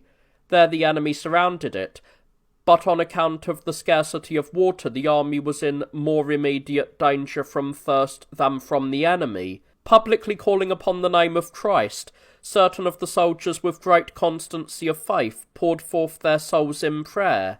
Immediately there came so heavy a shower that the Romans were abundantly refreshed without suffering harm. The barbarians, however, became terrified by the incessant bolts of lightning, particularly after the lightning had killed many of them, and they took to their heels. Attacking from the rear, the Romans slaughtered them to the last man, and thus won a most glorious victory. With a small band of raw recruits, but with the all-powerful aid of Christ, they had outdone nearly all the achievements of the past. Several authors also state that a letter of the Emperor Antoninus still exists, in which he acknowledges that the thirst of the army was relieved and the victory won, because the Christian soldiers had invoked the name of Christ. This emperor associated his son Commodus with him in the government. He remitted the arrears of tribute in all the provinces and ordered all the accusing evidence of indebtedness to the treasury to be piled up and burned in the forum. He also modified the severer laws by new enactments. Finally, while staying in Pannonia, he died of a sudden illness. In the 930th year of the city, Lucius Antoninus Commodus, the 15th emperor in succession from Augustus, succeeded his father on the throne. During his reign of 13 years, he conducted a successful war against the Germans. However, he became thoroughly depraved as a result of scandalous excesses and obscenities. Frequently he fenced in public exhibitions with the weapons of gladiators, and often he encountered wild beasts in the arena. He also put to death a great many of the senators, especially those who, he noticed, were most prominent by reason of birth and ability. The punishment for his crimes was visited upon the city. Lightning struck the capital and started a fire which, in its devouring course, burned the library the fathers had founded in their enthusiasm for learning, and also other buildings adjoining it. Another fire, breaking out later in Rome, levelled to the ground the temple of Vesta, the Palatine, and a large part of the city. Adjudged when alive an enemy of the human race, Commodus, who incommoded everyone, was strangled to death, so it is said, in the house of Vestilianus. After Commodus, the Senate proclaimed the elderly Helvius Pertinax emperor. He was the 16th ruler in succession from Augustus. 6 months after his ascension, he was slain in the palace at the instigation of the jurist Julianus. The latter thereupon seized power, but in the course of a civil war he was soon defeated by Severus at the Mulvian Bridge, and killed 7 months after he had begun to rule. Thus, Pertinax and Julianus between them occupied the throne for only 1 year. In the 944th year of the city, Severus, an African from the town of Leptis in Tripolitania, gained the vacant throne. He wished to be called Pertinax after the emperor whose murder he had avenged. He was the 17th emperor in succession from Augustus and held the throne for 18 years. Cruel man by nature, he was continually harassed by wars, and he had to struggle hard to maintain his strong rule. At Cyzicus he defeated and killed Persenius Niger, who had set himself up as an usurper in Egypt and Syria. When the Jews and the Sarmatians tried to rebel, he put them down with the sword. He conquered the Parthians, the Arabians, and the Adiabini. He harassed the Christians by a severe persecution, the 5th since Nero's reign, and in various provinces many of the saints received the crown of martyrdom. Immediately, vengeance from heaven followed this wicked and presumptuous action of Severus against the Christians and the Church of God. Straightway the emperor was compelled to hasten, or rather was dragged back, from Syria to Gaul for a third civil war.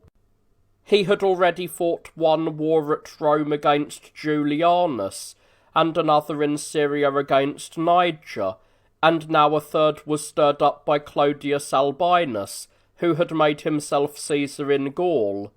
Albinus had been an accomplice of Julianus in the murder of Pertinax. In this war, much Roman blood was shed on both sides. Albinus was overthrown at Lugdunum and lost his life. The victorious Severus was drawn to the British provinces by the revolt of almost all of his allies. Having recovered part of the island after a number of stubbornly contested battles, he determined to shut it off by a wall from the other tribes that remained unsubdued. He therefore constructed a large ditch and 2 very strong ramparts extending from sea to sea, a distance of 132 miles. These works he fortified at frequent intervals by towers. Severus died at the town of Ebrachium in Britain. 2 sons survived him, Basinianus and Geta. Geta was declared a public enemy and put to death. Basinianus, who assumed the name of Antoninus, took possession of the throne. In the 962nd year of the city, Aurelius Antoninus Basinianus, also known as Caracalla, the 18th emperor in succession from Augustus, obtained the principate. He held it for almost 7 years. In his way of life, Caracalla was harsher than his father, and the most uncontrollable of men in his lust, as is evident from his marriage to his stepmother Julia. In the course of a difficult campaign against the Parthians, he was surrounded by the enemy between Edessa and Carrhae and killed. Following him as the 19th emperor in succession from Augustus, Appius Macrinus, the Praetorian prefect, seized the supreme power with the aid of his son, Diogeminus. He was slain, however, a year later in a mutiny of the soldiers at Archelaus. In the 970th year of the city, Marcus Aurelius Antoninus, the 20th emperor in succession from Augustus, obtained the supreme power. He held it for 4 years. This emperor, who was priest of the temple of Heliogabalus, was remembered for nothing but his notorious profligacy, crimes, and utter vileness. He and his mother were killed at Rome during an uprising of the soldiery. In the 974th year of the city, Aurelius Alexander, the 21st emperor in succession from Augustus, was proclaimed emperor by the will of the Senate and the soldiers. For 13 years he ruled with a deserved reputation for fair dealing. Incidentally, his mother, Mumia, who was Christian, made it her concern to receive instruction from the presbyter Origen. Immediately after his ascension, Alexander undertook a campaign against the Persians and in a great battle won a decisive victory over Xerxes, their king. He employed Ulpian as his legal adviser and showed the greatest self-restraint in his administration of the state. He was nevertheless killed in a mutiny of the soldiers at Mogontiacum. In the 987th year of the city, Maximinus, 22nd in line from Augustus, became emperor. He was elected not by the will of the Senate, but by the army, after he had waged war successfully against the Germans. He instituted a persecution against the Christians, the 6th since the time of Nero, but soon, that is, in the 3rd year of his reign, he was killed by Pupienus at Aquileia. His death also brought the persecution to an end. His chief reason for instituting a persecution against the priests and clergy, that is, against the teachers of doctrine, was the fact that his predecessor Alexander and the family of the latter's mother, Mumia, were Christians. Another very important motive was his dislike of the presbyter Origen. In the 991st year of the city, Gordian, the 23rd emperor in succession from Augustus, was proclaimed emperor. He reigned for 6 years. Pupienus, the slayer of Maximinus, and his brother Balbinus, who with him had usurped the supreme power, were shortly afterwards murdered in the palace. According to Eutropius, Gordian, still a mere boy, opened the gates of Janus before setting out for the Parthian War in the east. I do not remember that any writer has stated whether anyone after the time of Vespasian and Titus closed them. Cornelius Tacitus, however, does report that they were opened a year later by Vespasian himself. After winning mighty battles against the Parthians, Gordian was treacherously murdered by his own men, not far from the Euphrates. In the 997th year of the city, Philip, the 24th emperor in succession from Augustus, was proclaimed emperor, and shared the throne with his son Philip. He occupied it for 7 years, the first of all the emperors who was a Christian. The 3rd year of his reign was the occasion for the 1000th anniversary of the founding of Rome. This anniversary year, more memorable than any that had gone before, the Christian emperor celebrated with magnificent games. There is no doubt that Philip gave this devout thanksgiving and honour to Christ and to the Church, since no author mentions any procession up to the Capitol, nor any sacrifice of victims according to the usual custom. The father and the son died in different places, one in the course of a mutiny of the soldiers, and the other as a result of the treachery of Decius. In the 1004th year of the city, Decius, who had instigated and quelled a civil war, after the murder of the 2 Philips, seized the supreme power as the 25th emperor in succession from Augustus. He held it for 3 years. His motives for murdering Philip soon became obvious when he published merciless edicts authorizing the persecution and slaughter of Christians. He sent a great many of the saints from their crosses to receive their crowns from Christ.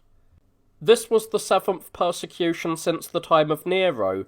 This emperor appointed his own son Caesar. Both were not long after killed in the midst of the barbarians. In the 1007th year of the city, Gallus Hostilianus, the 26th emperor in succession from Augustus, came to the throne. He and his son Volusianus together occupied it barely 2 years. A plague, which brought in its train unbearable diseases, and extended to all the regions where the edicts of Decius for the destruction of the churches had been promulgated, now avenged the wrong done to Christianity. Hardly a Roman province, a city, or a house escaped being smitten and desolated by that widespread pestilence.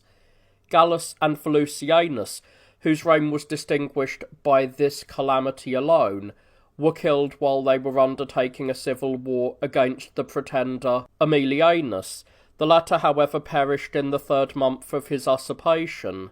In the 1010th year of the city, the 27th place in the Augustan succession was filled by 2 emperors, Valerian, who was hailed as Augustus by the army in Raetia, and Gallienus, who was proclaimed Caesar by the Senate at Rome. Gallienus had an unhappy reign lasting 15 years. During this time, the human race had little respite from unusually severe and continuous pestilences. Wickedness, easily forgetful, provokes its own punishment, for impiety, though it feels the scourge when beaten, is too callous to perceive the one scourging it. Leaving out of consideration the earlier persecutions of the Christians, the one inflicted by Decius caused the whole Roman Empire to be harassed by a great plague, but injustice, cheated by poor judgment to its own ruin, deceived itself, for the wicked thought that the plague was a matter of ordinary chance, and that death resulting from disease was a natural end, and not a punishment. Within a short time, therefore, the wicked actions again so provoked the anger of God, that they received a blow which they long were forced to remember. As soon as Valerian had seized the throne, he began the 8th persecution since Nero's time. He ordered that the Christians be forced by torture into idolatry, and that they be killed if they should refuse to worship the Roman gods. As a result, the blood of the saints was shed throughout the length and breadth of the Roman Empire. Immediately, Valerian, the author of this abominable edict, was captured by Sapor, the king of the Persians. He who had been emperor of the Roman people grew old among the Persians, and suffered the supreme humiliation of slavery, for he was condemned for the term of his life to perform the menial service of helping the king mount his horse, not by giving him his hand, but by bending to the ground and offering his back. Gallienus became terrified by such an unmistakable judgment of God, and was alarmed by the wretched fate of his colleague. He therefore quickly made amends by restoring peace to the churches. But when so many thousands of the saints had been tortured, the captivity of one impious man, even though his punishment lasted throughout his life, and was of an exceedingly abhorrent kind, could not atone for the wrong nor satisfy vengeance. The blood of the just cried out to God and demanded to be avenged in the same land where it had been shed. Nor did a righteous judgment exact the penalty upon the one who issued the order, but also upon the agents, informers, accusers, spectators, judges, and finally upon all who had favoured the unjust and cruel persecution, even by their silent wish, for God knows all secrets. Most of these men were scattered throughout the provinces, and the same avenging blow justly smote them all. By God's will, the nations stationed on the boundaries of the empire and left there for this purpose were suddenly loosened on every side, and no sooner did the reins of control release themselves than they invaded all the Roman territories. The Germans made their way through the Alps, Raetia, and the whole of Italy, as far west as Ravenna. The Alemanni roamed through the Gallic provinces and even crossed into Italy. An invasion of the Goths ruined Greece, Pontus, and Asia. Dacia beyond the Danube was lost forever. The Quadi and the Sarmatians ravaged the Pannonian provinces. The remote Germans stripped Spain and took possession of it. The Parthians seized Mesopotamia and completely devastated Syria. Throughout the various provinces, there exist today poor and insignificant settlements situated in the ruins of great cities, which still bear evidences of the names and tokens of their misfortunes. Our own city, Tarraco in Spain, is one of these, and we can point to it to console ourselves over our recent misery. Furthermore, lest any part of the Roman body politic should escape being mangled, there were internal conspiracies formed by usurpers. Civil wars arose, and everywhere streams of Roman blood flowed while Romans and barbarians vented their fury. But soon the wrath of God was turned to mercy, and the mere beginning of a punishment rather than an actual penalty was reckoned to be a sufficient satisfaction. First of all, Genus, who had assumed the imperial purple, was slain at Mursa. Next, Postumus usurped the sovereignty in Gaul, but this usurpation brought good fortune to the state, for in the course of 10 years he drove out the enemy and restored the lost provinces to their former condition, conquering by the exercise of great bravery and self-restraint. He was killed, however, in a mutiny of the soldiers.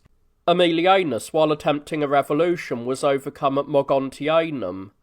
After the death of Postumus, Marius seized the supreme power at that city, but he was killed immediately afterwards. The Gauls, acting on their own initiative, then proclaimed Victorianus emperor. It was not long before Victorianus was murdered, and Tetricus, who at that time held the office of governor of the province of Aquitania, succeeded him.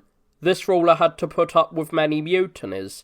In the east, in the meantime, a certain Odenathus gathered together a band of Syrian peasants.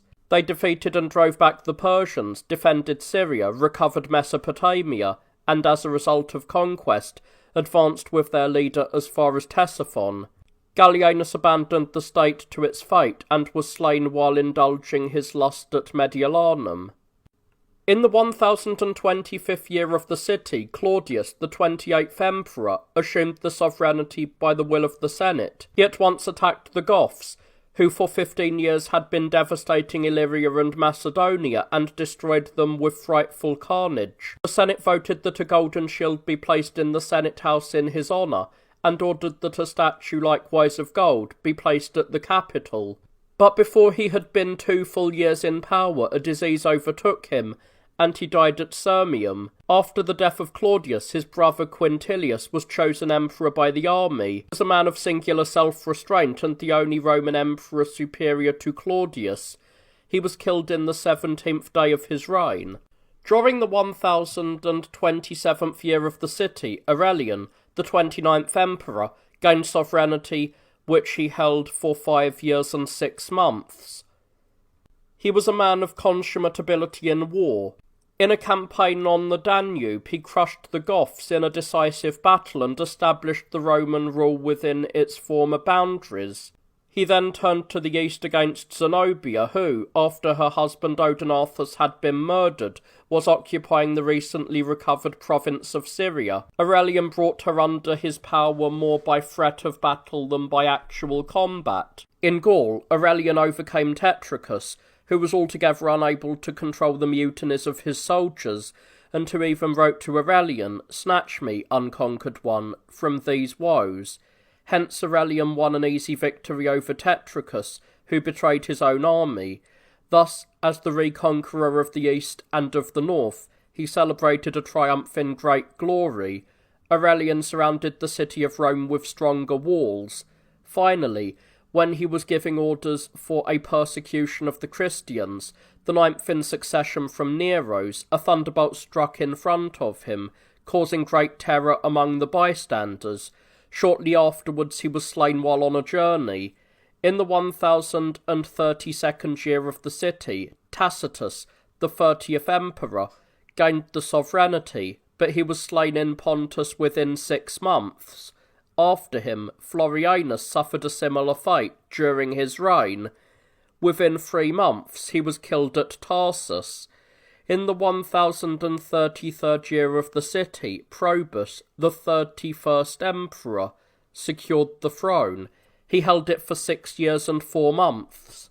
He finally destroyed the enemy in a number of bitterly contested battles and completely freed the Gallic provinces that had so long been occupied by the barbarians. He then waged 2 very bloody civil wars, one in the east where he overthrew and captured the usurper Saturninus, and the other at Agrippina where he defeated Proculus and Bonosus in a series of great battles and killed them. While in an iron-covered tower at Sirmium, Probus himself was killed by mutinous soldiers. In the 1039th year of the city, Carus of Narbo, the 32nd emperor, came to the throne. He reigned for 2 years. After establishing his sons Carinus and Numerianus as co-rulers, Carus made war upon the Parthians and captured 2 of their most famous cities, Kochi and Ctesiphon. Afterwards, while in his camp on the Tigris, he was struck by lightning and killed. Numerianus, who had accompanied his father, was treacherously killed as he was retreating by his father-in-law Aper. In the 1041st year, Diocletian was chosen by the army as the 33rd emperor. He reigned for 20 years. Upon assuming full command, he at once killed with his own hand Aper, the murderer of Numerianus. He next defeated Carinus in a stubbornly contested battle. This man had been leading a dissolute life in Dalmatia, where Carus had left him as Caesar.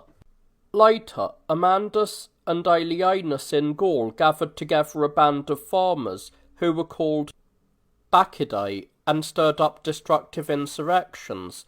Diocletian appointed Maximianus, surnamed Hercules, Caesar, and sent him into the Gallic provinces.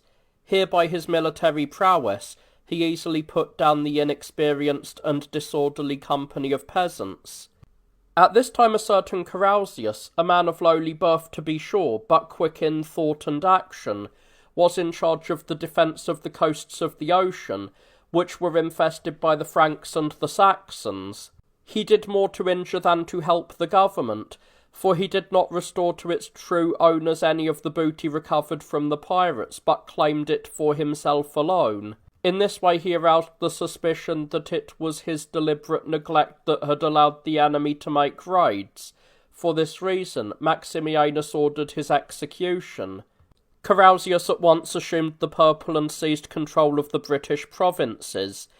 Thus the thunders of strife suddenly reverberated throughout the territories of the Roman Empire. Carausius was leading a rebellion in Britain, and Archelaus one in Egypt. The Quiquegentani were attacking Africa, and Narseus, king of the Persians, was waging destructive wars in the east.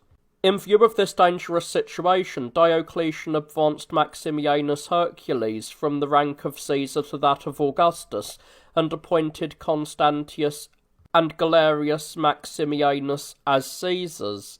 Constantius now married Theodora, the stepdaughter of Heraclius Maximianus, and by her had 6 sons, the brothers of Constantine. Carausius, after laying claim to Britain, held it firmly in his grasp for 7 years. Finally, however, he was treacherously killed by his comrade, Electus. The latter held for 3 years the island that he had taken away from his friend. The Praetorian prefect Asclepidotus then overthrew him and reigned in Britain 10 years after it had been lost. In Gaul, in the first encounter, the Alemanni routed Constantius Caesar's army. He himself barely managed to escape. In the second battle, however, he won a complete victory. It is said that 60,000 of the Alemanni were slain in the course of a few hours. Maximianus Augustus subdued the Quiquegentani in Africa. Then Diocletian besieged Achilles at Alexandria for 8 months. He finally captured and killed him, but far from showing moderation in his victory, he gave Alexandria over to pillage, and made life in all Egypt hideous with proscriptions and massacres. Galerius Maximianus fought 2 battles against Narseus, in a third engagement which took place somewhere between the cities of Callinicus and Carrhae. Narseus defeated him. After losing his troops, Galerius took refuge with Diocletian, who received him with extreme arrogance. The story goes that though clad in scarlet robes, he was forced to run before the emperor's carriage for several miles. Nevertheless, Galerius made this insult serve as a whetstone to his valour. Spurred on by this treatment, when the rust of kingly pride was rubbed off, he was able to sharpen his mind to a keen edge. He at once made a general levy of troops throughout Illyricum and Moesia, and hurriedly returning to meet the enemy, he overwhelmed Narseus by skilful strategy and superior force. After annihilating the Persian army and putting Narseus himself to flight, he seized the latter's camp, made prisoners of his wife's sisters and children, appropriated an immense amount of Persian treasure, and led away many of the Persian nobles into captivity. On his return to Mesopotamia, he was welcomed by Diocletian and given the highest honours. Later these same generals fought vigorously against the Carpi and the Basternae. They then conquered the Sarmatians and distributed a great number of captives from this people among the garrisons of the Roman frontiers. In the meantime, Diocletian in the east and Maximianus Heraclius in the west ordered the churches to be destroyed and the Christians persecuted and put to death. This persecution, the 10th in succession from Nero's, was longer and more cruel than any other that had preceded it. For 10 years it was carried on without interruption. Churches were burned, the innocent were proscribed, and martyrs were slaughtered. Then followed an earthquake in Syria. Thousands of people throughout Tyre and Sidon were crushed by falling buildings. In the 2nd year of the persecution, Diocletian suggested to the unwilling Maximianus that both of them should at the same time lay aside the purple and the imperial power and, after substituting younger men for themselves in the government, pass their declining years in the leisure of private life. Accordingly, on the day agreed, they laid aside the power and trappings of empire, Diocletian at Nicomedia and Maximianus at Mediolanum. The Augusti, Galerius and Constantius, were the first to divide the Roman Empire in 2. The former took Illyricum, Asia and the East. The latter took Italy, Africa and the Gallic provinces. Constantius, however, who was of an extremely mild disposition, was satisfied with Gaul and Spain alone, and permitted Galerius to take the other districts. Galerius chose 2 Caesars, Maximinus, whom he stationed in the east, and Severus, to whom he entrusted Italy. He himself established his government in Illyricum. Constantius Augustus, a mild-tempered man, and one skilled in the conduct of government, died in Britain, leaving Constantine, a son by his concubine Helena, as emperor of the Gallic provinces. In the 1061st year of the city, Constantine, the 34th emperor, received the helm of the state from his father Constantius. He held it for 31 years, to the good fortune of everyone. At this point somebody suddenly runs up to me, and dancing with joy taunts me, saying, "Ah, we have long waited for you, and at last you have fallen into our trap. Here we were lying in wait for you to overrun your mark. Here we caught you when you fell down, and here we held you fast when you became confused. Until now we have borne with you, while with a certain skill and ingenuity you have fitted together the accidental vicissitudes of history with the vengeances exacted in behalf of the Christians. At times, indeed, we men, in our ignorance of the secrets of heaven, were disturbed by the apparent truth of the parallel. We turned pale with fear. But now our Maximianus has cleared away the entire stage setting of your play, and has himself become conspicuous as the unshakable pillar and prop of our ancient religion. For 10 years your churches were overthrown, as you yourself admit. the Christians throughout the world were racked with torture, and their ranks depleted by slaughter. We have your plain testimony that no previous persecution was either so severe or so long continued. Yet see, amid the quiet and prosperity of those days, the unusual good fortune of the very emperors who accomplished the deed. At home there was no famine, no pestilence. Abroad there was no war except by their own choice, and that only to exercise their strength, and not to endanger their forces.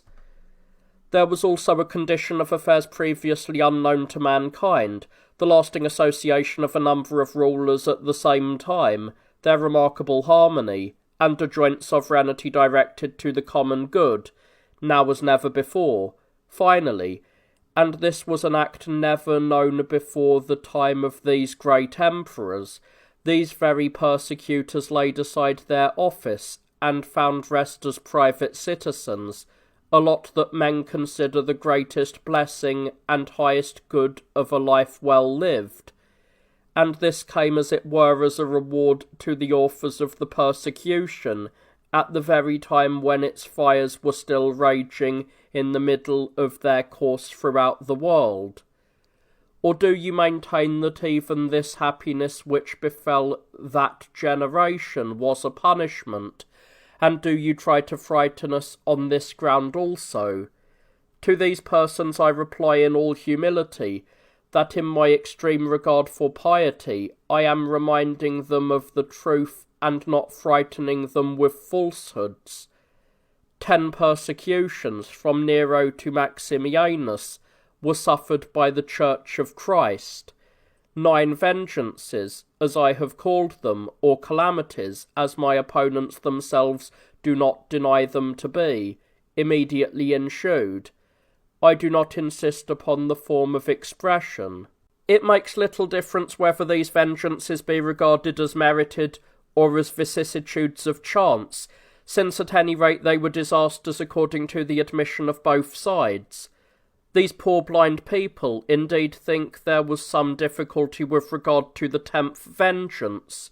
They do not see that it was all the more severe the less it was perceived, for the impious man is beaten and does not feel it.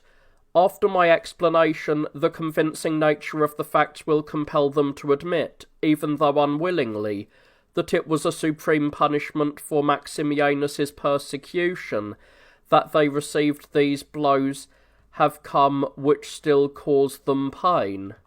Indeed, they even cry out, and provoke us to cry out in turn, that we are now becoming anxious about the way to silence them. As we set forth in the first book, according to the incomplete accounts of Pompeius Trogus and Cornelius Tacitus, and according to the trustworthy and adequate account of our own Moses, who even my critics admit was a reliable authority, the Egyptians and their king were vexed by 10 grievous plagues, in order to restrain the devotion of God's people, who were ready and eager to serve him. The Egyptians called the Jews back to the clay and straw. Severe misfortunes later crushed the Egyptians. Then they not only urged the Jews to go in haste, but even loaded them down with gold and silver vessels. Afterwards they forgot the lesson of the plague. Led by greed for property which did not belong to them, and by hatred for a foreign religion, they eagerly pursued the innocent exiles, but were finally overwhelmed in the Red Sea, and were all destroyed. This event can be confirmed by its result, even if we do not accept it on faith. I recall and mention it at this moment because these events came to pass as an example to us. In each case, a people served the same God and struggled for the same cause. The synagogue of the Israelites was subjected to the Egyptians. The church of the Christians was subjected to the Romans. The Egyptians inflicted persecutions, so also did the Romans. In the one case, the Egyptians sent 10 refusals to Moses. In the other, the Romans directed 10 edicts against the Christians. In the one case, the Egyptians suffered various plagues. In the other, the Romans suffered various calamities. in order to draw a parallel between these two series of plagues, so far as their different appearance admits comparison, let me point out the following. In Egypt, the first visitation caused quantities of blood to rise from the wells and to flow in the rivers. In the Empire, the first slaughter in the reign of Nero filled the whole land with the blood of the dying, whether flowing from the diseased in Rome, or shed in war throughout the world. In Egypt, during the second plague, frogs that croaked and hopped in the temples caused the inhabitants to starve and to go into exile. Rome likewise suffered a similar punishment. During the reign of Domitian, his retainers and soldiers, executing the orders of their bloodthirsty prince, reduced nearly all of the citizens to want and scattered them in exile. In Egypt, the third affliction consisted of gnats, that is, very small and troublesome flies, which often in midsummer gather in dense swarms about filthy places, and as they buzz around settle down and lodge in men's hair and on the hides of cattle, stinging their victims and causing acute pain.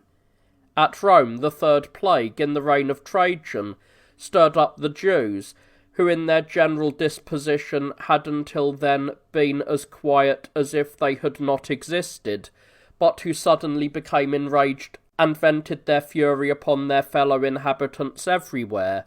I say nothing of the great destruction numerous cities suffered when they were overthrown during these same days by the frequent earthquakes. In Egypt, during the fourth plague, there were dog-flies, truly the offspring of putrefaction and breeders of worms. In the Empire, during the fourth plague, under the rule of Marcus Antoninus, a pestilence spread over a great many provinces, and the whole of Italy, including the city of Rome. It also attacked the Roman army, which was scattered along the distant frontiers in its various winter camps, and made its dying members at once a prey to decay and worms.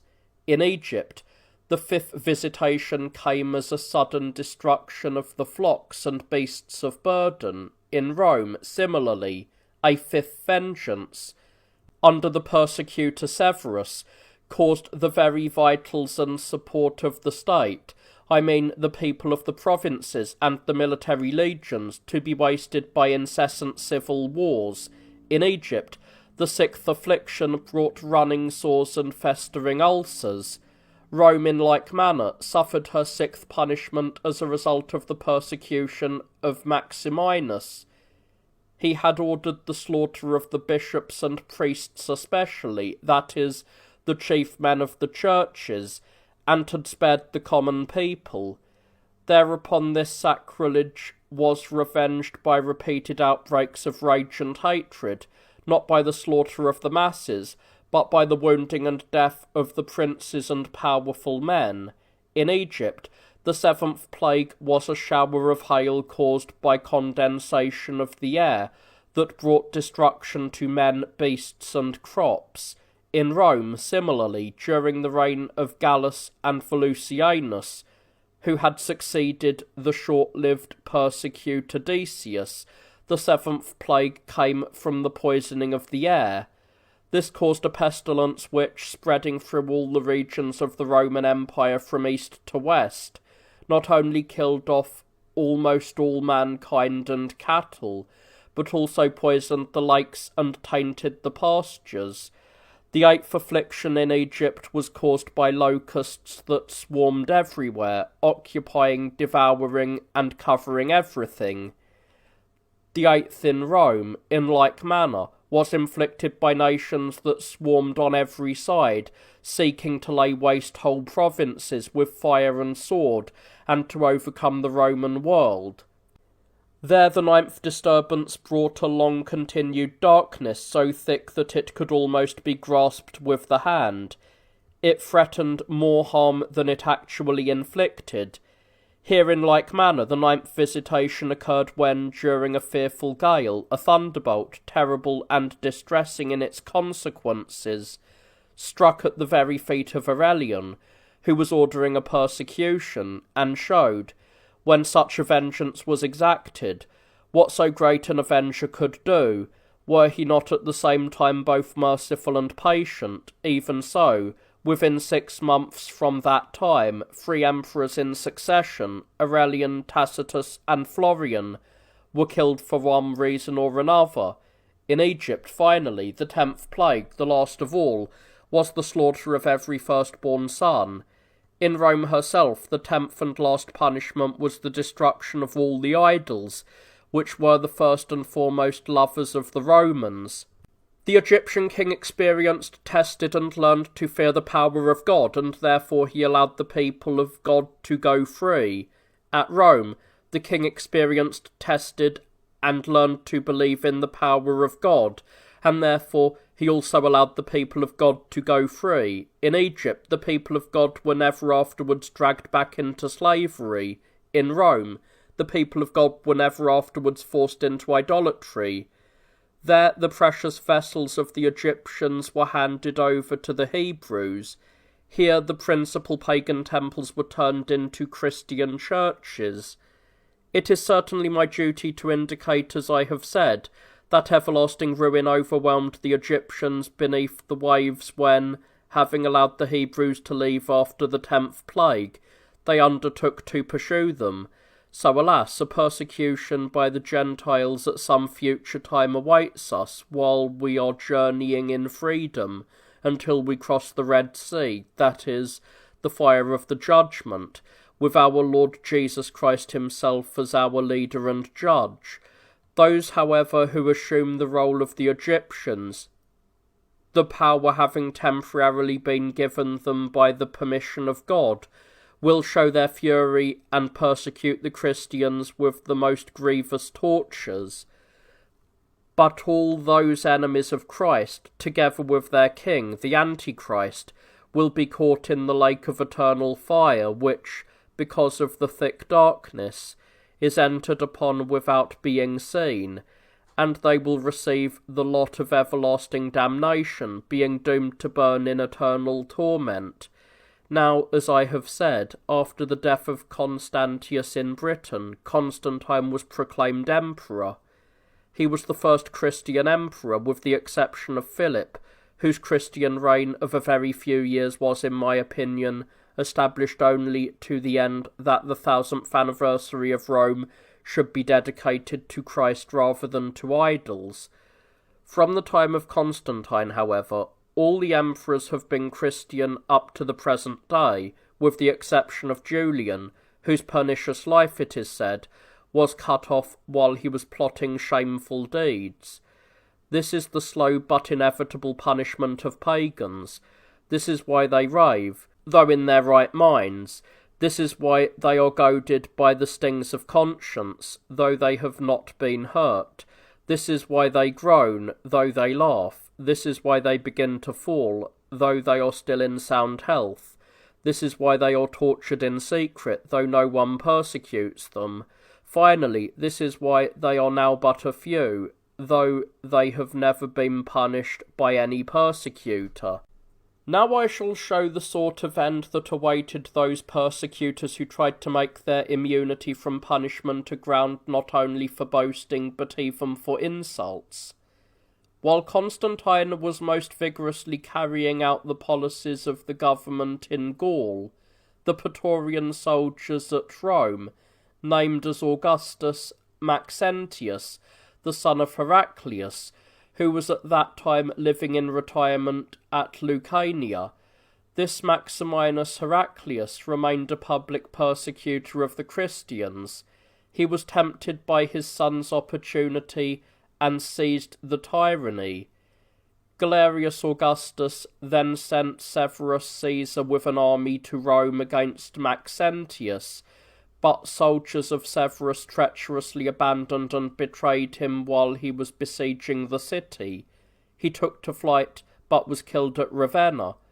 The persecutor Maximianus Heraclius, once an Augustus, and now an usurper, attempted to seize the royal robes and authority from his son, who held the imperial office. However, he was terrified by the open insults and rioting of the soldiery. He then proceeded to Gaul, in order to effect a union equally treacherous with his son-in-law Constantine, intending later to supplant him as emperor. When detected and betrayed by his daughter, he fled, but was seized and killed at Massalia. After the murder of Severus, Galerius made Licinius emperor. Galerius himself issued harsher edicts, and thus intensified the persecution started by Diocletian and Maximian, and for 10 years he drained the provinces of their population. Finally, an inward rotting of the chest and a decay of vital organs attacked him, so that, in addition to the ordinary hideousness of human diseases, he even vomited worms. While his physicians, who were unable any longer to endure the stench, were being put to death one after another by his orders, one of them rebuked him with the courage of despair, saying that his punishment was the vengeance of God, and that he could not be cured by physicians. The emperor then sent edicts far and wide recalling the Christians from the places of exile, but still finding his torment unendurable, he took his own life. Thus the state at that time came to be ruled by 4 new princes, Constantine and Maxentius, the sons of the Augusti, and Licinius and Maximinus, self-made men. When Constantine gave the churches peace after they had been harassed by persecution for 10 years, a civil war broke out between him and Maxentius. The latter, exhausted by a long series of battles, was finally defeated and slain at the Mulvian Bridge. Maximinus, who had instigated and carried on the persecution of the Christians with the greatest bitterness, died at Tarsus while preparing for civil war against Licinius, who, stirred by stubborn madness, had ordered all Christians to be expelled from his palace. Soon a violent war raged between this Licinius and Constantine. The latter first defeated Licinius, who was his sister's husband, in Pannonia, and then crushed him at Cybele. After gaining possession of all of Greece, and thwarting the attempts of Licinius by land and sea in numerous battles, Constantine finally forced him to surrender. Being warned by the example of his own father-in-law, Maximianus Heraclius, he ordered Licinius, who was now deprived of office, also to be put to death, so that he might not again assume the purple and bring ruin upon the state. Thus, although all agents of that detestable persecution had already been destroyed, this man, who persecuted as much as he could, was overtaken by the punishment he deserved. Crispus and Constantine, the sons of Constantine, and the youthful Licinius, the son of Licinius Augustus, and, on his mother's side, a nephew of Constantine, were proclaimed Caesars. At this time Arius, a priest of the city of Alexandria, turned from the truth of the Catholic faith, and set forth a dogma that was fatal to many. As soon as he became famous, or rather infamous, at Alexandria among his universally confused adherents and his opponents, he was expelled from the church by Alexander, who at that time was bishop of that city. When Arius also incited to riot those whom he had led into error, an assembly of 318 bishops was convened at Nicaea, a city of Bithynia. These bishops, clearly perceiving the vile and pernicious nature of the Arian doctrine, publicly exposed and condemned it. Emperor Constantine, without apparent cause, now turned the sword of vengeance and the punishment appointed for the impious against even his nearest and dearest. He put to death his own son Crispus and his sister's son Licinius. He also subdued many tribes in different campaigns, and was either the first or the only Roman ruler to found a city named after himself. As the only city free from idols, Constantinople was raised up within a very short time after her founding by a Christian emperor-to-be, in splendour and power, the only worthy rival of Rome, which had been advanced to her supremacy after many centuries and much suffering. Then for the first time Constantine reversed the situation by a just and pious order. He issued an edict that the pagan temples should be closed without the killing of a single man. Soon afterwards he destroyed the valiant and populous Gothic tribes in the very heart of the barbarian territory, that is, in the region of the Sarmatians. In Cyprus he crushed a certain Calliocurus, who was plotting a revolution, and on the 30th anniversary of his ascension he appointed Dalmatius Caesar. Constantine died in his official residence near Nicomedia. While he was preparing for war against the Persians, he left the state in good order for his sons.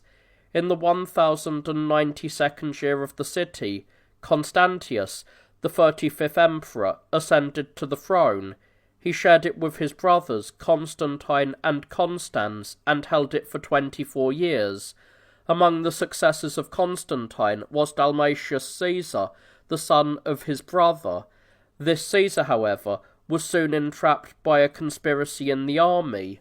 The ever-malignant opposition of the devil to the true God from the beginning of the world until now has been confusing the minds of men with the mists of error, and leading their uncertain steps astray from the undefiled path of religious faith. But it ceased to persecute the Church of Christ with the zeal of idolatry after the Christian emperors had applied the sovereign power to better ends. The devil then devised another scheme to harass the Church of Christ through these same Christian emperors. Arius, the author of the new heresy, and his disciples found ready access and an easy road to the friendship of Constantius.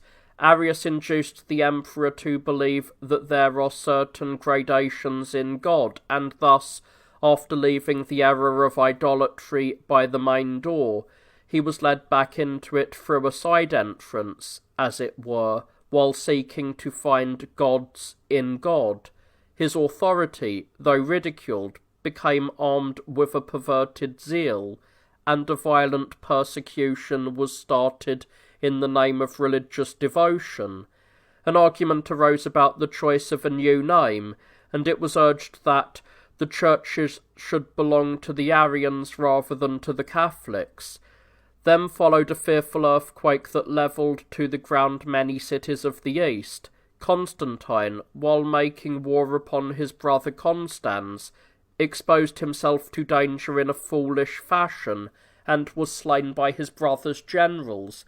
Constans fought 9 unsuccessful campaigns against the Persians and Sapor, who had been ravaging Mesopotamia. Finally, his soldiers, now out of control, mutinied and compelled him to make a night attack, and he not only lost the victory that had been almost won, but was actually defeated himself. Later, when he had given himself up to excessive license and was gaining the favour of the soldiers by oppressing the provincials, he was treacherously killed by Magnentius at a town called Helena on the border of Spain.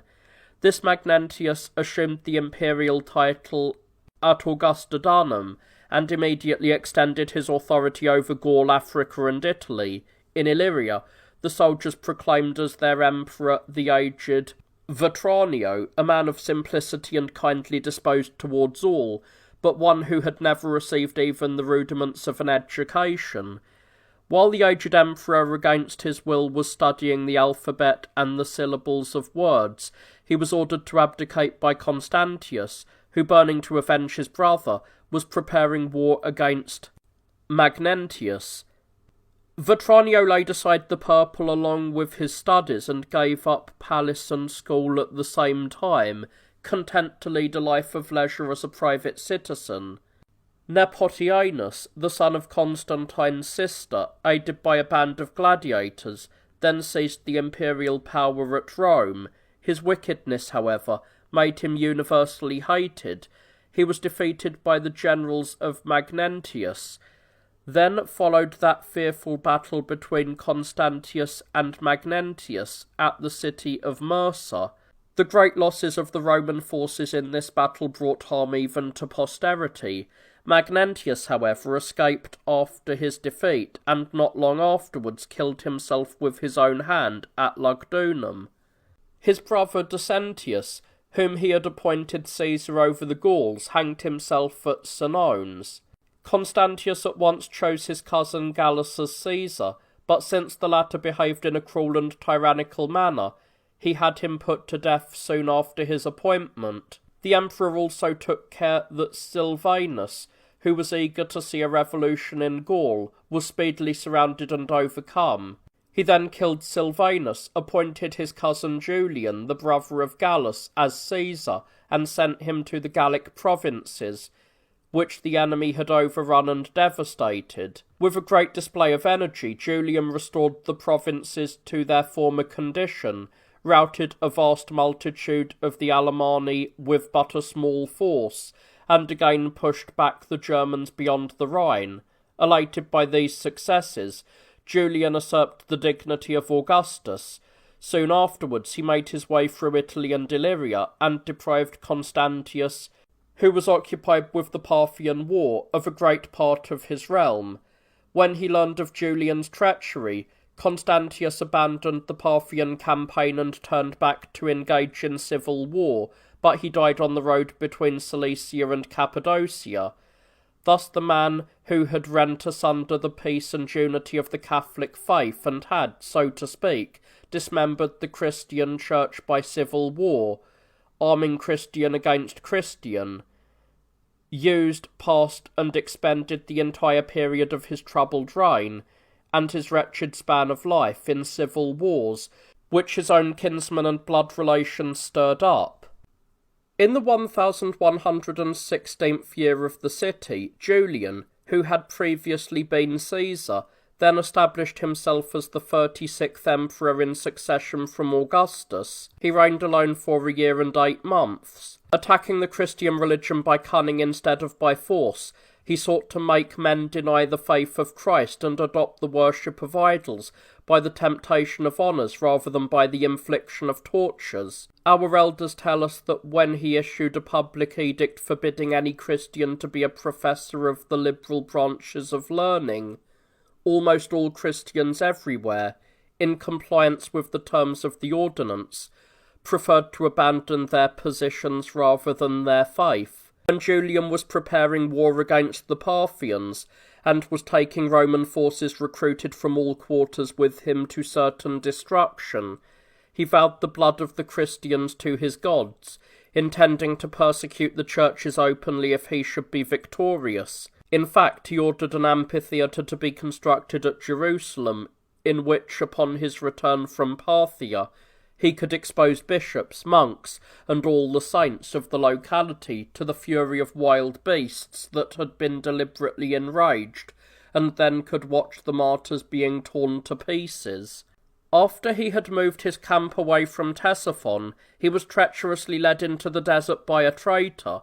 When his army was perishing from thirst, the heat of the sun, and the fatigue of marching through the sand, the emperor, becoming anxious at so dangerous a situation, rashly ventured to wander through the desert. There he encountered one of the enemy's cavalrymen, and met his death from a blow of the other's lance.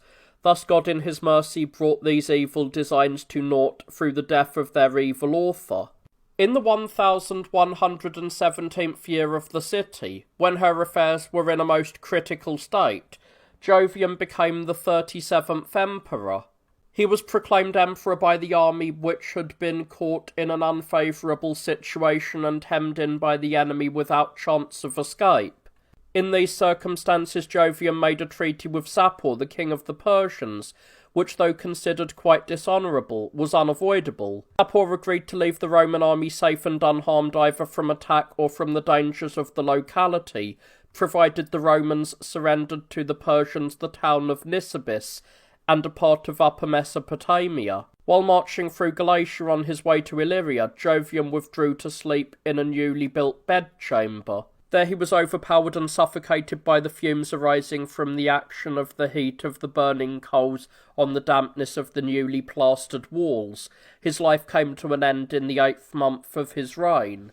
In the 1118th year of the city, Valentinian, the 38th emperor, was proclaimed emperor at Nicaea by agreement of the soldiers. He held office for 11 years. Though a Christian, Valentinian, without violating his faith, had performed military duty under the Emperor Julian as a tribune of the bodyguard. But when he was ordered by that sacrilegious emperor either to sacrifice to idols or to leave the service, he withdrew voluntarily, knowing as a faithful man that God's judgments are severer and his promises more to be desired. Thus it happened that soon after Julian was killed and directly after the death of Jovian, this man, who had lost his tribuneship in defence of Christ's name, became emperor in his own persecutor's stead, as his reward from Christ. Later he made his brother Valens joint emperor and subsequently killed the usurper Procopius and many of the latter's followers. At this time an earthquake occurred throughout the whole world, and so greatly agitated the sea that, according to report, the plains along the coast were inundated, and many cities situated on islands were struck, collapsed, and perished.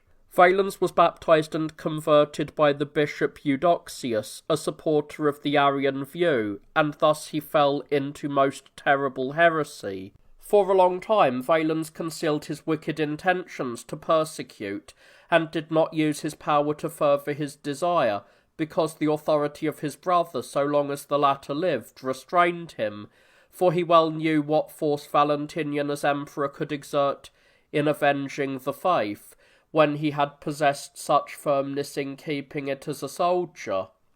In the 3rd year of the reign of these brothers, Gratian, the son of Valentinian, was made emperor. In the same year, in the territory of Atrebates, real wool, mixed with rain, fell from the clouds. Moreover, Athanaric, the king of the Goths, with the greatest cruelty persecuted the Christians living among his own people, and raised many of the barbarians to the crown of martyrdom by putting them to death for their faith. There were many who, because they acknowledged Christ, had to flee to the territory of the Romans. They went not apprehensively as if going to enemies, but with assurances as to brethren. The Saxons, a tribe living on the shores of the ocean in inaccessible swamps and dreaded for their bravery and rapidity of movement, undertook a dangerous raid in full force against the Roman possessions, but they were crushed by Valentinian in the land of the Franks. The Burgundians, a new enemy with a new name, numbering, it is said, more than 80,000 armed men, settled on the bank of the Rhine. In earlier times, when the interior of Germany had been subjugated by Drusus and Tiberius, the adopted sons of Caesar, the Burgundians were stationed at different frontier posts. Later they united to form a great people. They took their name from their stations, for the dwelling places at frequent intervals along the frontier are commonly called burgi.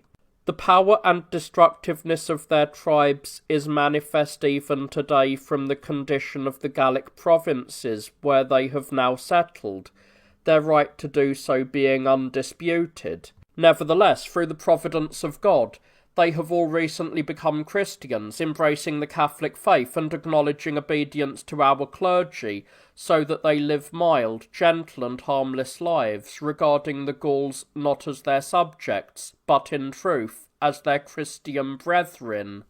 In the 11th year of his reign, Valentinian started to make war upon the Sarmatians, who had overrun and were ravaging the Pannonian provinces. But at the town of Brigido, he was choked to death by the sudden hemorrhage that the Greeks call apoplexy.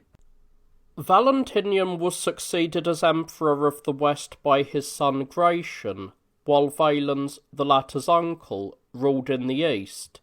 The new emperor shared his throne with his brother Valentinian, who was a mere child.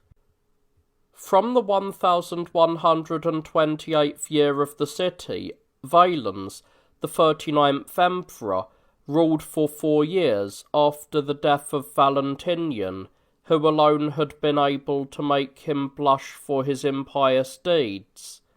Immediately, as if his shameless boldness knew no bounds, he made a law requiring military service of the monks.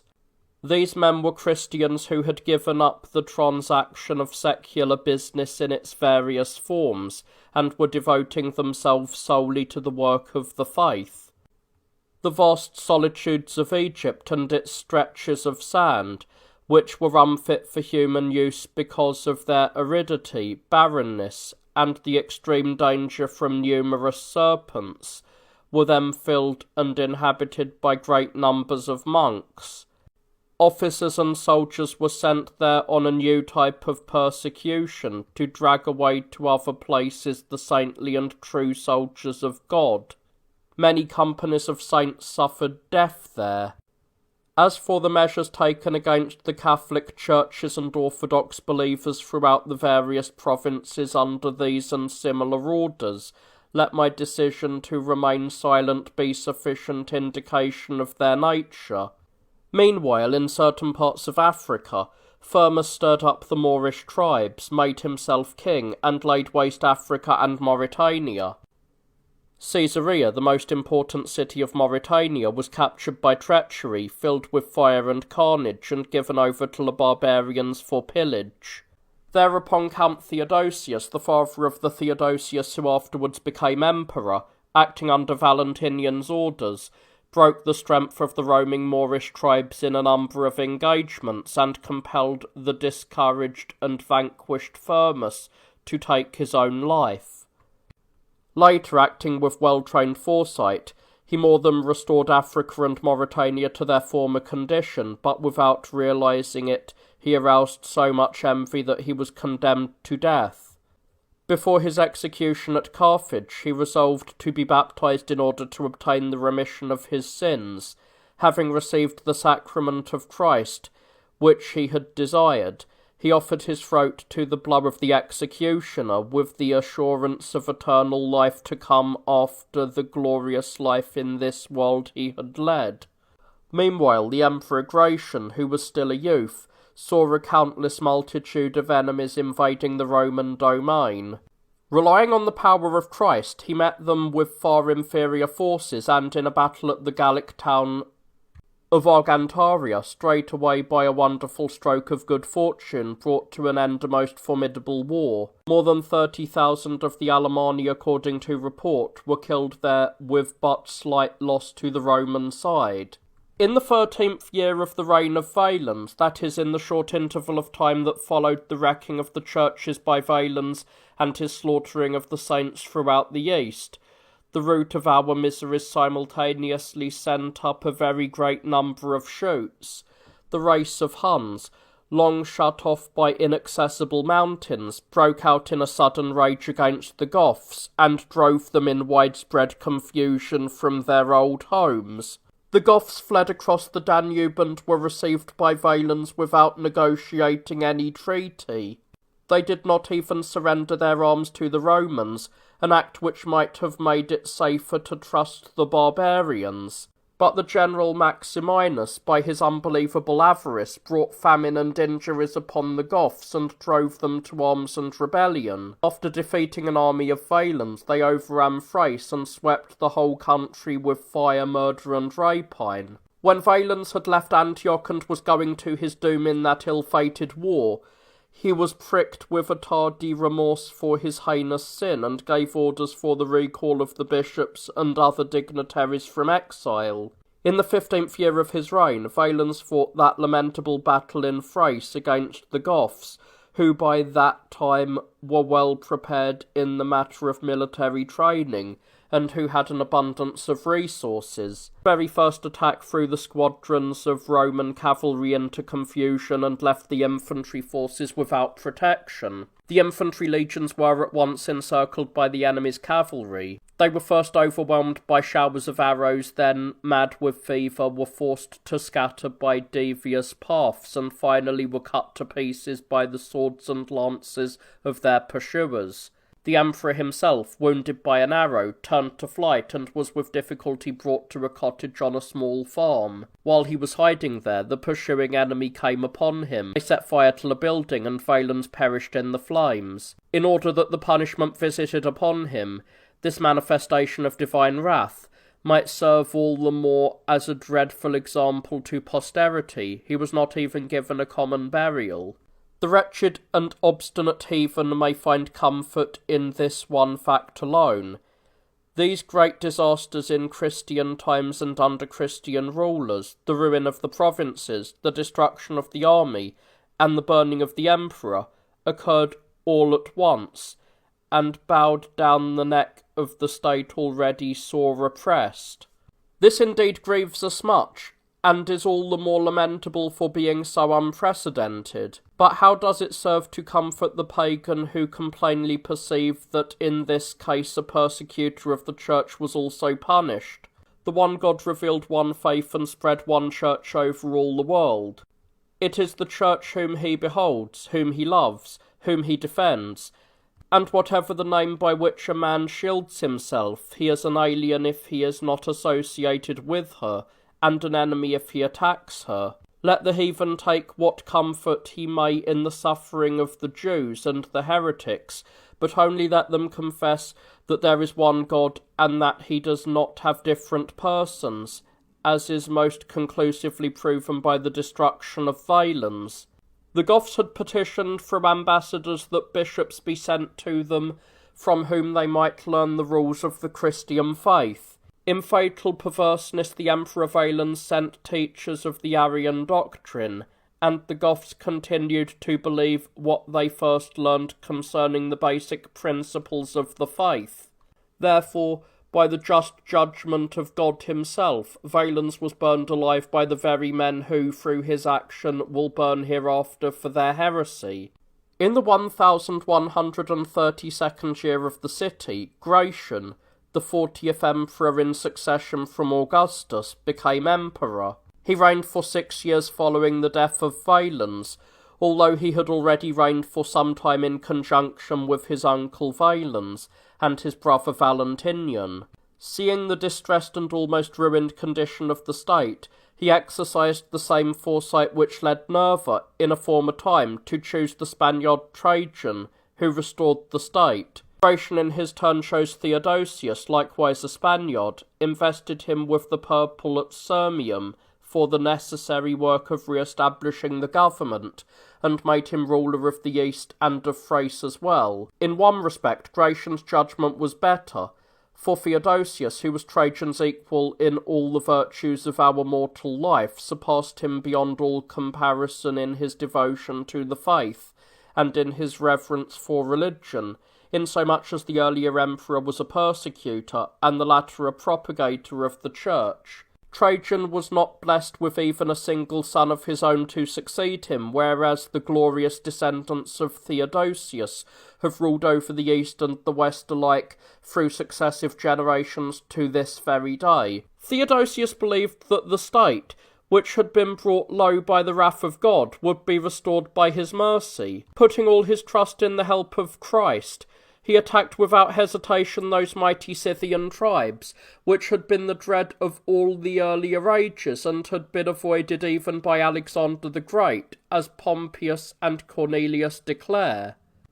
These same tribes were equipped with Roman horses and arms, though the Roman army no longer existed. Yet he defeated these tribes, that is, the Alans, Huns, and Goths, in a series of great battles. He entered the city of Constantinople as a victor, and made a treaty with Athanaric, the king of the Goths, so that he might not exhaust the small body of Roman troops by continual campaigning. Athanaric, however, died immediately after reaching Constantinople. Upon the death of their king, all the Gothic tribes, on seeing the bravery and kindness of Theodosius, submitted to Roman rule. At the same time, the Persians voluntarily sent ambassadors to Theodosius at Constantinople and humbly begged for peace. These Persians previously had killed Julian and frequently defeated other emperors. Recently they had put Valens to flight and were now manifesting their satisfaction over this latest victory by offering foul insults. A treaty was then made, the fruits of which the entire East has enjoyed in great tranquillity to the present day. In the meantime, by subjugating the barbarian tribes of the East,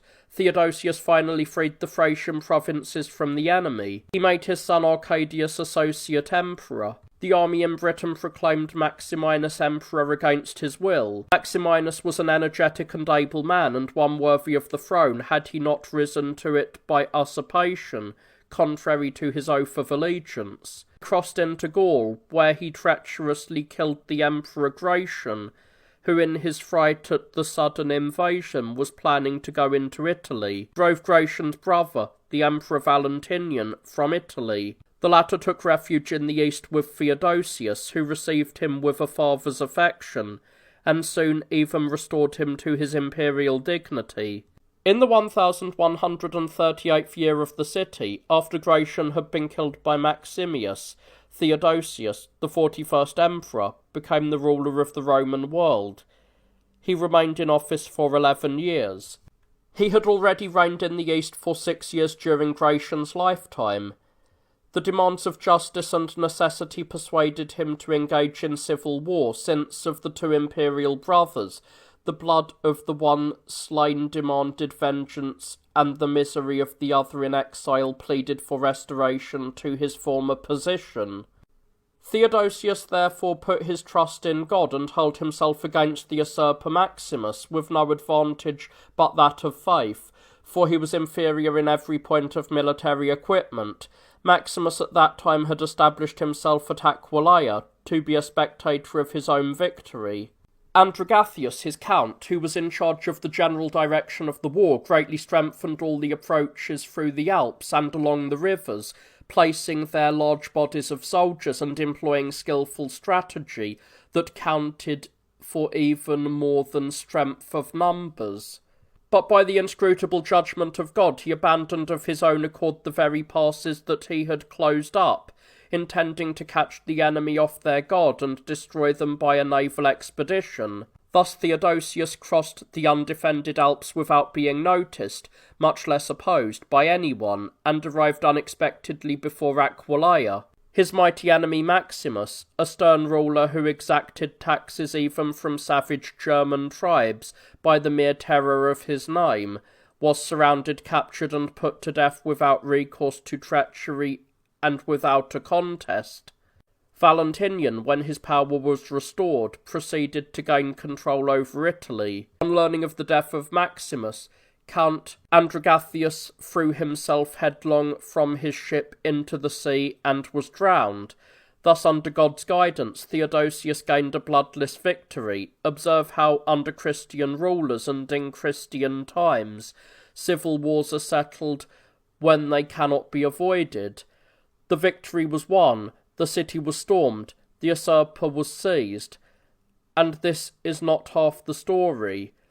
Look elsewhere and see a hostile army vanquished, a count in the service of that usurper. He was more violent than the usurper himself, forced to take his own life. Many ambuscades broken up or evaded, countless preparations rendered useless, yet no one planned stratagems, no one drew up a line of battle, and lastly, no one, if I may use the expression, even unsheathed his sword. A most formidable war was brought to a victorious conclusion without bloodshed, and with the death of but 2 persons on the occasion of the victory itself. Now, to prevent anyone from regarding this as the result of chance, let me produce testimony to God's power, which orders and judges the universe, so that its revelation may either confound the objectors or force them to believe.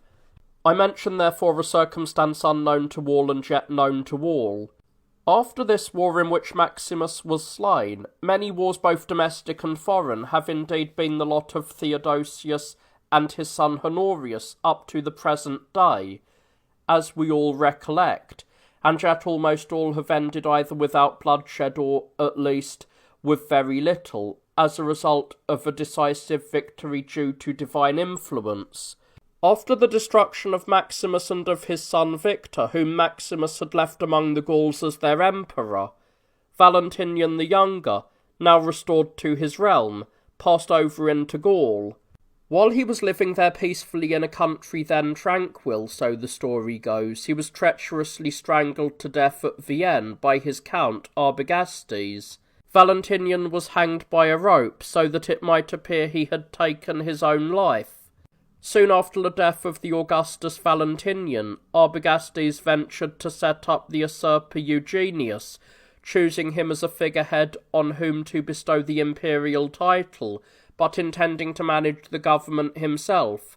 Arbogastes was a barbarian who excelled in spirit, counsel, bravery, boldness, and power.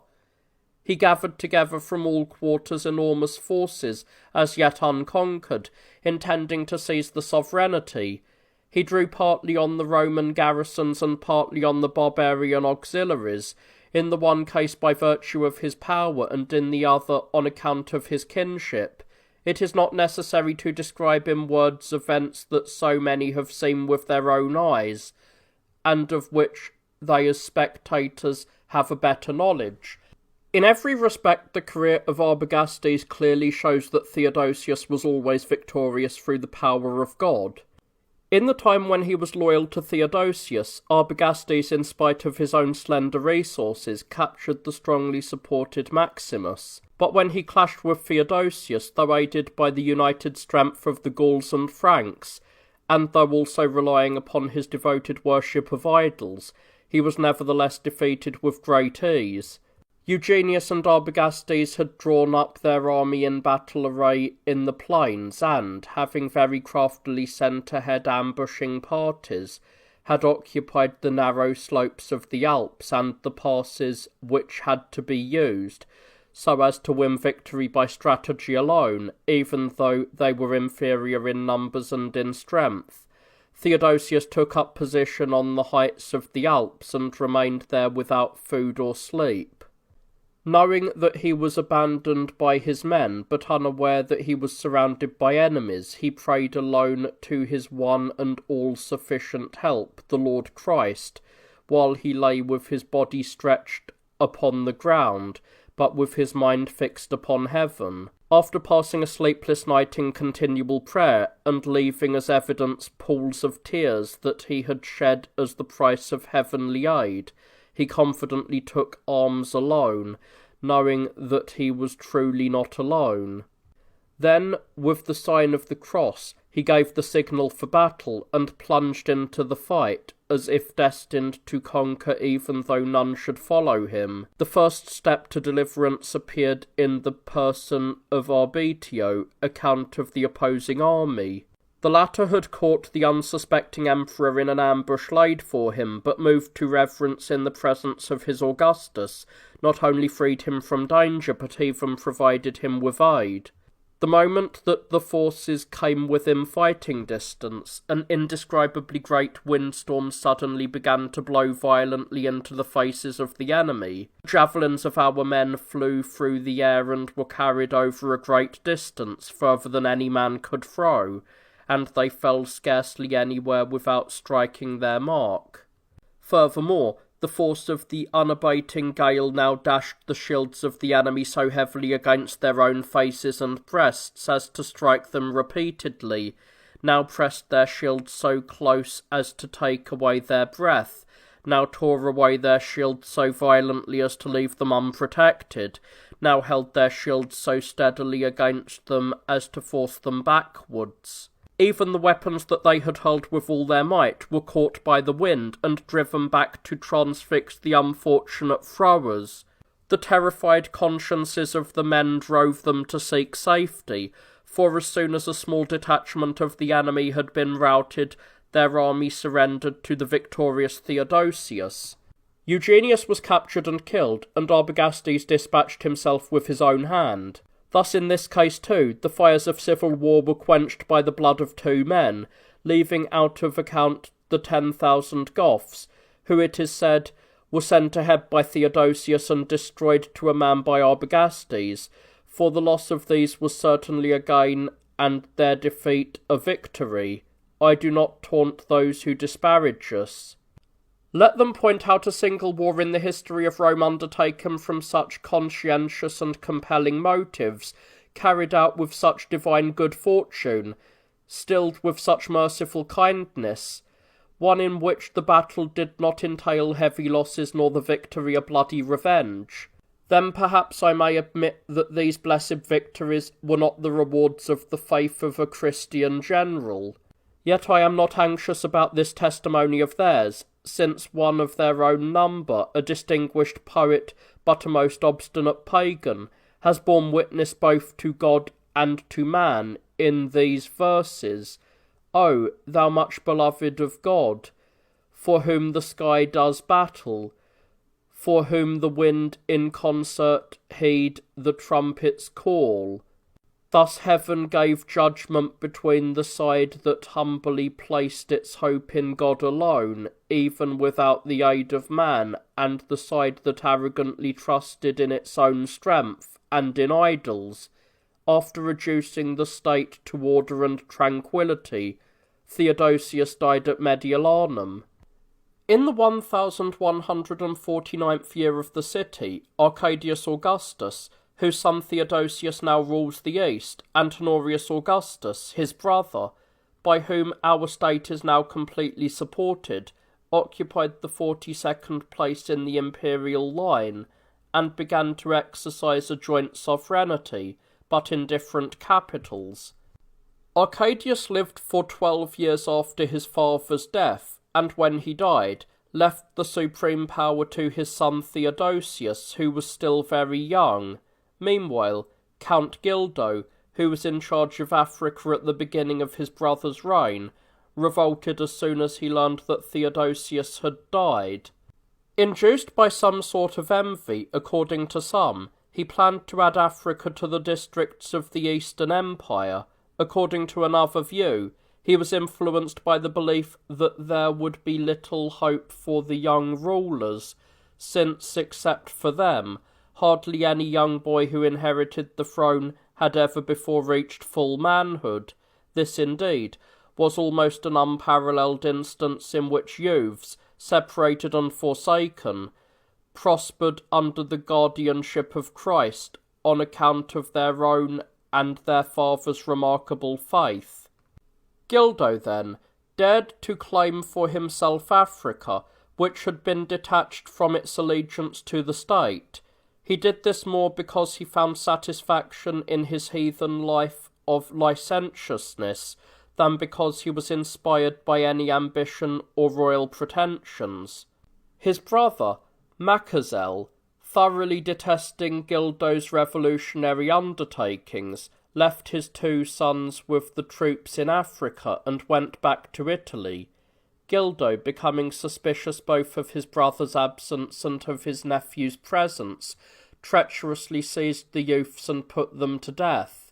When it was decided to make war upon Gildo as a public enemy, Machazel was given the command. His fitness for the service of the state was assured by the fresh grief of his own bereavement.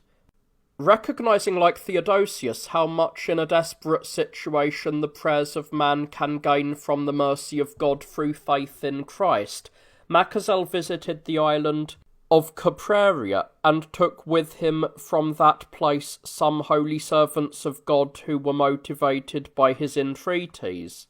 He continued in prayer, fasting and singing psalms with them day and night, and was thus enabled to gain victory without war and vengeance without bloodshed. The Ordalio is the name of a river that flows between the cities of Theveste and Amadera. Here Machazel encamped with a small force of 5,000 soldiers, as it is said, against 70,000 of the enemy. After some delay, he laid plans to leave his position and march through the narrow passes of the valley that lay ahead.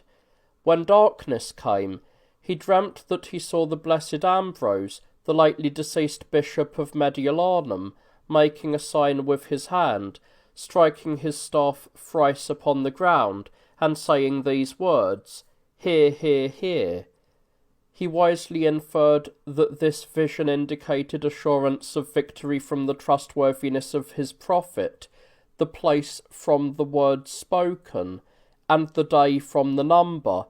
He therefore held his ground, and on the 3rd day, after keeping vigil through the night with prayers and hymns, went forth from the very mysteries of the heavenly sacraments to meet the enemy who had surrounded him. While he was speaking pious words of peace to those who he first encountered, one of their standard-bearers insolently withstood his entreaties, and kept urging his side to begin the battle that was imminent. Thereupon Machazel struck his arm with a sword, disabled his hand, and thus compelled him to lower the banner to the ground by the force of the blow. At this sight, the other cohorts, thinking that the front ranks were already surrendering, reversed their standards and hastened to give themselves up to Machazel. The barbarians, of whom Gildo had brought a great number to the war, fled in all directions after they had been left entirely alone by the desertion of the regular troops. Gildo himself tried to escape by seizing a ship and putting out to sea, but was driven back to Africa, where some days later he was strangled to death. In telling of such miracles, we would run the risk of appearing deliberate and shameless liars, if the testimony of those who were eyewitnesses did not outstrip our words. Yet all this was done without the concocting of plots and the practice of corruption. 70,000 of the enemy were overcome almost without a battle. The vanquished rebel fled for the time being, lest the angry conqueror dare a greater deed. Gildo was carried away to a different place, so that his brother might not know of the slaying whereby he himself was avenged. This Machazel, it is true, became puffed up with the haughtiness that comes of success, and neglected the society of the holy men through whom he had won the victory as a champion of God. He even dared to violate a church, not hesitating to drag from it some refugees. This sacrilege met with its due reward, for some time afterwards, while the very men whom he had dragged from the church in order to punish them were still alive, he himself was punished amid their rejoicing. By his own fate he showed that the judgment of God ever watches with a double purpose, since when he trusted in it he received help, and when he despised it he was put to death. Meanwhile, the Emperor Theodosius the Elder had entrusted the care of his children and the direction of his 2 courts, respectively, to his 2 most powerful subjects, Rufinus in the east and Stilicho in the west.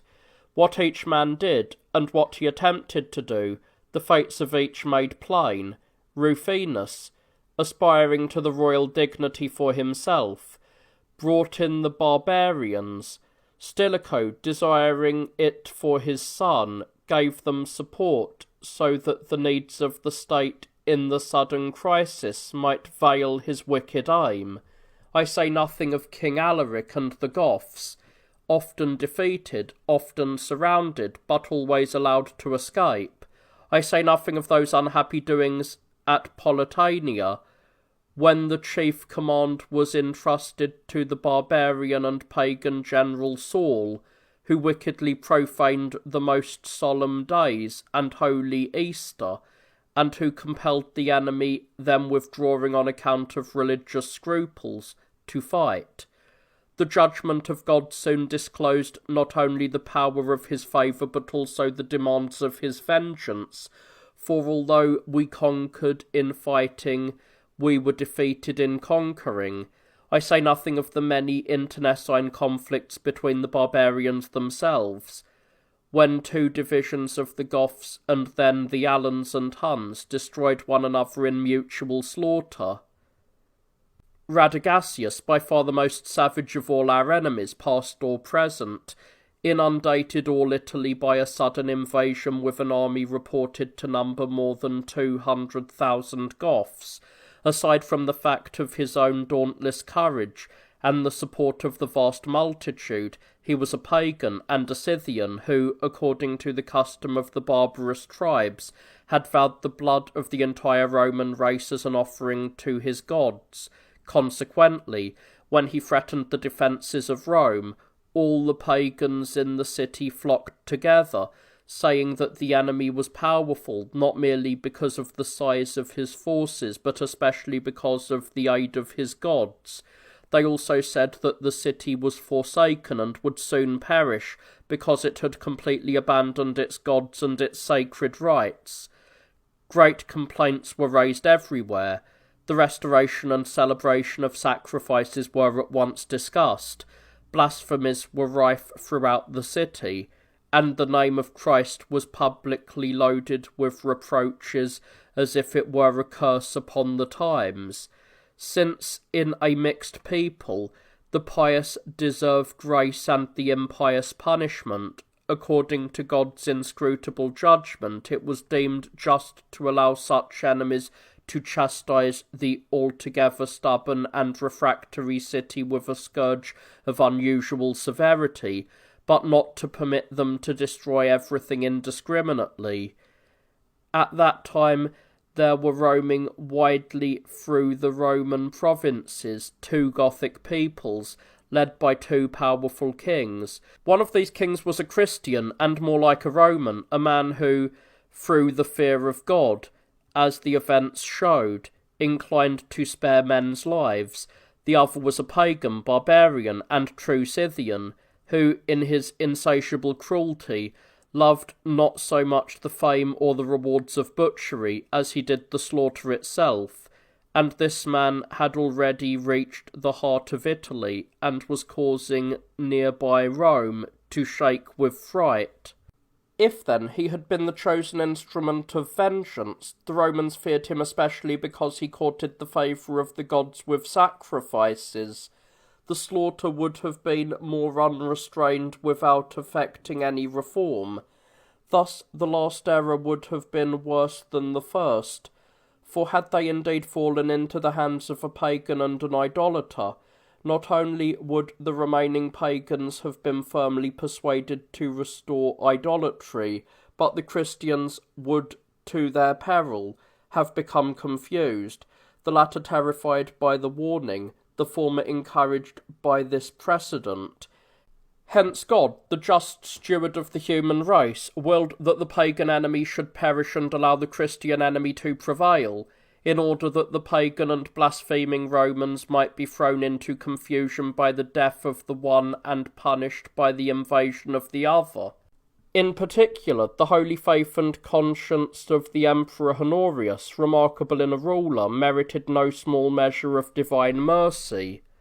Against Radagasius, our most savage enemy, God granted that the minds of our other enemies should be disposed to help us with their forces. Aldin and Sarus, leaders of the Huns and of the Goths, came to the aid of the Romans, but God did not allow the working of his power to appear as the valour of men, particularly when they were our enemies. He smote Radagasius with supernatural terror, drove him into the mountains of Faesulae, bottled up his 200,000 men. This number is the lowest estimate cited, without food or resources, on a rough and arid ridge, weighed down with apprehension. The band that had but lately found Italy too small was crowded upon one small summit, where it hoped to lie concealed. Why delay the tale? No army was arrayed for battle, no fury or fear prolonged the uncertainties of the fight, no killings were done, no blood was shed, nor finally was there that which is usually considered a reason for congratulations, namely a loss in battle compensated by the fruits of victory. While our men were eating, drinking, and making merry, the enemy, so numerous and so savage, were worn out by hunger, thirst, and exhaustion. All this would matter little if the Romans did not know that the man whom they feared had been captured and subdued, and if they did not see that idol worshipper whose sacrifices they pretended to dread more than his arms, defeated without a battle, sent under the yoke, and exposed to the contempt as a prisoner in chains. So King Radagasius secretly deserted his men, hoping to escape by himself, but he fell into the hands of our soldiers. He was captured by them, held for a while, and then put to death. The Gothic captives are said to have been so numerous that droves of them were sold everywhere like the cheapest cattle, for an aureus apiece. But God did not allow anything to be left of this people, for immediately all those who had been bought died, and what the hard bargainers had shamefully saved in price was mercifully spent on their burial.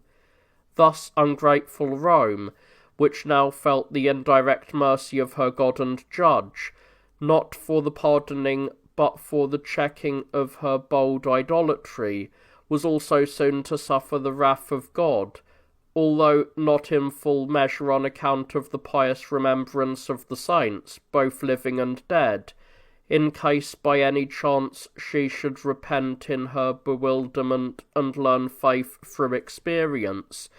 She would be spared for a short space of time from the invasion of Alaric, a hostile but a Christian king. Meanwhile, Count Stilicho, who was sprung from the Vandals, that unwarlike, greedy, treacherous, and crafty race, though it is insufficient that he had imperial power under the nominal emperor, had tried by every possible means to place upon the throne his own son, Eucharius. According to common report, the latter had been planning the persecution of the Christians from the time when he was a boy and still a private citizen. Hence, when Alaric and the whole Gothic nation begged humbly and straightforwardly for peace on very favourable terms, and also for some place to settle, Stilicho supported them by secret alliances, but in the name of the state refused them the opportunity of either making war or peace, reserving them to wear down and intimidate the state.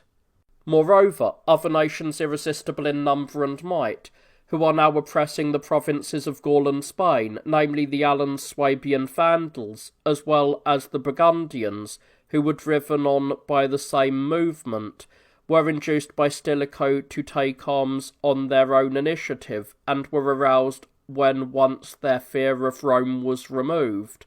Stilicho's plan was to batter the Rhine frontier and strike against the two Gauls.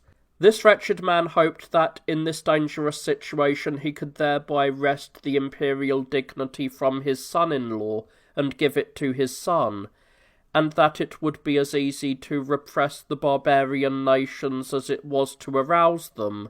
When the character of these crimes was openly revealed to the Emperor Honorius and to the Roman army, the soldiers very properly mutinied and killed Stilicho, who, in order to clothe one boy with the royal purple, had imperilled the blood of the whole human race.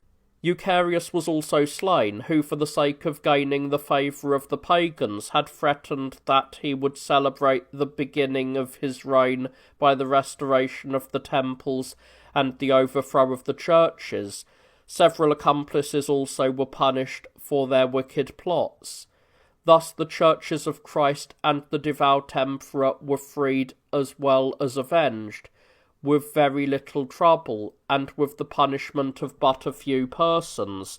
Therefore, after this great increase in blasphemies, without any evidence of repentance, the final, long-impending doom overtook the city.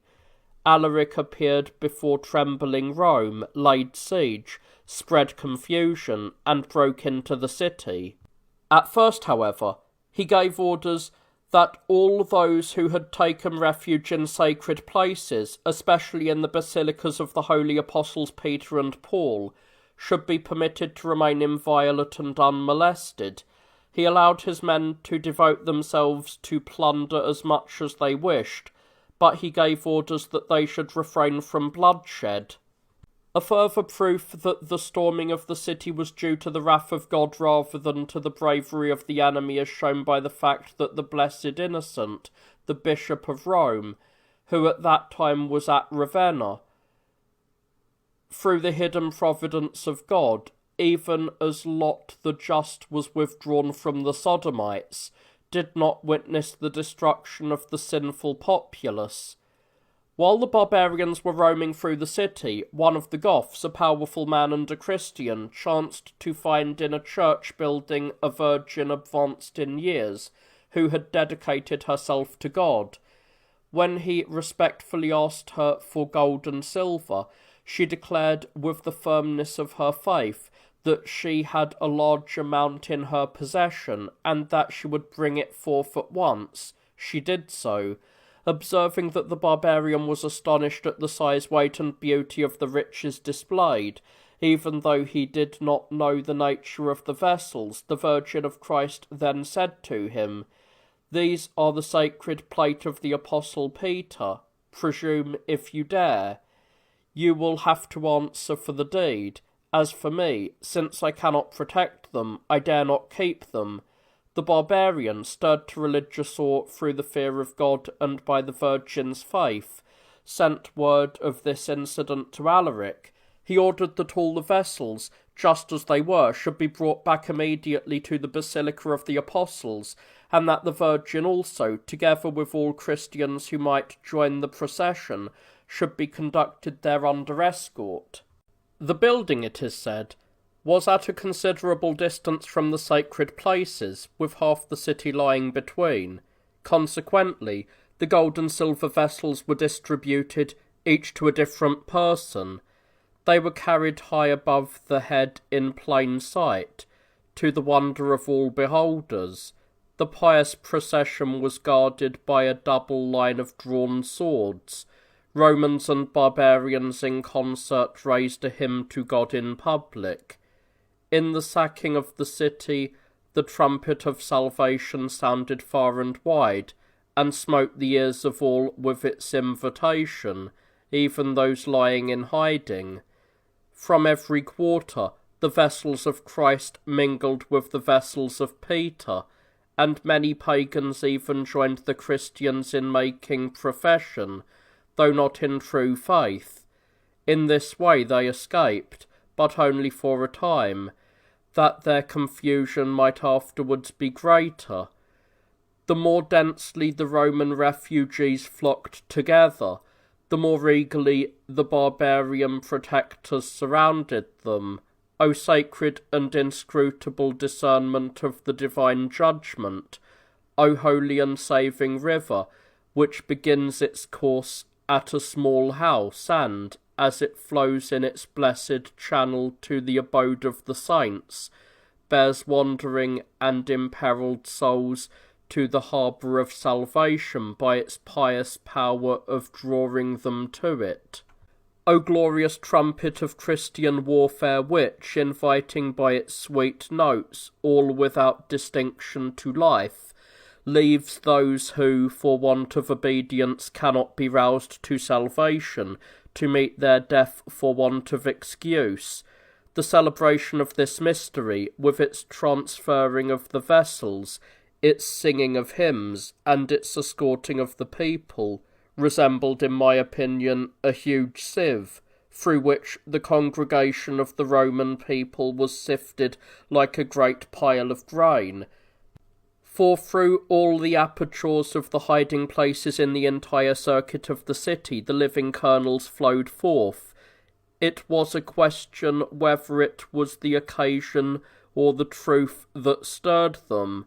All, however, that believed in the present salvation were received as if from the granary of the Lord's preparation, but the rest, like dung and straw, were left to be destroyed and burned, since either their unbelief or disobedience had been already judged. Who can ponder these things with sufficient wonder? Who can proclaim them with befitting praise? The third day after they had entered the city, the barbarians departed of their own accord. They had, it is true, burned a number of buildings, but even this fire was not so great as that which had been caused by accident in the 700th year of Rome. Indeed, if I review the conflagration produced during the spectacles of Nero, her own emperor, this later fire, brought on by the anger of the conqueror, will surely bear no comparison with the former, which was kindled by the wantonness of the princeps, nor do I need, in a comparison of this sort, to mention the Gauls, who, after burning and sacking the city, camped upon her ashes for almost an entire year. Moreover, to remove all doubt that the enemy were permitted to act in this manner in order to chastise the proud, wanton, and blasphemous city, it may be pointed out that her most magnificent sites, which the Goths were unable to set on fire, were destroyed at this time by lightning. It was in the 1164th year of the city that Alaric stormed Rome. Although the memory of the event is still fresh, anyone who saw the numbers of the Romans themselves and listened to their talk would think that nothing had happened, as they themselves admit, unless perhaps he was to notice some charred ruins still remaining.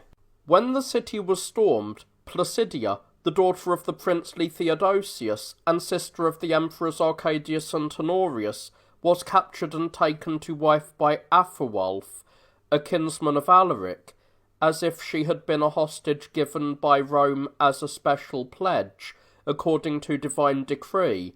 Thus, through her alliance with the powerful barbarian king, Placidia did much to benefit the state. Meanwhile, 2 years before the taking of Rome, the nations that had been stirred up by Stilicho, as I have said, that is, the Alans, Swabi, Vandals, as well as many others with them, overwhelmed the Franks, crossed the Rhine, invaded Gaul, and advanced in their onward rush as far as the Pyrenees.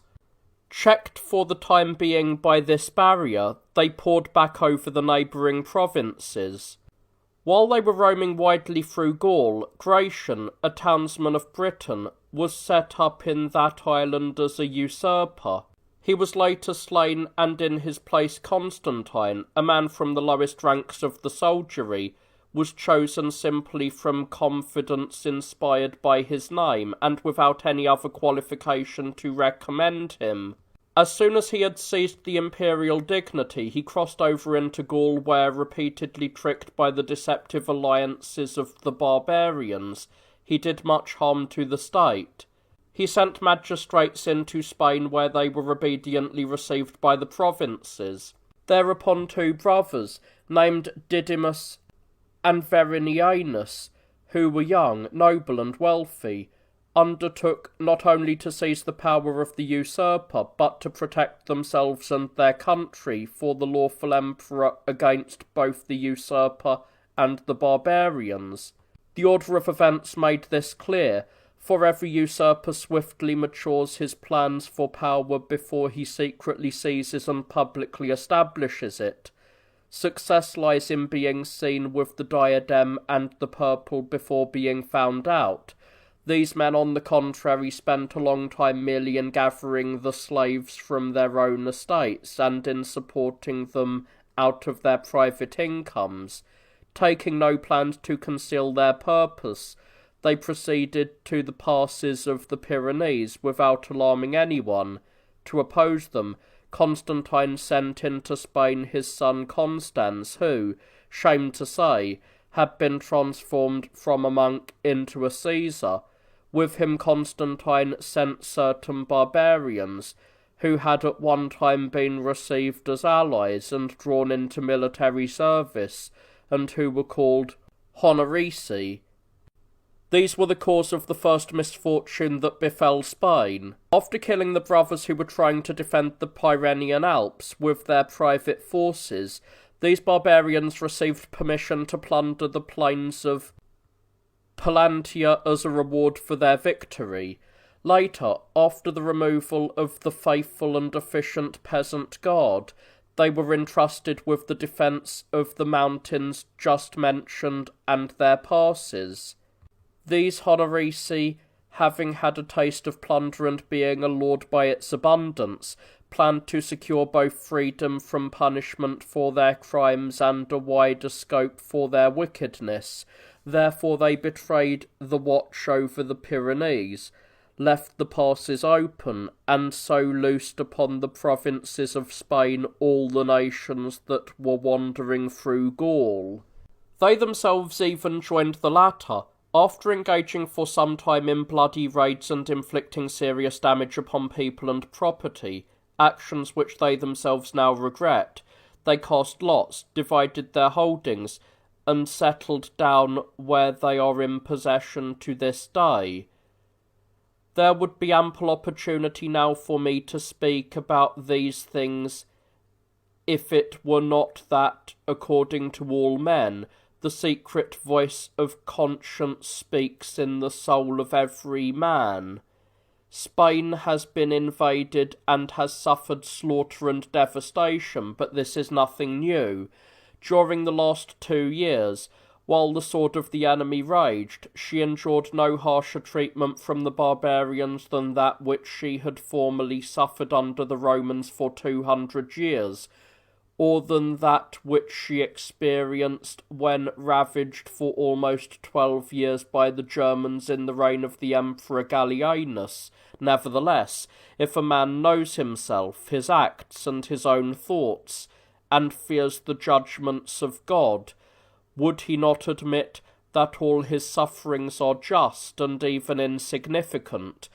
Or, if he does not know himself and does not fear God, how can he maintain that his sufferings are not just and insignificant?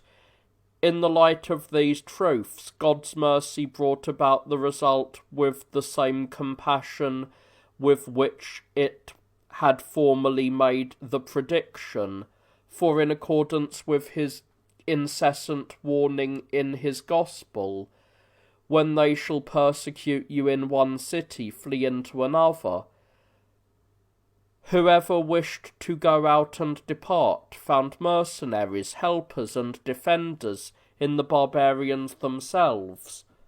At that time they were voluntarily offering this help, and though they could have killed everybody and carried off everything, they demanded only a trifling payment as a fee for their services and for the transportation of loads. Many persons indeed did take this course, but those who did not believe the gospel of God, being obstinate, doubly obstinate if they did not even listen to it, did not flee the coming wrath, and were justly overtaken and overwhelmed by a sudden attack of God's anger. Nevertheless, soon afterwards, the barbarians came to detest their swords, betook themselves to the plough, and are affectionately treating the rest of the Romans as comrades and friends, so that now among them there may be found some Romans who, living with the barbarians, prefer freedom with poverty to tribute paying with anxiety among their own people. Yet if the barbarians had been let loose upon the Roman lands simply because the churches of Christ throughout the east and the west were filled with Huns, Swabi, Vandals, and Burgundians, and with believers belonging to various and innumerable races, it would seem that the mercy of God ought to be praised and glorified, in that so many nations would be receiving, even at the cost of our own weakening, a knowledge of the truth which they could never have had but for this opportunity.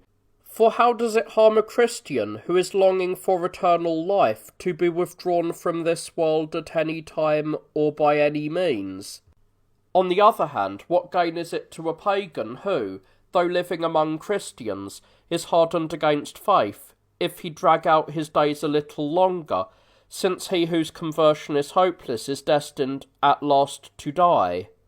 Because the judgments of God are inscrutable and we can neither know them all nor explain those we know, let me state briefly that the rebuke of our Judge and God, in whatever form it may take, is justly undergone by those who know, and likewise by those who know not.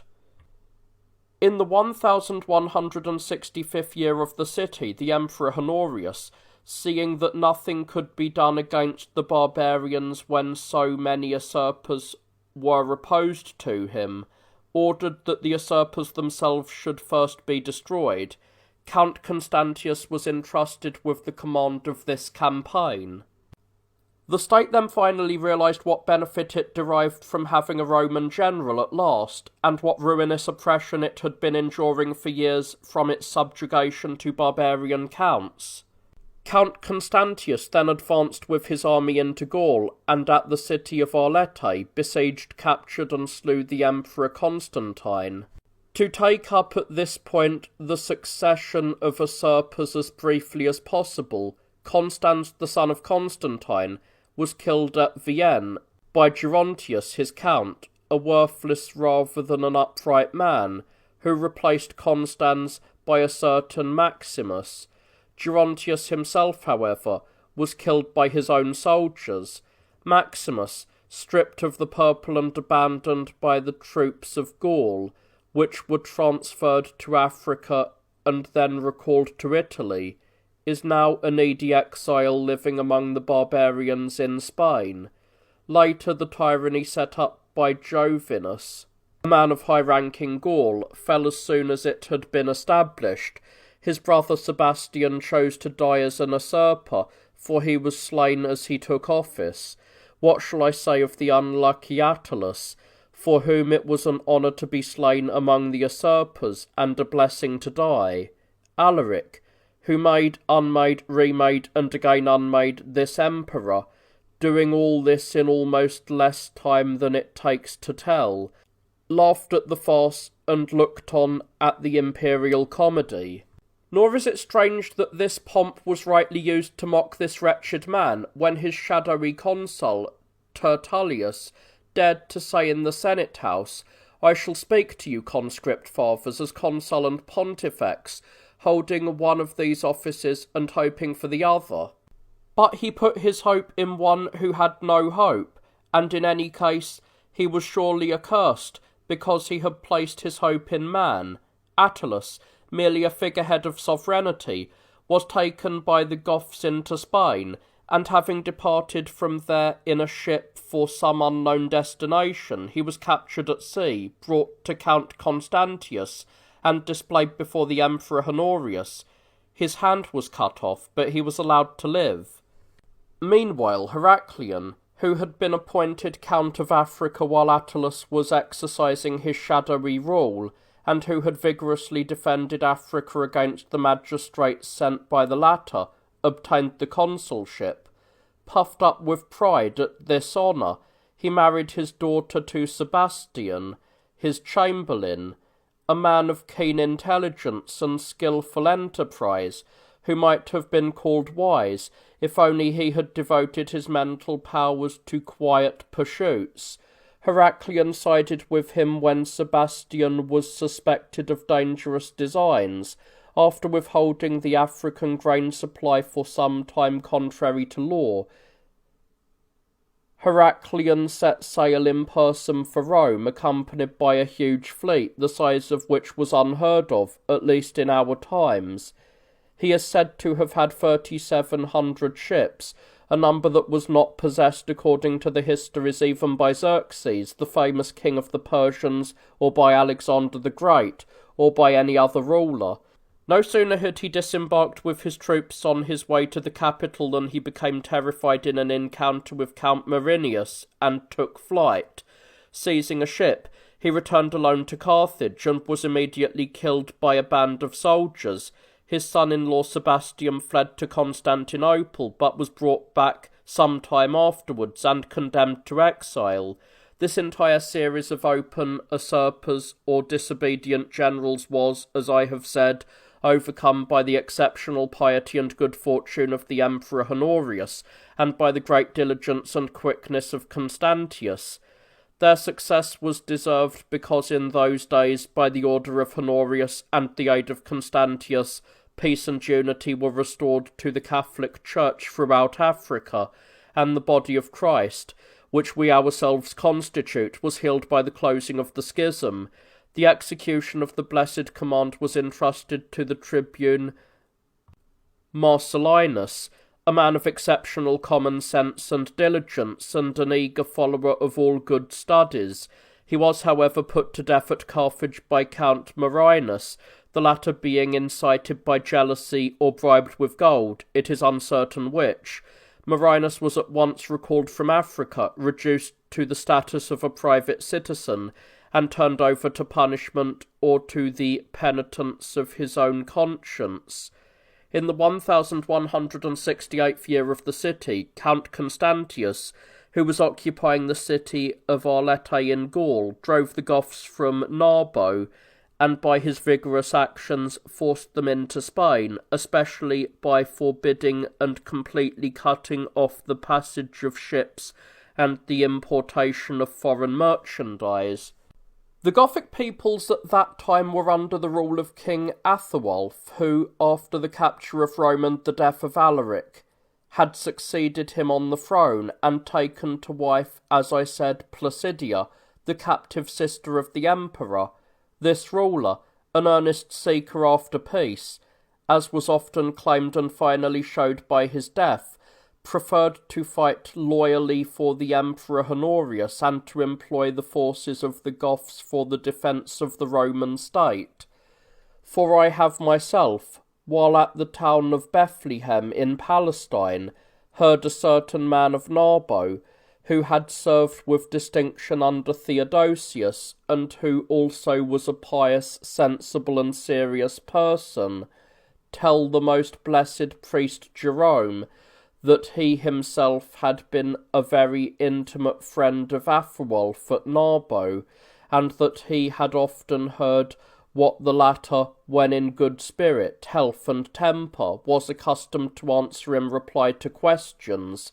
It seems that at first he ardently desired to blot out the Roman name, and to make all the Roman territory a Gothic empire in fact as well as in name, so that, to use the popular expression, Gothia should take the place of Romania, and he, Athelwulf, should become all that Caesar Augustus once had been, having discovered from long experience that the Goths, because of their unbridled barbarism, were utterly incapable of obeying laws, and yet believing that the state ought not to be deprived of laws without which a state is not properly a state, he chose to seek for himself at least the glory of restoring and increasing the renown of the Roman name by the power of the Goths, wishing to be looked upon by posterity as the restorer of the Roman Empire, since he could not be its transformer. On this account, he strove to refrain from war and to promote peace. He was helped especially by his wife Placidia, who was a woman of the keenest intelligence and of exceptional piety, and by her persuasion and advice he was guided in all measures leading to good government. While he was thus eagerly occupied in seeking and offering peace, he was slain at the city of Barcelona in Spain by treachery, it is said, by his own men. After him, Segeric was proclaimed king of the Goths, and, although he likewise inclined towards peace by the will of God, he too was nevertheless killed by his own men. Thereupon Valia succeeded to the kingdom, having been chosen by the Goths to break the peace, but appointed by God to establish it. He was especially terrified by God's judgment, because a large band of Goths, provided with arms and ships, had tried to cross into Africa a year before, but had been caught in a storm within 12 miles of the Strait of Gades, and had perished miserably. He also remembered that disaster suffered under Alaric when the Goths had attempted to cross into Sicily, but were shipwrecked and drowned within sight of their comrades. These fears caused him to conclude a very favourable peace with the Emperor Honorius, giving hostages of the highest rank. He restored Placidia, whom he had treated with decency and respect, to her imperial brother.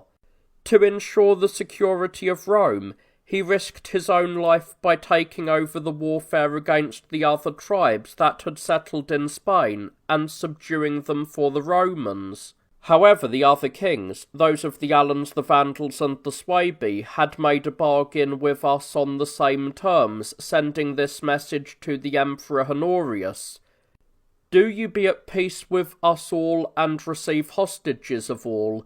We struggle with one another. We perish to our own loss, but we conquer for you, indeed, with permanent gain to your state, if we should both perish." Who would believe these things if they were not proven by the facts? Thus it is that we are informed by frequent and trustworthy messages that warfare among the barbarian nations is now being carried on daily in Spain, and that much blood is being shed on both sides. Especially is it reported that Valia, the king of the Goths, is intent upon bringing about peace. In view of these things, I am ready to allow Christian times to be blamed as much as you please, if you can only point to any equally fortunate period from the foundation of the whole world to the present day. My description, I think, has shown, not more by words than by my guiding finger, that countless wars have been stilled, many usurpers destroyed, and the most savage tribes checked, confined, incorporated, or annihilated with little bloodshed, no real struggle, and almost without loss. It remains for our detractors to repent of their endeavours, to blush on seeing the truth, and to believe, to fear, to love, and to follow the one true God, who can do all things, and all of whose acts, even those that they have thought evil, they have found to be good. I have set forth with the help of Christ and according to your bidding, most blessed Father Augustine, the passions and the punishments of sinful men, the tribulations of the world, and the judgments of God, from the creation to the present day, a period of 5,618 years, as briefly and as simply as I could, but separating Christian times from the former confusion of unbelief because of the more present grace of Christ. Thus I now enjoy the sure reward of my obedience, the only reward that I have a right to enjoy. As for the quality of my little books, you who asked for this record will be responsible for them. If you publish them, they must be regarded favourably by you. If you destroy them, they must be regarded unfavourably.